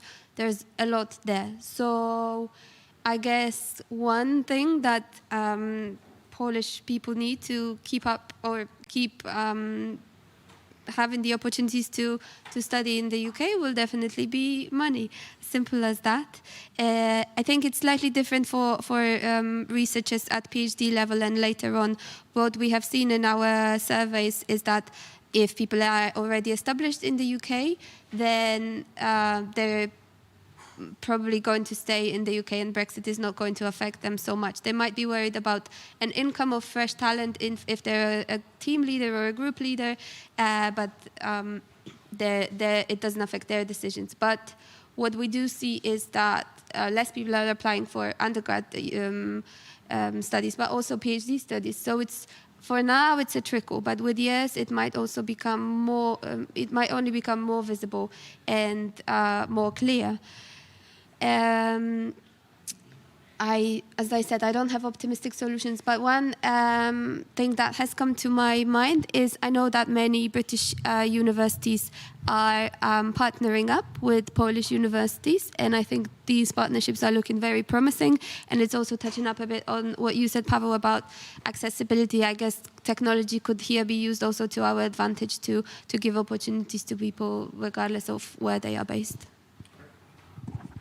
Thanks, Kasia. Any other thoughts on that? Yep, Robin? I have one optimistic thing. I think it was last year during the pandemic, I decided to join, I think it was Young Scot organised it, but it was some other organisations too working alongside it. And it was called Globetrotters, but we also called it Globe Scotters because it was Scottish people running it. It's a really terrible pun, I know. And they linked us up with young people, not just in Europe, but in Africa and elsewhere. And I got to speak with a young person from Poland, a young person from Belgium. We were all roughly the same age. And we talked about how our governments, you know, and youth representation, exactly what we've been talking about in the panel today. And I just remember walking away from that event and going, wow, like there's other young people that have similar issues in similar countries. And that's the first time I've actually reckoned with that and thought about that. And I'm like, it's not just me in Scotland, it's the young guy in Belgium, it's the girl in Poland. It was like, it was one of those amazing things that I walked away and went, actually, there's a lot of similarities that we could be playing off of here for young people. And even just having that discussion, it was like totally informal. There wasn't much that came out of it. Even just having young people in a space where they can talk about issues that they're facing in their country with other young people from other countries, I think you'll find there's a lot of similarities, and that would link them up a lot better, because then you realise actually we're all facing very similar issues, maybe just in different contexts. And I think that could empower a lot of young people to think, well, if I'm having this issue and they're also having this issue, what could we do together to like face these issues together rather than doing it just within our own country? Because I think that would make us a lot stronger, but it would also empower us to deal with these issues a lot better, realising that there's other young people and that we could organise a lot better, you know, with other young people in other like countries too. Thank you. Yeah, Tom? Yeah, just to add one more thing. I think this is an area where the Turing scheme needs to step up, and I worry a little bit that this could be another thing to add to Boris Johnson's growing list of things that have been overpromised and under-delivered. But I think it also has potential, particularly in the sort of academic area, as has been mentioned. But we need to make sure this is something which is not just about going out to the rest of the world, but there is a focus on Europe too, which is politically inconvenient for the current government. But I think it makes perfect sense for every other reason.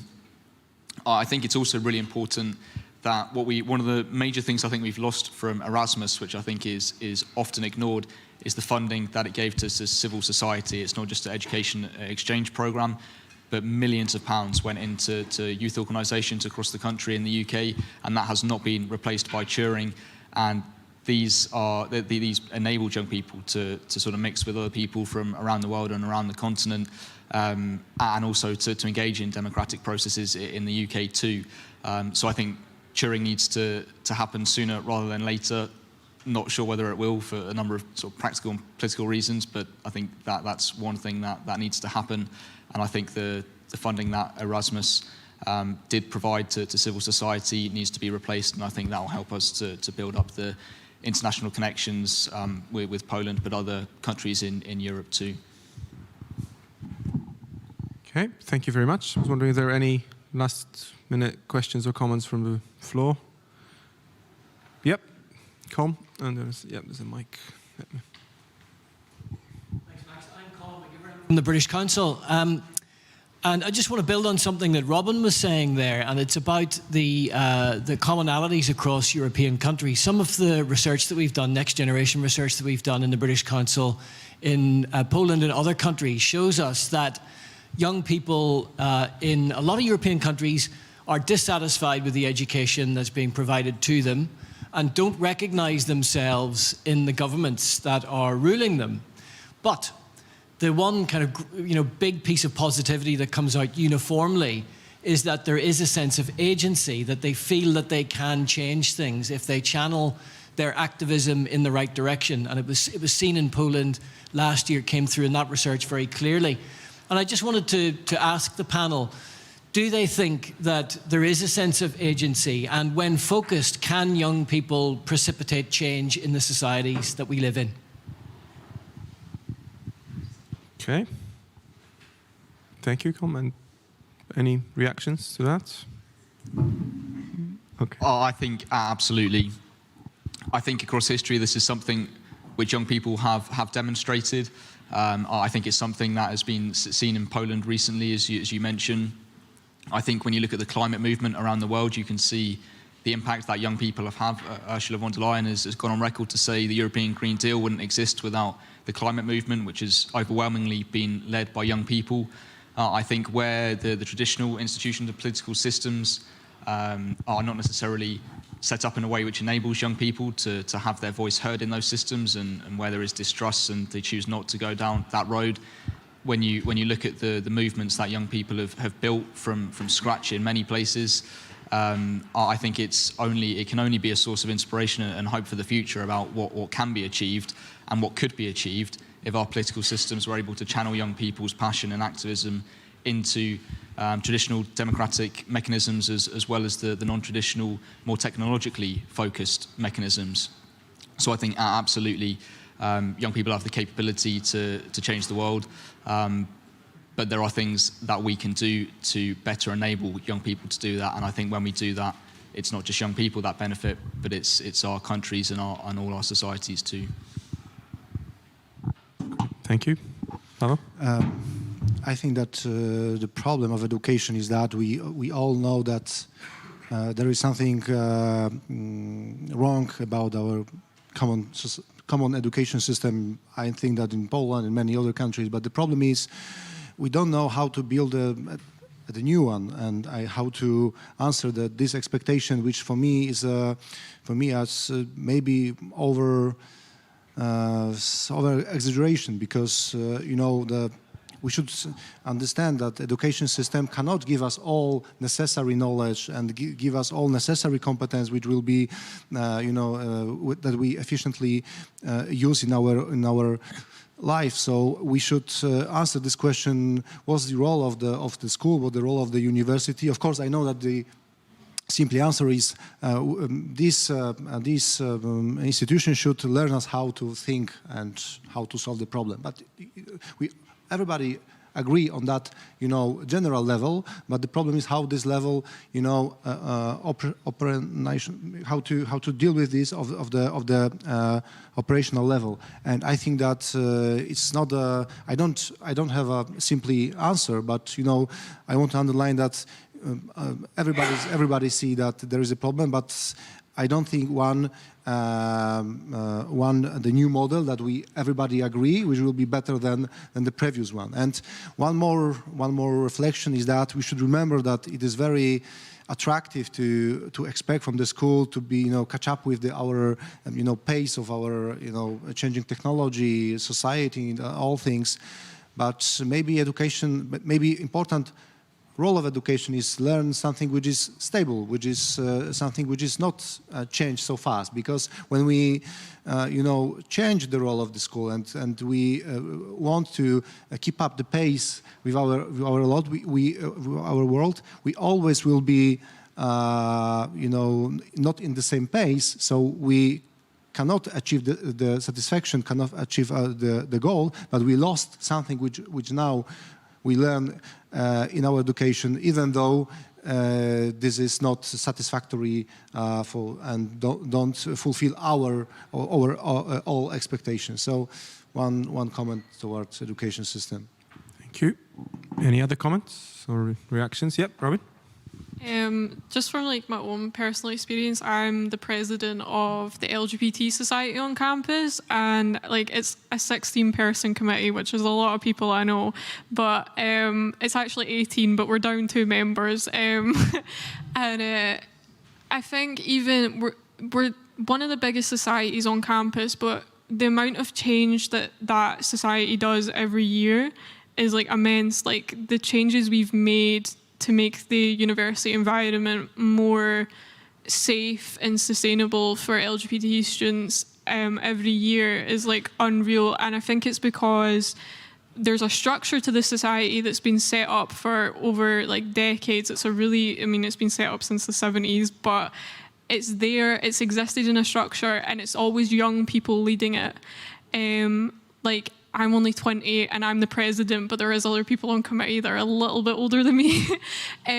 But we have done really good things, and the university wants to listen to us because we've managed to campaign to them to make these changes. And I think it is about having these structures where young people take charge and say, I'm going to put my foot down. I'm taking this to the university management and they're going to have to do something about it. Young people have that determination because I see it in the society. We have over 200 people in the society and we can be very loud. And I think over the last year, I've realized as president, we can throw our weight behind things because there's so many of us that young people can make a significant impact. And this is just on a university campus. This isn't national level, but we have implemented things that have made big changes. For example, for me, one of the biggest things that the society did before I even came to the uni was they were we want more gender neutral toilets on campus so that trans and non-binary students feel more safe. And the university basically nearly has one in every building now. They have a list of them, they put out a map, they advertise it everywhere, and they link out to our society as well. And I think it is young people can make change. It's just they've got to have the right structure to do it in, and they've got to have the right people listening to them. But also young people can be very powerful in big numbers is what I've learned. Because 200 young people, university students that are sleep deprived, that are trying to get a degree, can be very vicious and can be very good at putting their foot down. And I think that's something to think about. It's young people need a sort of structure where they can take their issue and they can get listened to, and they do have that power to organise. I see people, I think it's more likely on a university campus to organise. This is where all the student movements have come out of. University students are a very powerful force. It's just trying to get them to go in the right direction, to use that force in a good way. That's where it needs to start. What structure? You need to find a structure for it.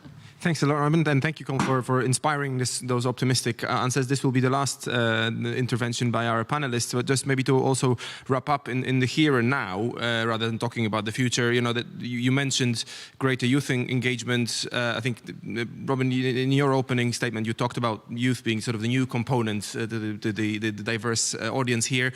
But even if we take Rupa's rather generous 40 is the new 20 definition of youth, we can agree that probably there is some space for greater youth involvement in this forum. And I know that Chatham has a panel of youth advisors. You have Common Futures as an online space for young people to interact. So maybe if we can use the youth potential that we already have here to identify ways of getting young people more involved in future editions of Belvedere Forum, and then to have them involved in either a steering committee in some way or in the actual delivery, and have more of them in the room, I think that would be great. With that, I will allow myself to conclude this panel. Thank you very much, Robin, Paweł, Tom, and Kasia, for your contributions and for your time. Thank you very much. And I will now invite you to a coffee break happening next door. And we did talk about the cultural potential. So there's a panel on cultural relations, British-Polish cultural relations, starting in 15 minutes. So we'll see you then. Thank you very much.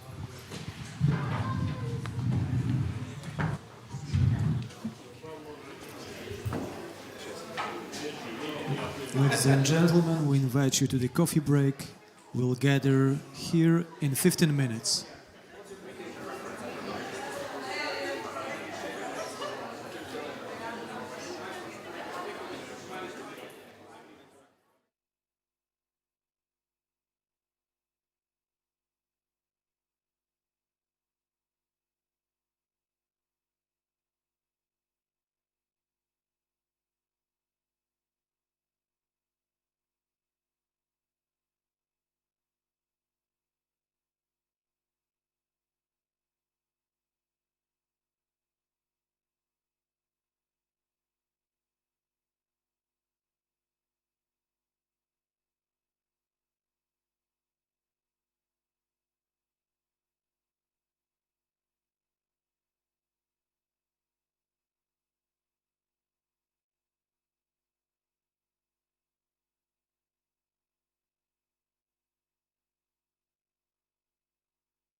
Gentlemen, we'll begin the last session of the first day of Belvedere Forum, Polish-British Cultural Interactions.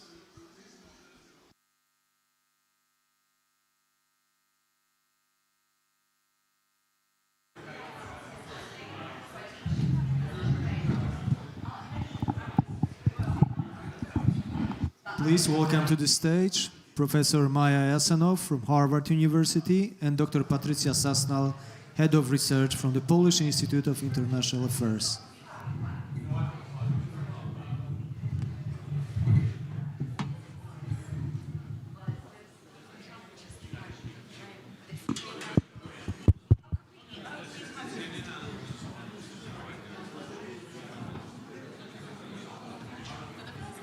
A lot of tumult.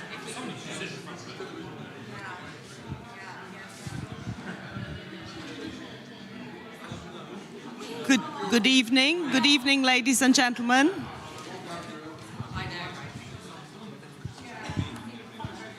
Shall we start? Good evening. Welcome to this evening session of the Belvedere Forum. I'm Patrycja Sasnal, I'm Head of Research at the Polish Institute of International Affairs, and I'll be having a conversation with a truly incredible guest, Professor Maja Jasanow. She's a Coolidge Professor of History at Harvard University and author of 3 books. Just to do justice to the books, I will read their titles. The Edge of Empires, Lives, Culture and Conquest in the East, 1750-1850. Liberty's Exiles, American Loyalists in the Revolutionary World. And The Dawn Watch, Joseph Conrad in the Global World. The book, the last one, about which we will talk a lot, is just next to us. Professor Jasanow has won various awards for her work on history, but also on literature. Professor Jasanow is a literary person of history. She has written for The New Yorker, The Guardian, and the New York Review of Books. She is this year the chair of the Booker Prize, the first American to be holding that position. Maja, good evening, welcome. It's great to have you. Thank you so much, Patrycja. I think we have to start with Polish-British cultural interactions, because this is what we're supposed to talk about tonight. And I cannot not ask you this question first about Joseph Conrad in relation to the book you wrote. About his ethnicity, I shy from saying that word even. So would you call him Polish-British, which I think you have sometimes, British-Polish, British or Polish? Does it make sense to be asking this question? Well, you know, here I am with this little badge. So, you know, I think that the obvious answer is he was both. You know, when he was born, which was in 1857 in present-day Ukraine, of course, to a Polish family, his father wrote a poem to him dedicated to, you know, his birth and to the, hopefully his father had hoped, rebirth of Poland. And there's an early photograph of Conrad, which is inscribed on the back, Pole, Catholic, Szlachcic. And so this is, you know, how he kind of came into the world. But in his later years, he was a very proud adoptive Briton and considered himself, you know, a proud subject of the British Empire. He naturalized as a Briton, but he also described himself at one point as a homo duplex. And I think that's perhaps the best way to think of it, that these two sides were always part of who he was, or I should say the Polish part was always something that he was, and the British part was something that he acquired as he went on in his life. And let's just think of it as always sort of united and conjoined. But can you describe to us what are these parts? I mean, what did he take from Polishness? What did he take from him being a Brit? So I think that, there's been so much ink spilled on Conrad, who, of course, made his literary career in English, a language which he learned only in his early 20s, having learned, of course, Polish as his native language and French as a young adult. And there's so much effort that's spent on trying to decide, was he really British? Was he really English? Was he really Polish? Was he not? And I think that this is perhaps doing a disservice to the way in which intellectual life operates, in which, one could say European historical identities operated, in which this sense of sort of clear divisions between these worlds was maybe less sharp than we like to say in retrospect. One of the features of his Polish background that Conrad certainly took into his adulthood, which we can get into the details later, but he spent 20 years as a sailor before he ever became a writer, which is incredibly critical to his development as well, is this sense of, I think, having come from a Polish community that was without a nation. And that sort of fierce Romantic era nationalism was something that he was invested with from his youth through, again, his father, who was living not far from here in 1861 on Nowy Świat, and arrested by the Tsarist authorities for his nationalism. The family was then sent into exile in Russia. So, the sense of being a Pole, but also being a persecuted subject of an empire, of being a Pole without a nation, and of being a Pole of this particular social class, which felt itself, I think, to have a kind of responsibility or role in the rebirth, as they hoped, of a Polish nation. All of those things were incredibly important to him as he went forward. From Britishness, I think Conrad took a sense of sort of, for lack of a better way of putting it, kind of mission in the world. I think the choice to write in English rather than in French, rather than in Polish, was a choice that was made with the knowledge that English was a global language, that it was, of course, a language that would reach more readers in a quite kind of material sense, but also a language that afforded a kind of internationalism, which he experienced, preeminently first as a sailor. So I think that was very important to him. I think that as time went on, the idea of Britain as a beacon of a certain kind of constitutional liberty was incredibly important to him.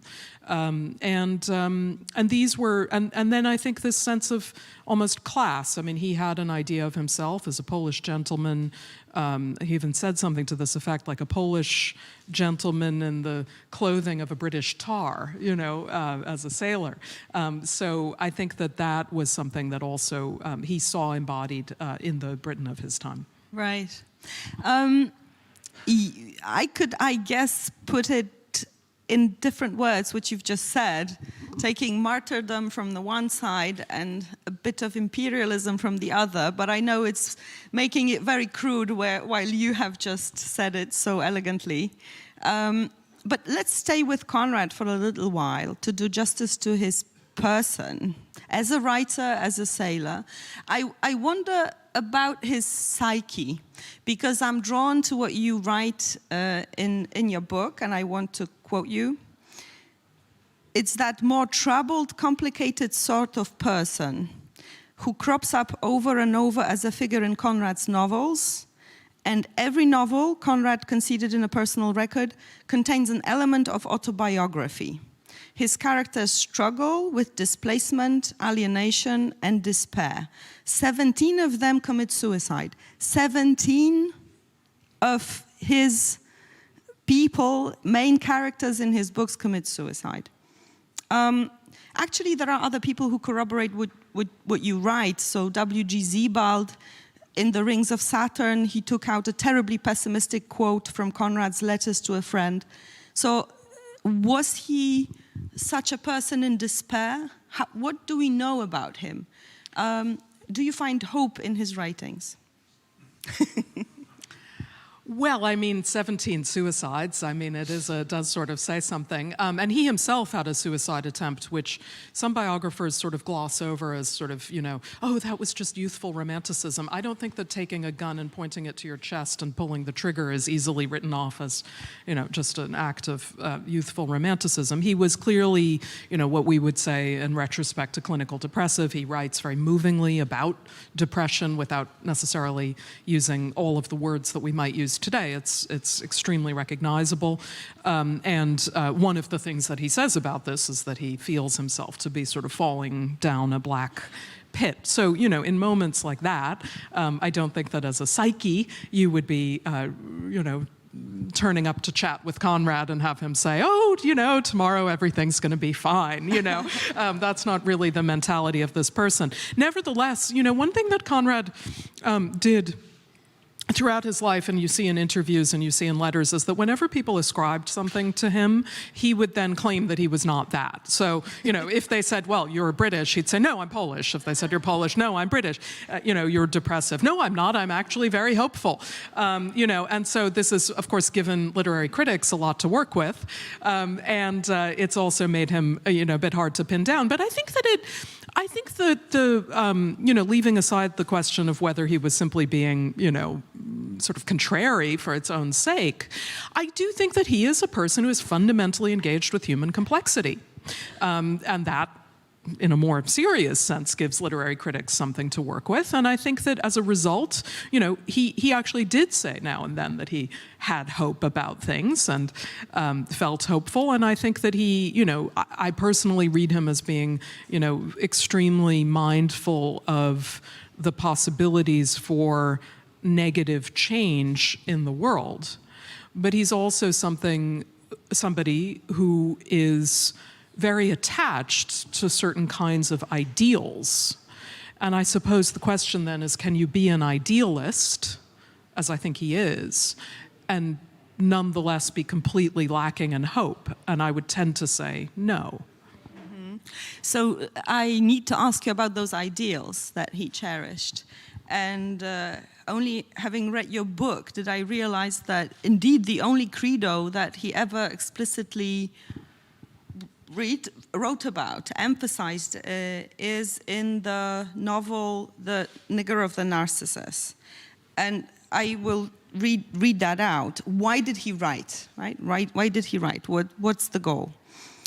He, the artist, speaks to our capacity for delight and wonder, to the sense of mystery surrounding our lives, to our sense of pity and beauty and pain, to the latent feeling of fellowship with all creation, and to the subtle but invincible conviction of solidarity that knits together the loneliness of innumerable hearts, to the solidarity in dreams, in joy, in sorrow. So what do you get from that? Is it, why did he write? Is it to show that there is something, that there is unity between people, that there is some kind of commonality, or was it out of sheer delight with the letters? Well, I think that, you know, the passage that you quote, he goes on to say that he writes in order to make you see, in order to make you feel. And I think he's certainly channeling this idea that literature can move minds and hearts. In terms of his own ideals, though, clearly the notion of fellowship, of community, and of the commitment of the individual to some cause bigger than her or himself is something that's very important for him. The word solidarity, of course, has resonance here. And it's something that he idealized on the basis of his time on board ships. So this might be just a place to note that, you know, he did spend 20 years as a working sailor. And the profession of sailing at that time had a couple of characteristics that are perhaps worth noting. So one is that, it is a career that involves ranks very, very visibly. There's a captain and there's, the kind of everyday, ordinary seaman. But it was a career that you could, you really entered only by virtue of your skill. You entered at the bottom and you worked your way up. Unlike, many other professions at that time, the military in Britain was only around then sort of reforming in different ways to, promote people on the basis of merit. So in a certain sense, it was a very democratic profession. And he entered it as a foreigner, a Polish-speaking person in the British merchant Marine, and it was open to someone of his profile. So I think that idea that you can sort of, enter a community and be a part of it was something that he was able to see as a sailor. The other thing that was going on at that time, of course, is that the maritime industry was, well, industrializing. There was this huge shift from the sailing ship to the steamship, and Conrad sailed right across this transition. And over the course of that, he came to romanticize the sailing ship in particular over the steamship as the place in which he saw all the values that he liked best taking hold. Now, when you're taking out a sailing ship, as those of you who are sailors will know, you need to work together as a crew to operate this extremely complex piece of technology that is powered only by the wind. When you take out a steamship, by contrast, as Conrad wrote about very vividly, you're shoveling coal into a boiler. It's an unskilled, proletarianized job, and it's just sort of burning up the coal and chugging along. And so he came to, as I mentioned already, romanticize this idea of the crew, of the fellowship being an important word here, right, of the sailing ship as this kind of, again, community where people are throwing in them, their own lot, into this kind of joint project of taking the ship around the world. So that is where his ideals are vested. Right. So I wonder, is this global fellowship possible? Because he is, as you have said, the prophet of the global world. He did show the beginnings of globalization. I want to ask you about that. So you have written that terrorist attacks, financial crises, all of that we will find already in his books. Mm-hmm. And that's why he is this first person to be really writing about processes that we're seeing today. Can you unpack that for us? Why do you think he is the prophet of globalization? So, I first came to Conrad through my work I first came to him as a reader, as a teenager. But then later in life, through my work as a historian of the British Empire. And the author who is typically associated with the British Empire at its height is Rudyard Kipling, who is known for phrases like, the white man, poems like The White Man's Burden. Conrad, I thought, offered a slightly different picture of the British Empire. He's writing about different locations. He has a different sort of cast of characters and so on. And so I thought, well, why don't I try to write about the British Empire using Conrad rather than Kipling as a guide? What I quickly found, though, is that, when you map Conrad's fiction, you see that none of it takes place in a British colony. And indeed, even those works that are set in Britain or on British ships tend to feature non-British characters. What I found I was looking at was, in fact, not the pink areas of the map of the British Empire, but rather the network of British, broadly, commercial, cultural, financial influence. What I was looking at is what's sometimes called the informal empire, but even beyond that, what I was looking at was a set of things that look a lot like the global connections that we see even today, where the telegraph lines ran and the internet cables run today, where the sea lanes go, and so on. So part of my argument in saying that Conrad is a kind of voice of globalization is an argument that is based on the simple facts of this man's life and that he put into his fiction, which in turn are indicative, reflective of a period at the end of the 19th century, early 20th century, when, as many historians have shown, there was an integration of financial markets, a surge in global emigration, a kind of interconnection of communications networks and so on that represented a step change in the scale and range of global connectivity. That was one of the various eras of globalization, as we now use the term, and Conrad was capturing that all in his life and subsequently in his work. Right. Though you did not talk about imperialism, and I want to ask you about that. We know Conrad, the first book that comes to our minds is The Heart of Darkness, here in this country for sure, probably everywhere. So I wonder, we have all those debates in our countries, in Britain, in the US, in Poland, about monuments, about attitude to history. Does Conrad teach us anything about imperialism, British imperialism, and you have written so much about the British Empire. And you did say that imperialism is not a one-way street, so I wonder what that means. And do you see him as an agent of British imperialism? In a very narrow sense, I would say no, in as much as he, his life work was not that of being an agent of British imperialism. I think, there's a lot in the question that you've just asked. One point that I would make is that, globalization as it unfolded in the late 19th, early 20th century was unfolding in a world of empires. The world of empires was the world until very recently. And it's only very recently that we've decided that we're not going to call various forms of international power imperialism and that there isn't the same kind of extent of formal occupation. We live in a world of nation states now.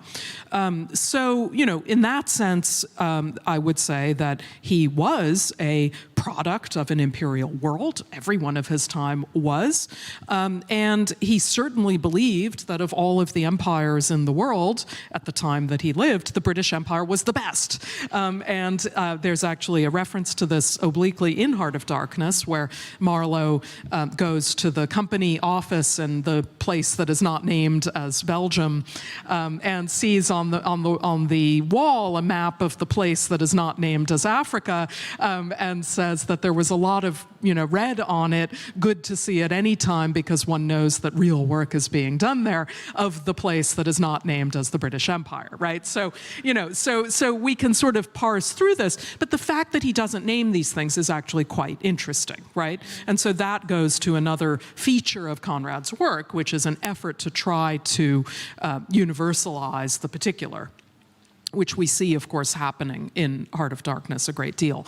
I mean, perhaps the cop-out answer, but the one that I ultimately believe in to your question about what does he have to teach us about imperialism, is that imperial power can exist, or, shall we say, the power of an outsider minority on a majority in a different geographical location can be exerted even without the formal border drawing that we associate with the term empire.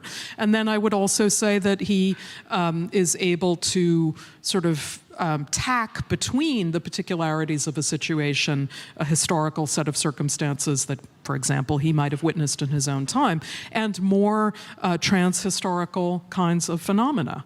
And that we would be very misguided, I think, to say that just because, we call things by different names, certain kinds of power dynamics don't any longer exist. Mm-hmm. But then those contemporary debates and removing monuments, do you see that there is sense to it? And you did not make the connection between imperialism and colonialism. I wonder, and then there's a debate about one of the titles of Conrad's books, which I did mention, to sort of cross out the word from the title. Mm-hmm. And it just takes us from real debates about what's inside the book, right? So I wonder, what is your take on specifically the debate about monuments that somehow epitomize colonialism, slavery, and the past times? Removing them, moving them elsewhere? Or maybe you have a specific case in mind that you could showcase the right or the proper or the convenient attitude of an everyday man to such a debate?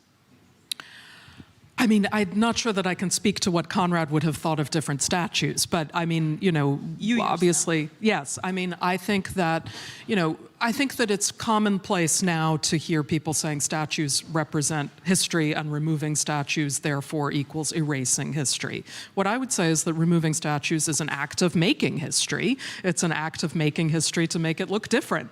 And that, you know, we might want to distinguish between, you know, the kinds of things that we attempt to hold up as the values that we seek to, you know, celebrate in a culture in a given moment, and the kinds of things that went into the making of that culture over time. So I think it's a bit of a red herring, frankly, to say that, you know, this debate about removing statues and so on is tantamount to erasing history. I think that we need to do two things. I think we need to teach history. You know, why don't we focus on that? You know, the teaching of history is terrible in many places. I can't speak to Poland. I can speak to the US, where I think it's very limited, and I can speak a little bit to the UK because I've made a study of it, that the teaching of a rich, multivocal, complex history is often deficient.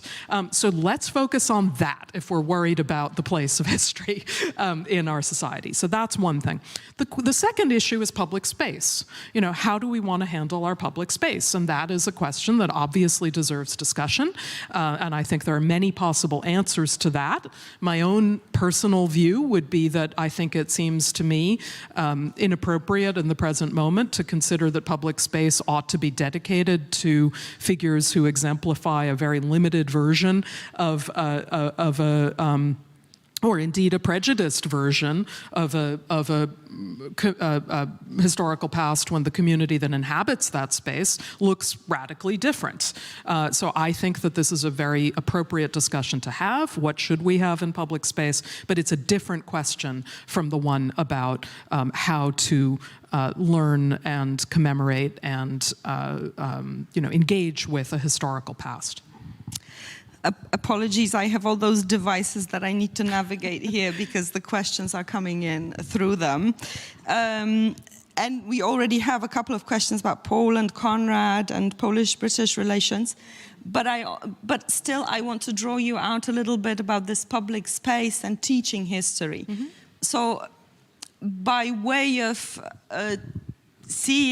going to the new Museum of Afro-American History in Washington, D.C., I did also go to the Museum of American History, which is an oldish museum next door. And it struck me that the story about the American Civil War is told without an opinion, as if the curators or anyone who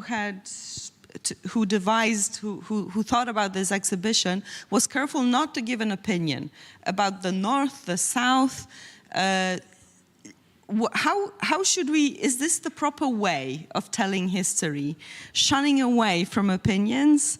How do you think we should teach history that is so divisive today?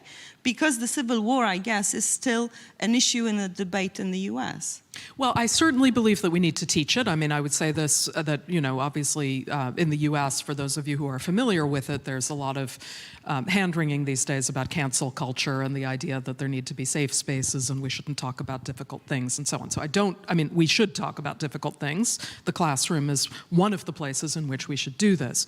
That said, I mean, I think that we have a responsibility to teach and to learn in ways that are respectful of the people joining conversations. But I also think that, you know, the idea of pure neutrality is something that I think, you know, ought to have been dispensed with a long time ago. There is evidence, but people draw different kinds of views off the evidence. So, I mean, I'm firmly in favor of evidence, and I'm firmly in favor of evidence-based discussion in classrooms around difficult topics, but I am not in favor of the idea that, you know, we ought to sort of do both sidesism and that everything is all sort of the same and, you know, we need to respect every position equally. You need to be able to support it. So, sure. Yeah.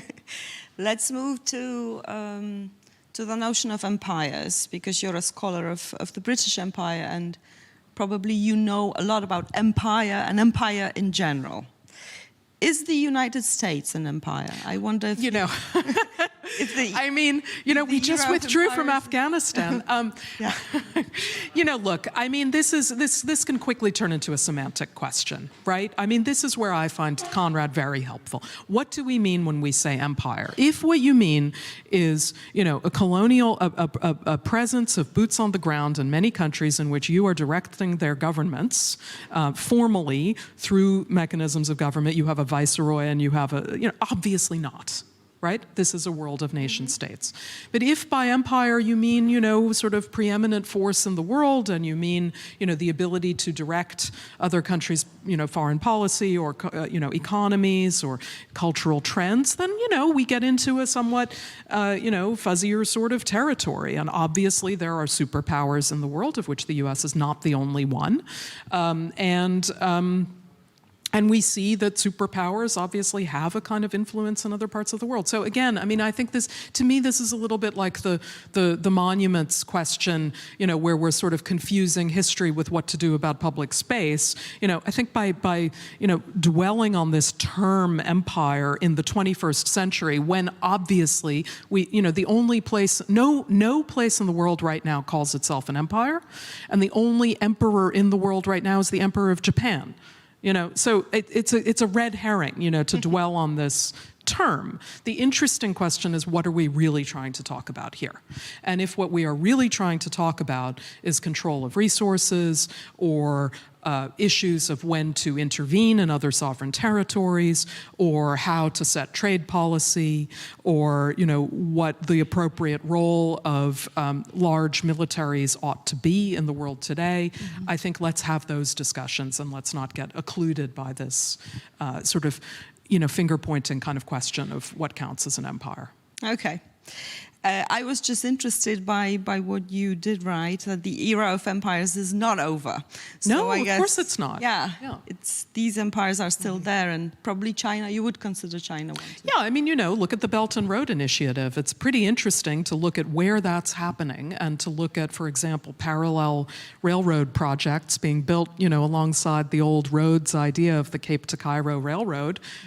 What are we seeing now? You know, these are interesting questions. And I think with that in particular, I mean, I'm not a China expert by any stretch of the imagination, but one of the things that characterized British expansion, particularly in the second half of the 19th century, was the, you know, involvement in infrastructure projects and the question of what you do when those infrastructure projects and the investors involved in them are threatened by, you know, changing geopolitical circumstances. And then you see, you know, the occupation of Egypt, for example.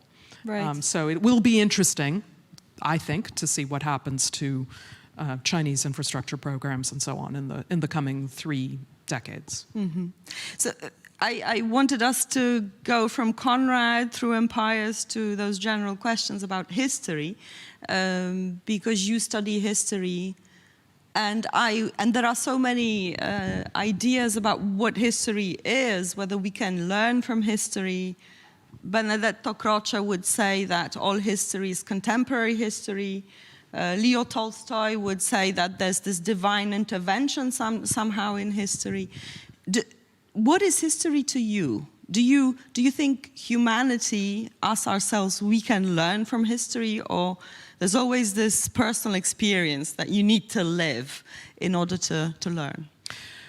I'd be out of a job if I thought we couldn't learn from history.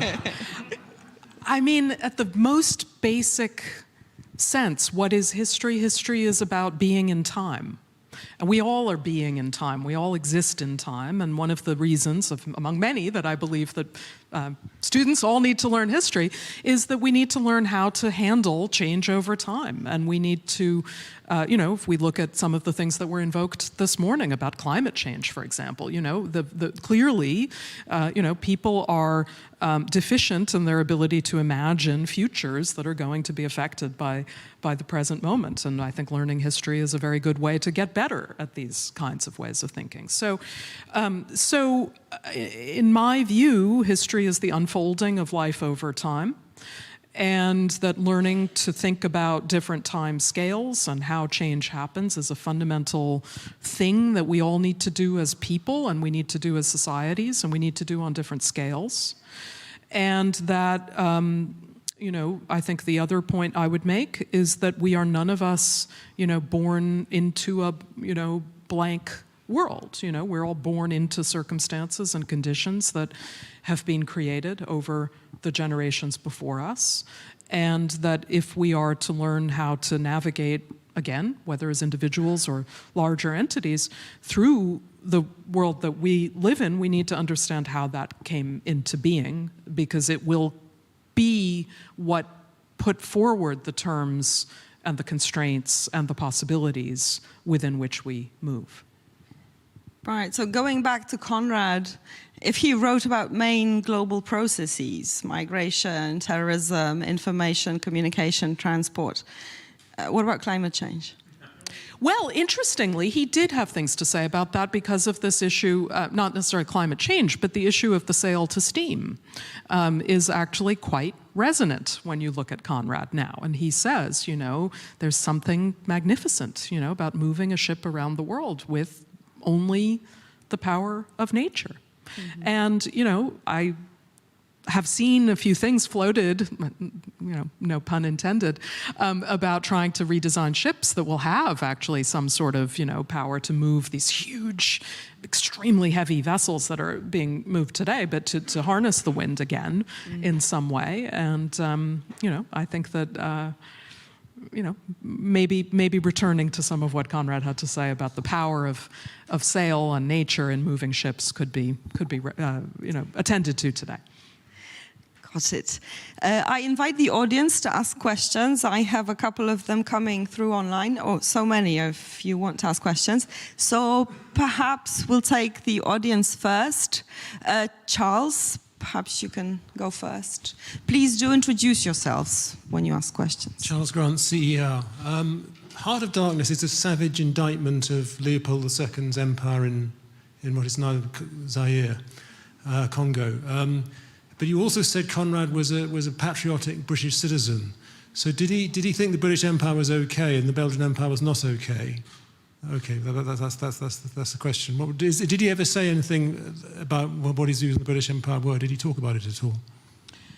He definitely thought the British Empire was better than the other ones that he saw. The place that he had his most, reserved the greatest animus for, aside from Russia, for obvious reasons, was, and then Germany kind of came up there too, but really was the United States. He was very against the United States, which, at that time was becoming a formal empire. He thought that the British were better than all of them, and you'll see him becoming more and more patriotic, particularly during the years of World War I, not surprisingly. And into the 1920s. I do want to just say one thing about the Congo Free State, because this really touches on the problem with this word empire. The Congo Free State was formed as that, right? It was technically not an empire. It was technically independent. It was technically not Belgian. And Conrad and many others were able to see through that instantly in their own time. But part of the reasons I think that Conrad is, taking the particulars of his own experience in Congo and generalizing them in Heart of Darkness, I think is because he's wanting to make sort of larger points about how you can see all kinds of abuses taking shape, even under the language of the civilizing mission, which was something that all kinds of people were very happy to embrace.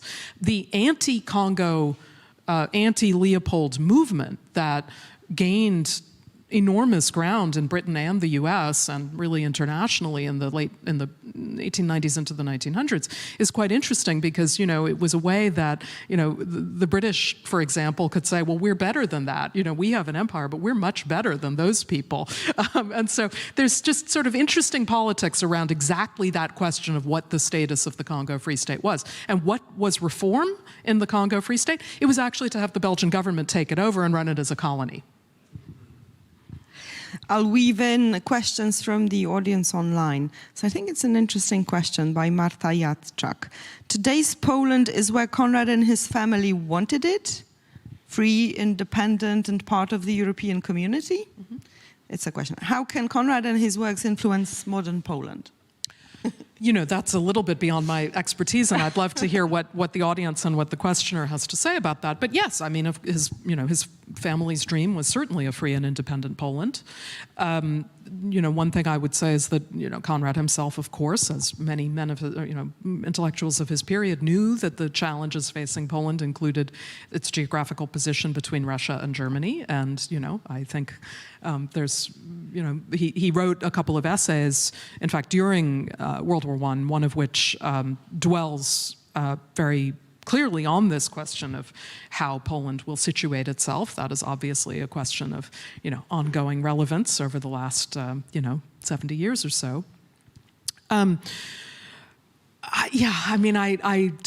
don't want to kind of venture too far into areas that I really don't know about, but I would say that, one of the things that I think anyone can take from Konrad's writing is just to understand that the world is a complicated place inhabited by complicated people, and that the tentacles of power don't always extend neatly through, the organs of particular states, and so I think that sense that, I imagine that if he were around now, he would want to sort of highlight some of the ways in which, there can be forces that are interfering with or, interfering with freedom and independence, even when you have them on paper. Right.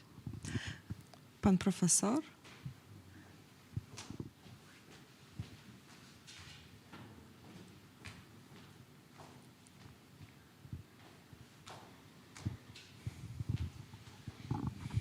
You started your conversation about Polish identity of Konrad, and I just would like to ask you don't you think that the most Polish piece of work, novel by Konrad, is Under Western Eyes?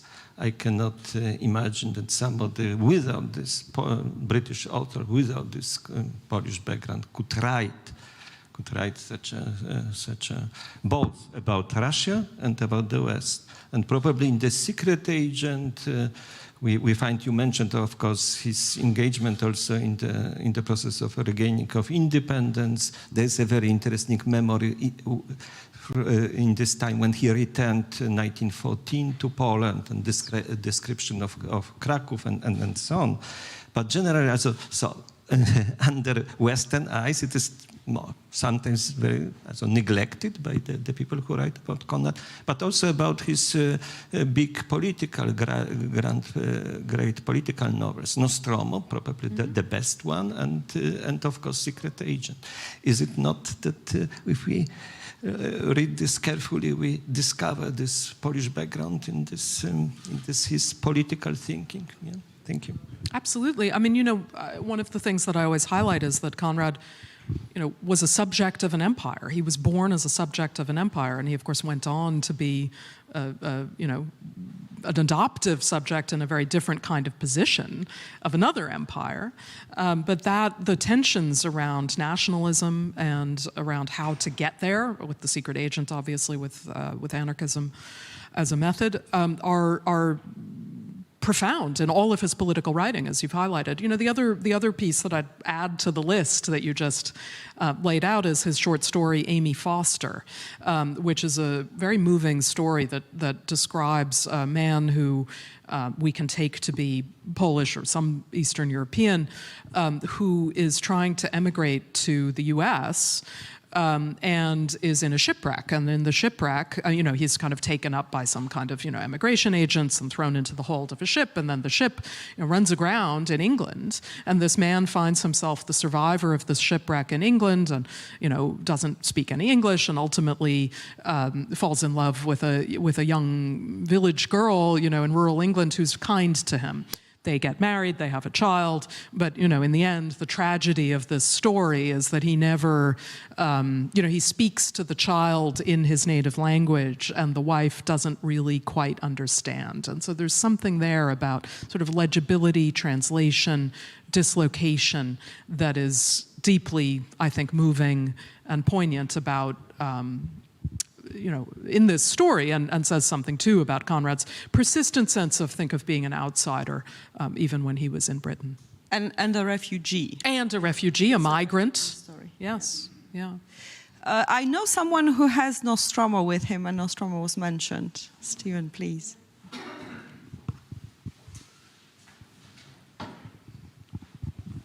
Thank you. Yes, so I'm from Imperial College London, and actually my little story is that I teach scientists to move into science communication. It's like I run an escape committee. And the scientists I teach are quite ambivalent about science, and that's how they become good science communicators. So you'll be interested to hear that I make them read The Shadow Line, because it's about a captain who, well, it's about a sailor who loses trust in his job and then becomes more expert later on when he's offered. So it's a very kind of useful book for me. But my question really is about you suggested when you were a teenager reading Conrad. And I was thinking back to my experience. When we were encouraged to read Conrad, we were told really in England about his values, his great belief in honesty, trust, diligence, hard work. All these virtues were what we were told Conrad is about. Then when I read your book, especially when I read your chapter on Nostromo, I saw really for the first time what a political writer he is. And I think in England we're taught to see Conrad as a kind of virtue ethicist. And your amazing work in kind of showing both his craft and his politics. So I suppose my question, if it is a question, is, you know, how did that kind of work within Conrad? Because clearly he's, if you like, a man of spirit, a man of virtue, a real sense for what's important in life. But your book makes so plain that he was, you know, eaten up by politics. And I think Nostromo, the incredible effort of constructing the state of Costaguana, shows that he took politics. So I think for an English audience, it's interesting, you know, values and politics, and he seems to put that together. Yes, well, thank you for those reflections. I mean, I think I would note that I suspect that when Conrad is taught today, he is not held up as a model of virtue, but he is more often held up as an exemplum of racism. So a little different. But I think that, you know, I do think that the world of the ship is the place where for Conrad the politics and the personal sort of come together, right? And that set of really, you know, rather conservative with a small c sorts of ideals that he has are a unifying thread. So, for example, in Nostromo, the hero, to the extent there is one, is really Charles Gould, right? Who's the person who's, you know, rather tragically trying to uphold a certain set of do-gooder ideas in a political space that is no longer sympathetic to him, in which you have, on the one hand, a kind of grasping materialist set of nationalists, and then on the other, of course, the foreign capitalists, you know, trying to move in. So, so in that sense, you know, Conrad, I think, is, well, to your point, you know, the model of virtue is a political thing, but it's also a very fated thing.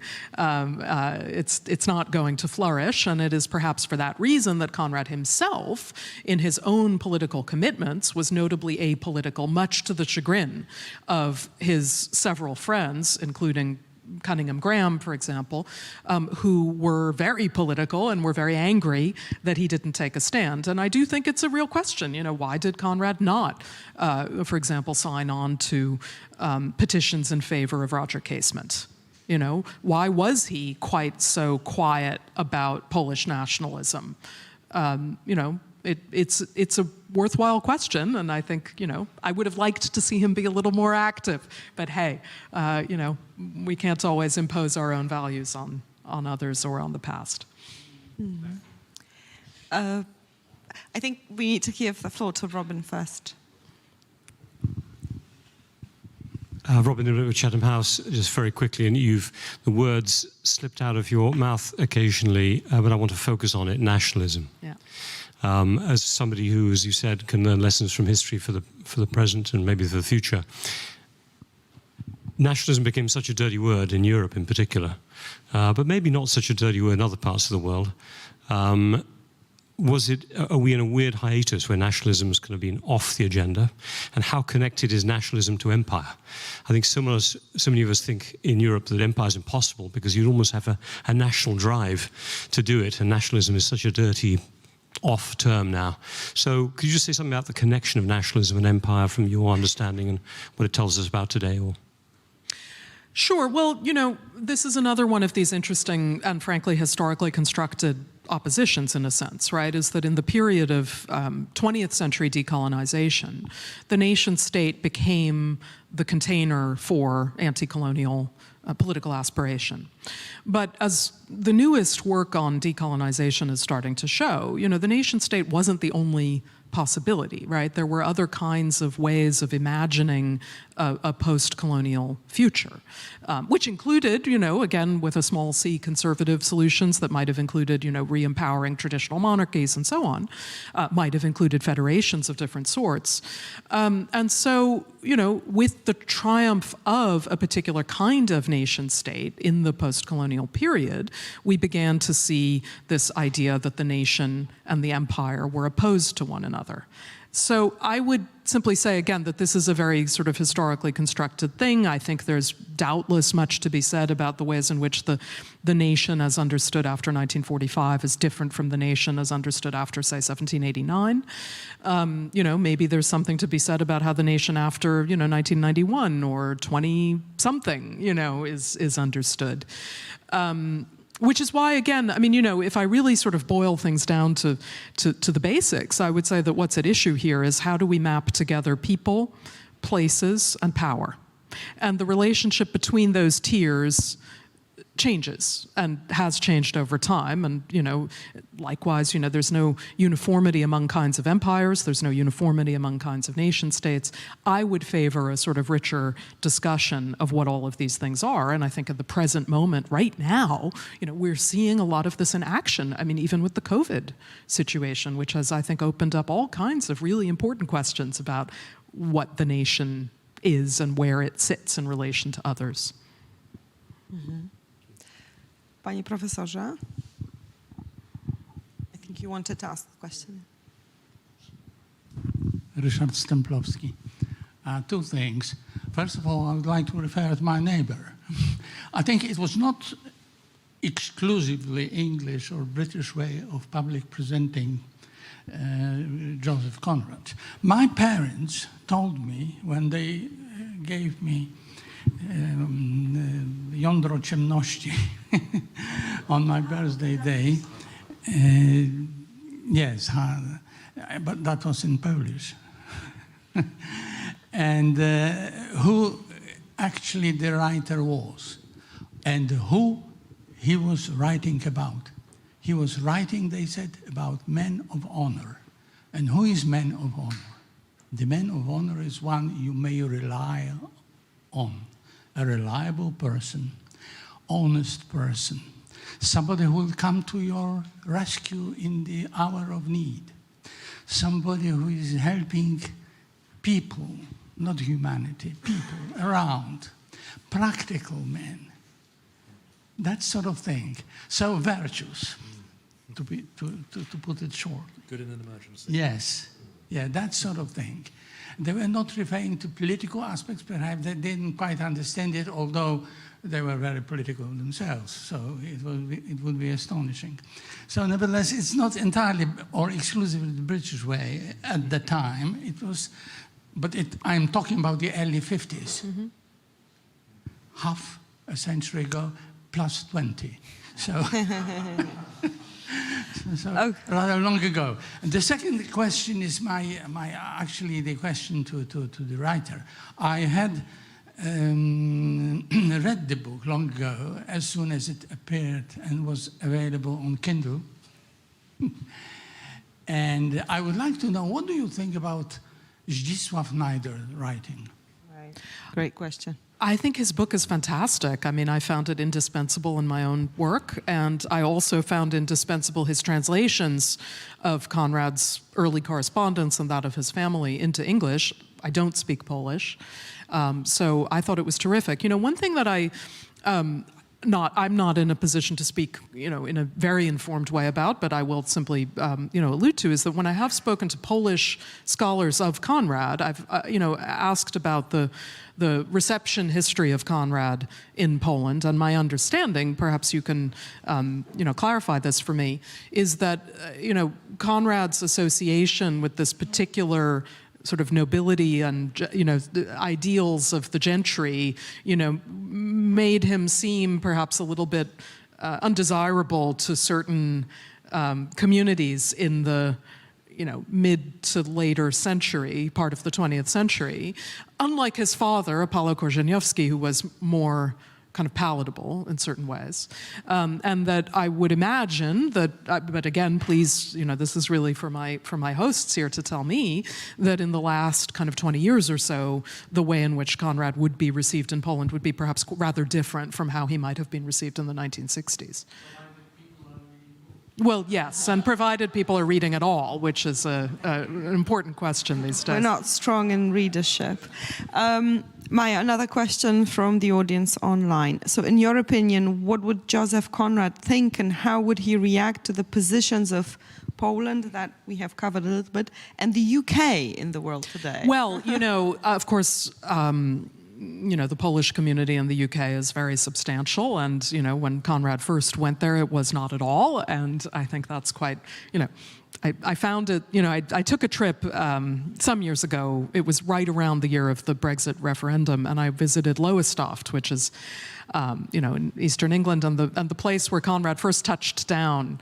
And it has a large Polish community, and so there's a pub there called the Joseph Conrad. It's a Wetherspoons pub, and and they voted leave. Yes, and then and so, but there are these Polish shops, and so it's very interesting, to see where this all is. But I mean, I do think that Konrad, is indicative of something that I have always thought is a great thing about Britain in the modern era, which is an openness to outsiders. Why did Konrad go to the UK? He went because it had the most open merchant marine. He stayed because it was a place that he could become naturalized. Obviously, there are other countries that have this as well in various ways, but the UK did kind of stand out. I might, here also note that I speak here at this forum on Polish-British relations as myself, somebody whose great-grandparents were Jews born in Białystok, but also who has a British cultural imprint through the empire. And it's interesting to see how borders can be crossed, and Konrad himself as a border crosser, I can only imagine would have been, happy to see more porous borders than not. Mm-hmm. My final question to you, unless there's someone in the audience who still wants to ask a question, please do. It's me. Coming back to a subject. Could you please introduce yourself for the guest? My name is Elizabeth Królikowska-Avis, a former correspondent based in the UK for about 30 years. Recently, I've been to Singapore. I've been few times. But recently, 5 years ago, it turned out that the Singaporean erected beautiful monument of Joseph Conrad. Have you seen it? Yes, it's outside the Fullerton Hotel. Look, part of the former British Empire, now free country, erect is honor that Joseph Conrad been there, because he been there, and wrote about Singapore. So perhaps, it is complicated, this relationship. Joseph Conrad and Singapore and the British Empire is much more complicated than we are talking about right now. Another thing, I used to live many years in Brighton, East Sussex County. You know that Joseph Conrad lived in 4 or 5 villages in East Sussex county. So I made a research from the first 2 flats of his in London, in Pimlico Borough, and later on these 5 places in 5 villages when he lived. 3 of these house owners knew about it, about Joseph Conrad, who used to live there. Perhaps we can make your comment, if you permit. Perhaps we can make your comment into a question about you traveling in the footsteps of Joseph Conrad.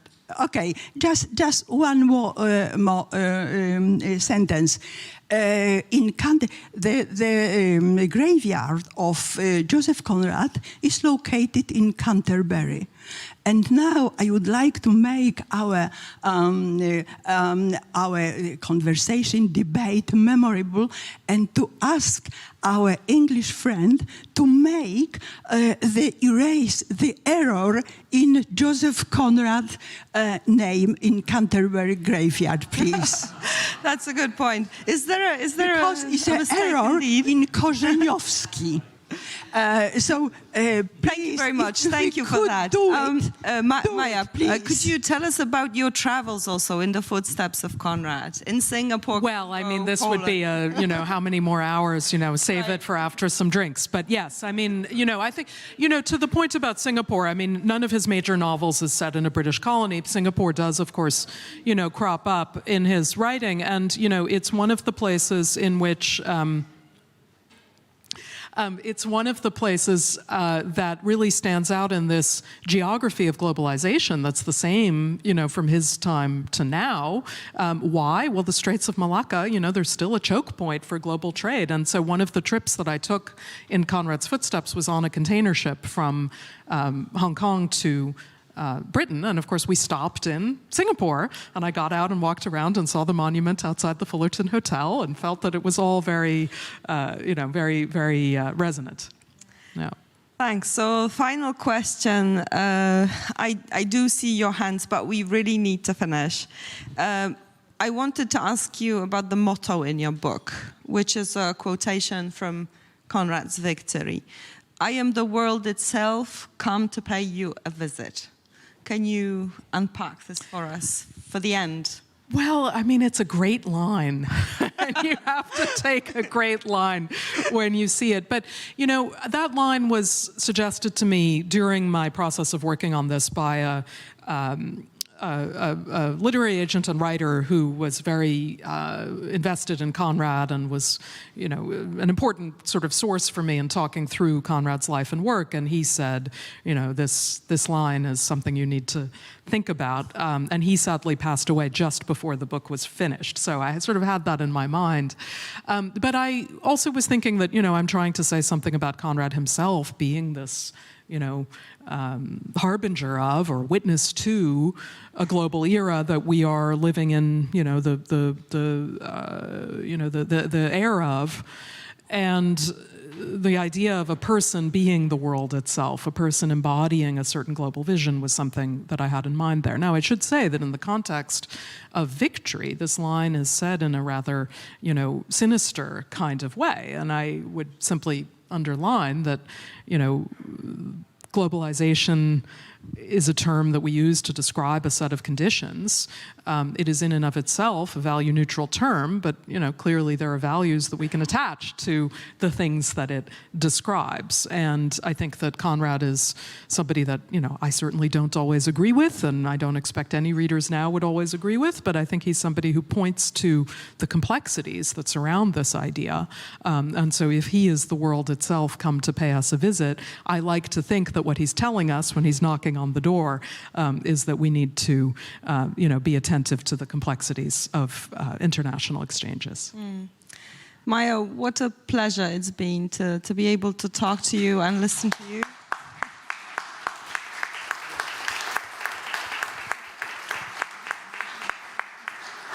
I just wanted to say that what I take from you, your book and Conrad, is that he's a migrant, a traveler, an observer of human complexity that connects it all. So probably this is one of the features of globalization too. Thank you so much. Please stay with us. I have two announcements still to make. One is that there are books in English and Polish as gifts to you, the audience. Maya will be signing them. Please go out, take her book, and come to her for an autograph. The second announcement is that tomorrow we start at 9:30, which is 8:30 British time.